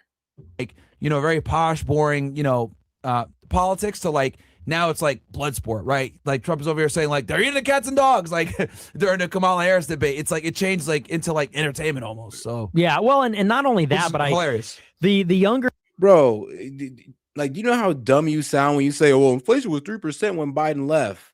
Yeah, but he hit a record of 9%. When you bro, 9% inflation, prices skyrocketed 20% across the board while he was in office. And the inflation going down to 3% doesn't mean that price increase disappeared. I hope you know that. Like, and to point that out, I'm be real with you, doesn't really say anything. If he would increase wages by 3% after he done decimated wages by 3%, maybe you have an argument there. But it's really dumb to sit there and say, well, it was at 3% when he left. Yeah, but you know, it was at 9% while he was in office, and there was a 20% increase across the board. So how was that a flex again? Especially, here's the thing, though. This is what you gotta give Donald Trump his due diligence. Before he popped off this dumbass war, he had 2.4% inflation, and wages were at 3.6%. Now it's a complete inverse. Now I ain't gonna lie. Like wages have been stagnant at that 3.6%, and inflation is up 4.2%. So, or is at 4.2%. So, trust me, I'm not glazing Trump. I'm just giving you the facts here. People, they just don't remember what it was like in the early 2010s. It was so liberal and so woke. They just like forget the texture of life. Now that Trump is in office, the culture's totally different. Like what's acceptable and how far right things have moved. And I almost wonder how positive that is because and here's the thing that also Dems don't understand. Like we lost $3,000 of buying power under Biden due to that rapid inflation. So Yeah, you can't sit there and brag about inflation going down when that doesn't stop the killing of our buying power. You can't really brag about that, especially when he didn't do anything to really increase wages. Like, come on now. Like, if you're going to skyrocket inflation, I mean, the best thing you can do is try to make wages catch up with it. Of that amnesia, I feel like that's what makes the pendulum go back in the other direction, because people have kind of gotten acclimated to like the new normal, which is Trumpism and like what's tolerated, and they forget what it was really like in the 2010s, which it was unbearable because it felt like leftism was just inevitable. Like everything was going more left forever. You were always going to be surprised about, at first it was the gays, then it was the trannies, then everyone thought it was going to pedophilia. And it felt like that, like kind of momentum. There's a huge push for interracial marriage too. Yeah. I don't know if you've noticed, like when Obama came in, there was a huge push for interracial relationships. Like every Netflix show or every TV show, there'd be like interracial couples all the time. It was like a thing. Well, and it was just always like more feminism, more black, more diverse. Wait, Isaac, you haven't been able to refute now one thing I said. Just get mad that I just gave you the facts that, well, you didn't even know about Biden yourself, apparently, or else you wouldn't be making this idiotic argument. But hey, bro, you have a good one. You have a good one. And like, hey, you need ChatGPT, my friend. I would just spin it off the dome. Like, and here's the thing, bro. Everybody knows that Biden's economy performance was abysmal. Even the Dems admit to this. So you sitting here like trying to defend it is crazy. When, bro, I don't even think Biden would defend his own economic performance. That's how wild you sound right now. But look, you need to go ahead and sit on your fingers, take a 24-hour timeout. You're not banned, but you need to sit out for 24 hours to think about how stupid you sound. More. It was always going in that direction. And what, to his credit, what people don't maybe on our side give Trump enough credit for is he totally arrested that trend and made it move. I mean, come on, Embrace. Come on, Galactic. They can be entertaining. Who says that a president got to be cutthroat and boring? Like, that's not how it has to be. A president can be productive and entertaining, much rather productive, of course, but they can be entertaining as well. Oh, bro, Obama was entertaining. You serious, bro? Shooting hoops. Bro, at the White House. What do you mean? Obama was actually pretty entertaining. I'm gonna be real with you. So you can't sit there and say a president can't be entertaining. The other direction. Yeah. And things are changing. Because like, Elon Musk being the most powerful man in the world and being like low-key a white nationalist. Yeah. That's kind of, you think about that. And, even these Tesla drivers, they're getting flipped off all the time. People drive Teslas and liberals like vandalize the cars, flip them off because they're like, the guy that runs the #1 electric U.S. automaker is like a fascist. It's like a white nationalist. Yeah. Well, and kind of just objectively is in many ways. And you go, in broad strokes, things have gotten better and we should work to maintain and push further in that direction. Forget that like, when Trump first came in, they were firebombing Tesla dealerships. Yeah. Like, they were like legitimately firebombing them, like throw Molotov cocktails, etc. Like a bunch of people got arrested for terrorism for doing that. That was crazy. In early 25. So when Trump came in, so it's like, oh shit. So, but no, it's just crazy times, man. Oh, okay. Let's go to the war. we went over on a whole thing tangent with the impeachment and everything else, but yeah, no, absolutely insane. So let's go ahead. We could go to rerun or let's see here. And guys, we're going to do obviously a Q&A section on OSS as well. You guys can ask me and Nick a bunch of questions. We'll go over there. Okay, in a little bit. Okay, so IRGC confirms this 2 hours ago. Its attacks on Kuwait and Bahrain is retaliation for the earlier U.S. Attacks on Iran. Yeah, tensions are getting pretty crazy. Let me see here, though. You know what? I do got a video. So basically, I think what happened was obviously the war in Lebanon did not cease. The Israelis did not pull back. As a matter of fact, they aggravated it by like signing this agreement yesterday, which obviously a lot of people got pissed off in Lebanon. Hezbollah people like went over to the PM's house and everything else. And then, bro, and it was dumb. It was like, hold on. So you're gonna, and like I said, bro, Hezbollah is literally a political party in Lebanon. They're literally sewn in honestly, in the fabric of their society. It just is what it is with that. And here's the thing, you can't really get Hezbollah to disarm without Hezbollah agreeing to disarm. And if you don't know, the Lebanese army can't make Hezbollah disarm. Actually, Hezbollah is more formidable than the Lebanese army. And also considering that the Lebanese army is half Shia Muslims, I doubt they're going to want to take out Hezbollah. So do you understand the problem here? Like, the Israel-Lebanon ceasefire means nothing because they can't get Hezbollah to disarm because, well, Hezbollah did not agree to. They've kind of left like the main party out of the conversation, thinking that it was going to get progress. And that led to the U.S. striking along the Strait of Hormuz in southern Iran. And then Iran retaliated by hitting bases in Kuwait and Bahrain. And then let's see what else we have here. Initial reports. So you scroll up a little bit, refresh it, like refresh the Twitter page.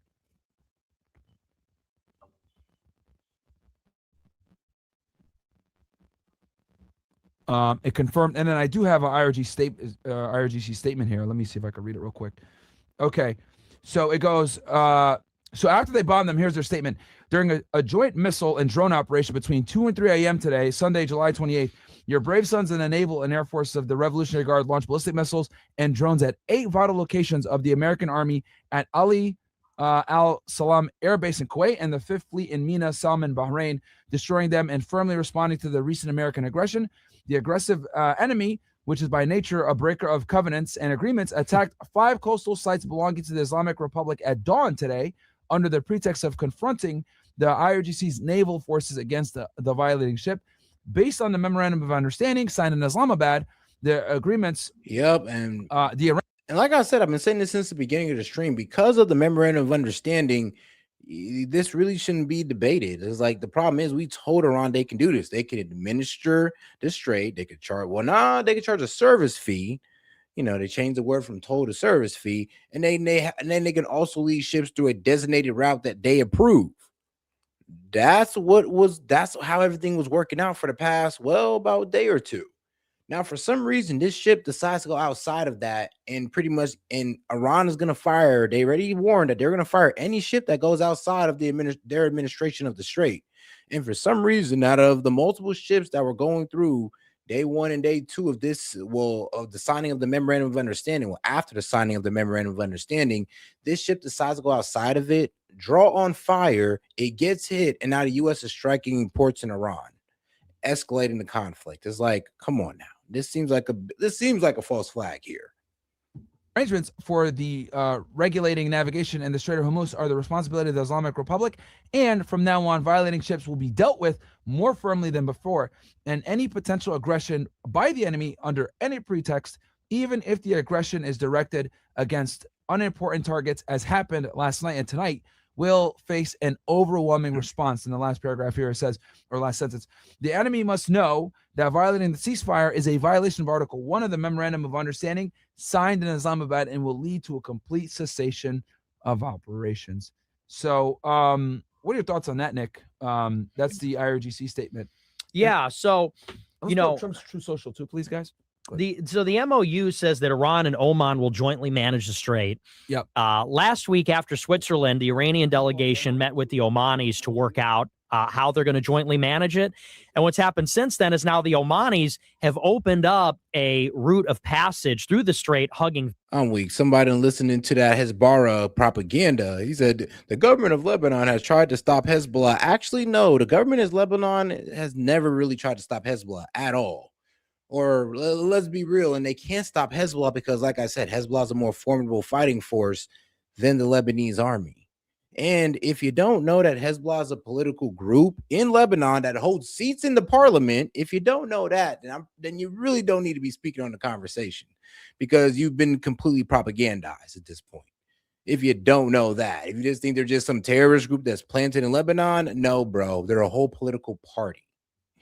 Their coast. Yes. So the strait goes between Iran and Oman. And what the IRGC said is the only way we're going to let you go through the strait is if you get permission from the IRGC. And what that does is create a precedent where then to get permission, you need to pay money. Mm-hmm. So Iran said, you're going to go through this lane of passage that we have authorized, that we've opened up. You need to tell us about it. Well, the Omani said, we're opening up our own lane. Yeah. And you can double cross them, right? Because they were supposed to work together to have like split the revenue and then like have one lane that they go through. So the Omanis kind of double crossed them. Right. So the Omanis are saying we're going to let ships go without paying or asking permission. This is why the Iranians are now attacking the shipping. The Iranians started. Nah, that is hilarious. Though somebody said, "How did Israel start the war? They were attacked by multiple countries." It's like, yes, bro. Yeah, the guy who commented under you, yeah, Israel bombed them first. Did you forget that Israel attacked southern Lebanon first? That invoked attack from Hezbollah. Other than that, they were under a ceasefire that once again Israel broke. But for some reason, they'll sit there and play victims and tell the story from the country's or from the terrorist group's retaliation from their aggression. And if you actually know history, why does Hezbollah even exist? What made Hezbollah form?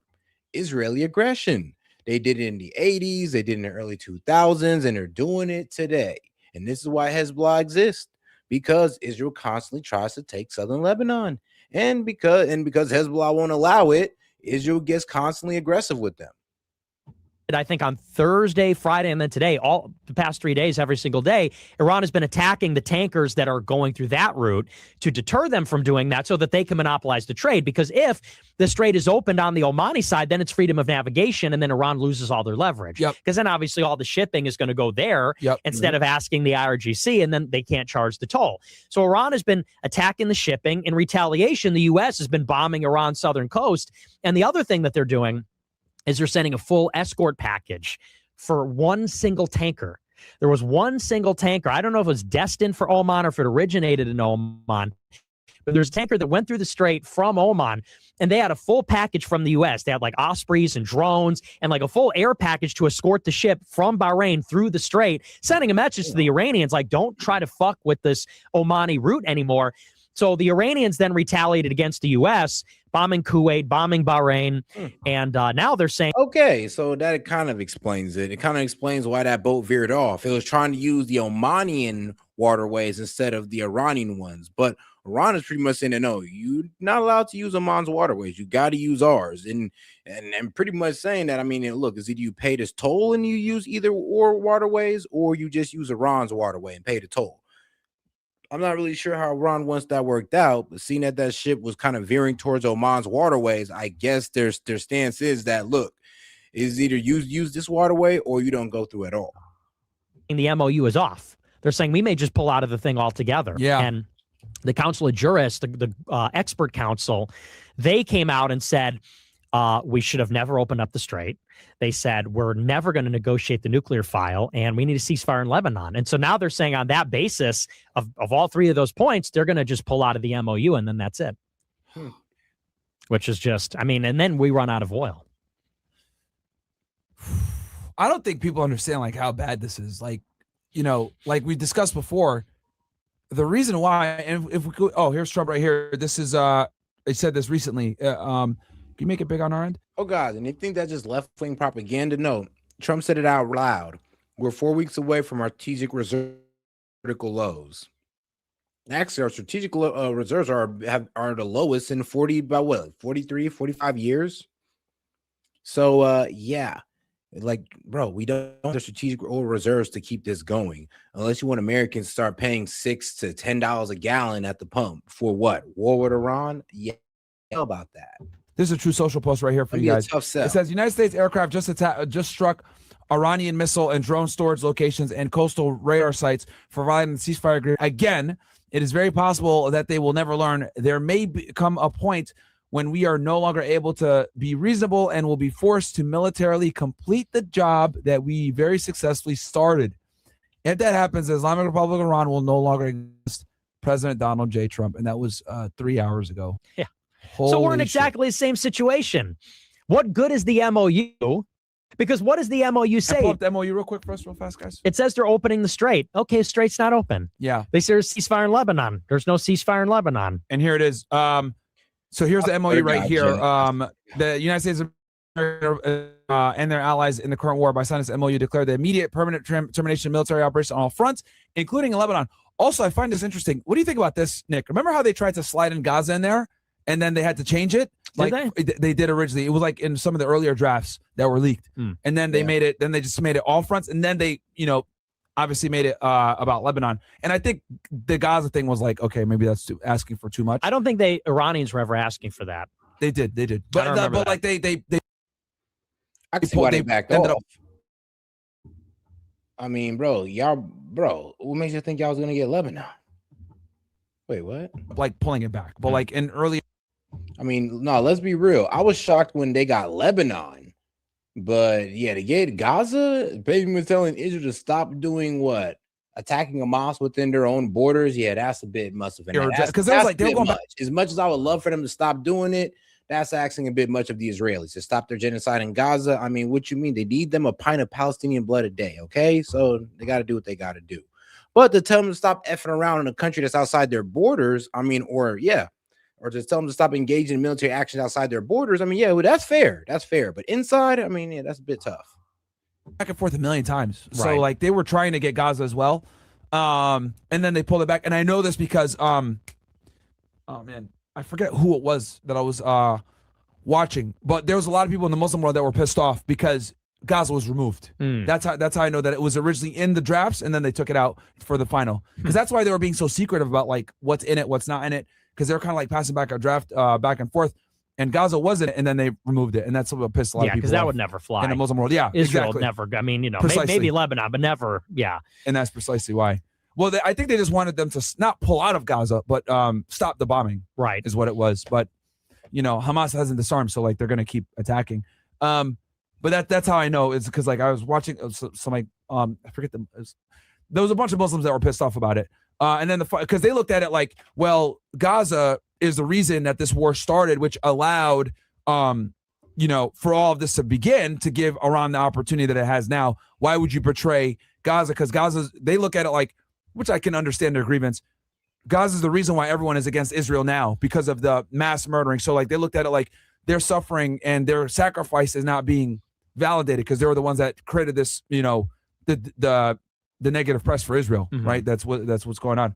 Can we pull it up real quick one more time? The final deal will confirm and refrain from the threat against force of each other, ensuring the territorial integrity and sovereignty of Lebanon. The final deal confirmed the permanent termination of a war on all fronts, including Lebanon. Okay, so this is what the first point that they were saying that they violated. So, but you were saying earlier with the shit. We're talking about the straight termination. Shit, I don't remember. But I mean, maybe just about the whole situation that the MOU is now. I mean, what's even the point? Yeah. I mean, that it's exactly the status quo from before. And fundamentally, it's because they just never agreed on these issues. Because the disagreement, which was at the center of this, was if the Strait opens, it's under what conditions? Yeah. Does Iran control it, or is it freedom of navigation? Because that was always the sticking point. Iran said, yeah, we'll open the Strait, but we're going to charge money. And the U.S. said, no, you're not. We need freedom of navigation. And so apparently in the weeks leading up to the MOU, they said, oh, we resolved that. We're going to let Iran charge a toll. And, the U.S. insisted, no, we're not. And they still are. So there was no agreement on that. There was no agreement on Lebanon. And then the Iranians are using these violations as a pretext. So they're saying, well, since there's no ceasefire in Lebanon, now we don't have to open up the Strait. We can bomb shipping if we want to. Since the Strait is closed, now the U.S. is going to hit Iran. Now Iran says, well, then we're not going to talk about the nuclear file. So, we're just not anywhere close. And at that point, the whole deal is cooked. And that's kind of what the path we're on right now, because we can't get no progress in Lebanon. I mean, I guess Iran doesn't got to abide by reopening the Strait. So what? They're going to allow people to go through with a toll. We don't want that. And we're willing to attack Iran over that. And Iran's willing to attack us back. So I guess we're just going to resume kinetic strikes, and we're just going to run out of oil, and you're going to see $10 at the gas pump. God forbid, of course.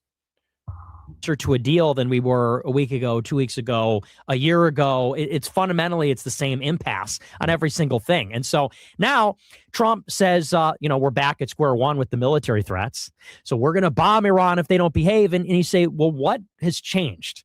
What military option is available now that wasn't available in April? That wasn't available, when you threaten to annihilate Iranian civilization. What are you going to do? Take Karg Island, bomb the nuclear, or not the nuclear, the oil refineries and the bridges and the civilian.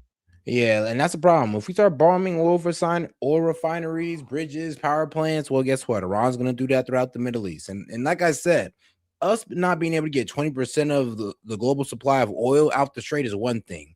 Imagine not even being able to produce it, because that's exactly what Iran would have done. Just start destroying oil infrastructure throughout the Middle East. And trust me, we don't have enough Patriot missiles to defend all the missiles that they're able to shoot.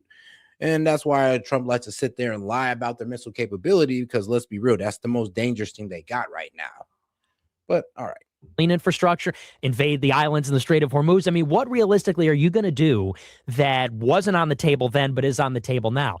You can't. There's nothing you can do. And this is why, for me, I've always wondered where it's going to, I really have no idea where it's going to go. I really don't, because it's like we can't get Iran to change their behavior. We also can't invade militarily. So something's got to give here. Either we're going to give Iran everything they want, or we're going to get absolutely fucked.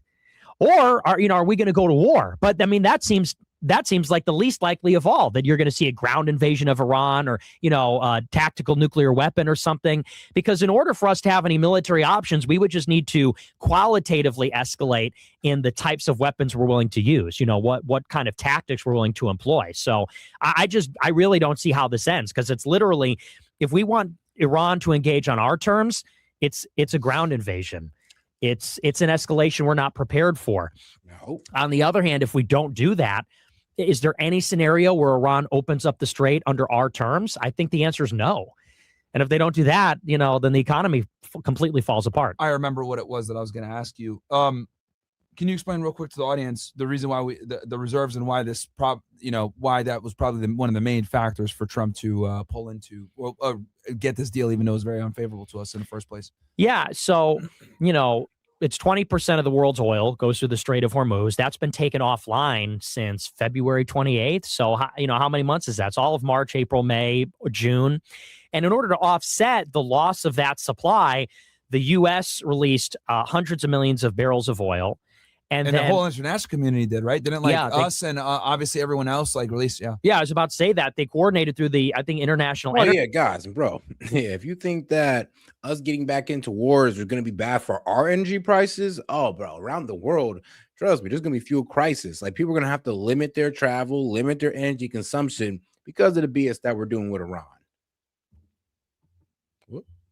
Energy Association, the release of 400 million barrels of oil, and that's just what they coordinated. China released their reserves. We don't even know, because they're not transparent about it, but the whole world dumped their supply, and that's why the price hasn't gone out of control, because they were saying that if the war went on into June, you'd have like $200 per barrel for oil. The only reason that it hasn't happened is because we've just been pumping this stuff out, but now we're just running out. There's only 350 million barrels left in the U.S. Strategic Petroleum Reserve.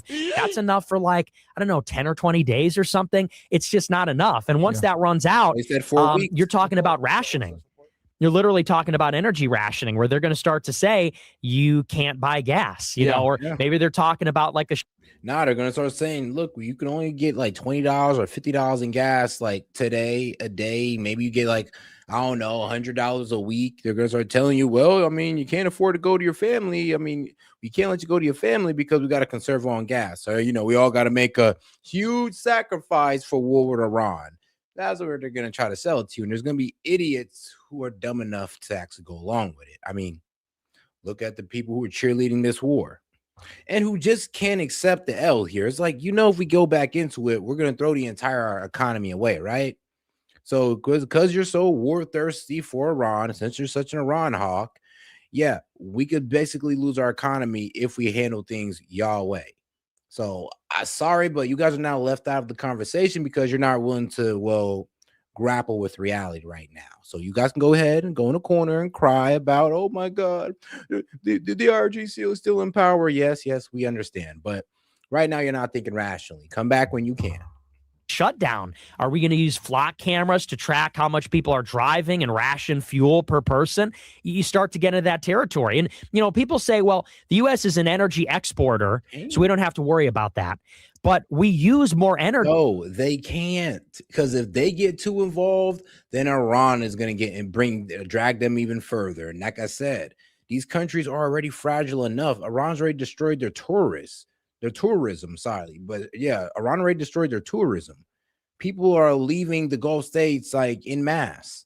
They're losing billions of dollars just through that. Now imagine if Iran starts attacking for real and making sure that nobody would ever return. And then, of course, are attacking their energy infrastructure and all that good stuff.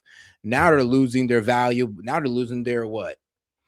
I would say their value as an oil producing nation or part of OPEC. And I mean, come on now. Do we really need to sit there and put these countries in danger over a war that we started? No, that's why nobody wants to get jumped in. No, but that's why nobody want to jump in on this. We started it. And here's the thing. We haven't even been able to prove that Iran is this imminent threat. And all we did is not put Iran in a better position. So trust me, we like the argument for this war starting is already lost. That yeah, then we please make. explain that to them, because like people are so because Trump always says this during interviews. He always says we make more oil than Saudi Arabia, we make more oil than all these people. We don't even really need the Strait like that. We produce our own. Now we got Venezuela, etc. And I'm just like in my head, like, okay, though some of that might be true, it doesn't matter. Can you explain to them like why that doesn't matter, that we make our own oil and we got Venezuela, and it's like why still doesn't change the high prices? Yeah, it all has to. Well, number one, it's just basic like supply and demand. You know, that's the first and foremost. Is everyone in the world is competing for oil, and so the price system works with that like it does. And it's for down anything now else. at 73, but like it's gonna go back up. Yeah, and like Rifleman, do you know why gas is $3.58? Is because we're dumping our strategic oil reserves. It's because China, yes, our guys over there in China decide to stop taking in 40% of their oil imports. So the reason why we're seeing a bit of a not a fluctuation, but a fall in oil price is because we're low-key setting ourselves right into like a bad place when it comes to our oil reserves, or I would say a detrimental level when it comes to our oil reserves. And how long is China going to hold back their oil imports? So this is the only reason why you're seeing these prices, bro. It's not because, oh, we're winning the war or things are back to status quo. Like, come on now. I wish it was like that, brother. Trust me, I really do. But you're right about the secured border and all that other good stuff. Like, I ain't best economy. Yeah, you know, if you're failing on affordability, I don't know about all that. Stocks up. I mean, that's great. But, you know, pointing out how a bunch of millionaires and billionaires are making money instead of American affordability may not be the best message. But it is way better than Sleepy Joe, considering, you know, we haven't hit 9% inflation and or 5. But we're at 4.2. So like I said, it's not like we're far away, sadly. Especially with this conflict. Because they haven't priced it in, you know, because the markets, for whatever reason, the markets are behaving irrationally. They are responding to the news. If the headline says the war is over, then they will say, oh, well, oil's going to become plentiful again. So that's reflected in the price. But they don't realize that just because even if the war ended today, it doesn't mean that supply goes back to normal, because it takes time for supply to increase again. It takes time to get those ships out of the Strait. It's going to take time for them to build confidence to even go through the Strait. And then, you know, the tankers are slow. It's going to take them 30 days to get to their destination. So it doesn't just go back to normal automatically. And we're not. But we are back to pre-war levels, though, when it comes to price per barrel. Brent crude at 71. It was at 67. So it's really like, a few dollars off. So not too bad. WTI, $69. Not too bad. And this is like current numbers, like current updated numbers right here. So not too bad. And that's if we can keep things going, if we can keep the ceasefire and keep the ceasefire going, keep the Strait open, yes, we can enjoy these prices and we can start seeing the decrease in gas price. And it's going to also take a while too. We also got to wait for the global supply chain to catch up. But hey, because we're also letting Iran sell their oil into the market, that also increases the supply of it. I mean, that also might help drive down prices a bit faster. I know, right? You know, somewhat giving some sanctuary to Iran is working out for us. Who'd have knew? You know, Iranian oil coming to a pump near you. Not even there yet. You know, the Strait isn't even open still. So, you know, the price seems to be out of touch with the economic reality. But the point is, no matter how much oil the U.S. makes, we're still competing for oil on a global market. It has to do with the type of oil that we are able to refine with our infrastructure, the type of oil that we make, the type of oil other countries make. All of our refining infrastructure on the southeast coast in Texas is built to refine heavy, sour crude oil that we thought we were going to get from Mexico and Venezuela. That's the type of oil in Mexico and Venezuela in the 1990s. They thought that was the oil boom. So they built up all this refining infrastructure for that product. The oil that we get from the oil sands from fracking is light and sweet. So we don't have the refining infrastructure to use that. We export that to other countries. And so, this is why even though we have a lot of oil, we're still importing oil. We import the type of oil that we can refine.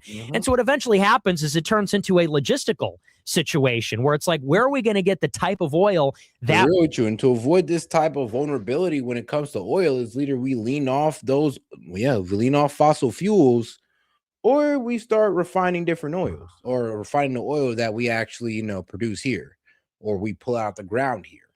We need. There's just not going to be enough of it. Yeah. So, and the infrastructure in Venezuela isn't even built up yet. It's going to take years for them to build that up. When people say, well, we control the. All right, guys, the sun is starting to rise and the birds are starting to chirp in my area. So I'm going to go ahead and call it on this one, guys. I appreciate you guys for pulling up. Make sure you double tap the screen on the way out, guys, or smash that like button, guys, and make sure to subscribe to the channel. This is S.E.T with S.E.T Media. I will catch you guys on the next one. Noah! Larry, what the hell are you doing? Larry! Larry, you can't just. Oh, Larry! Oh, are you all right? How did... Larry!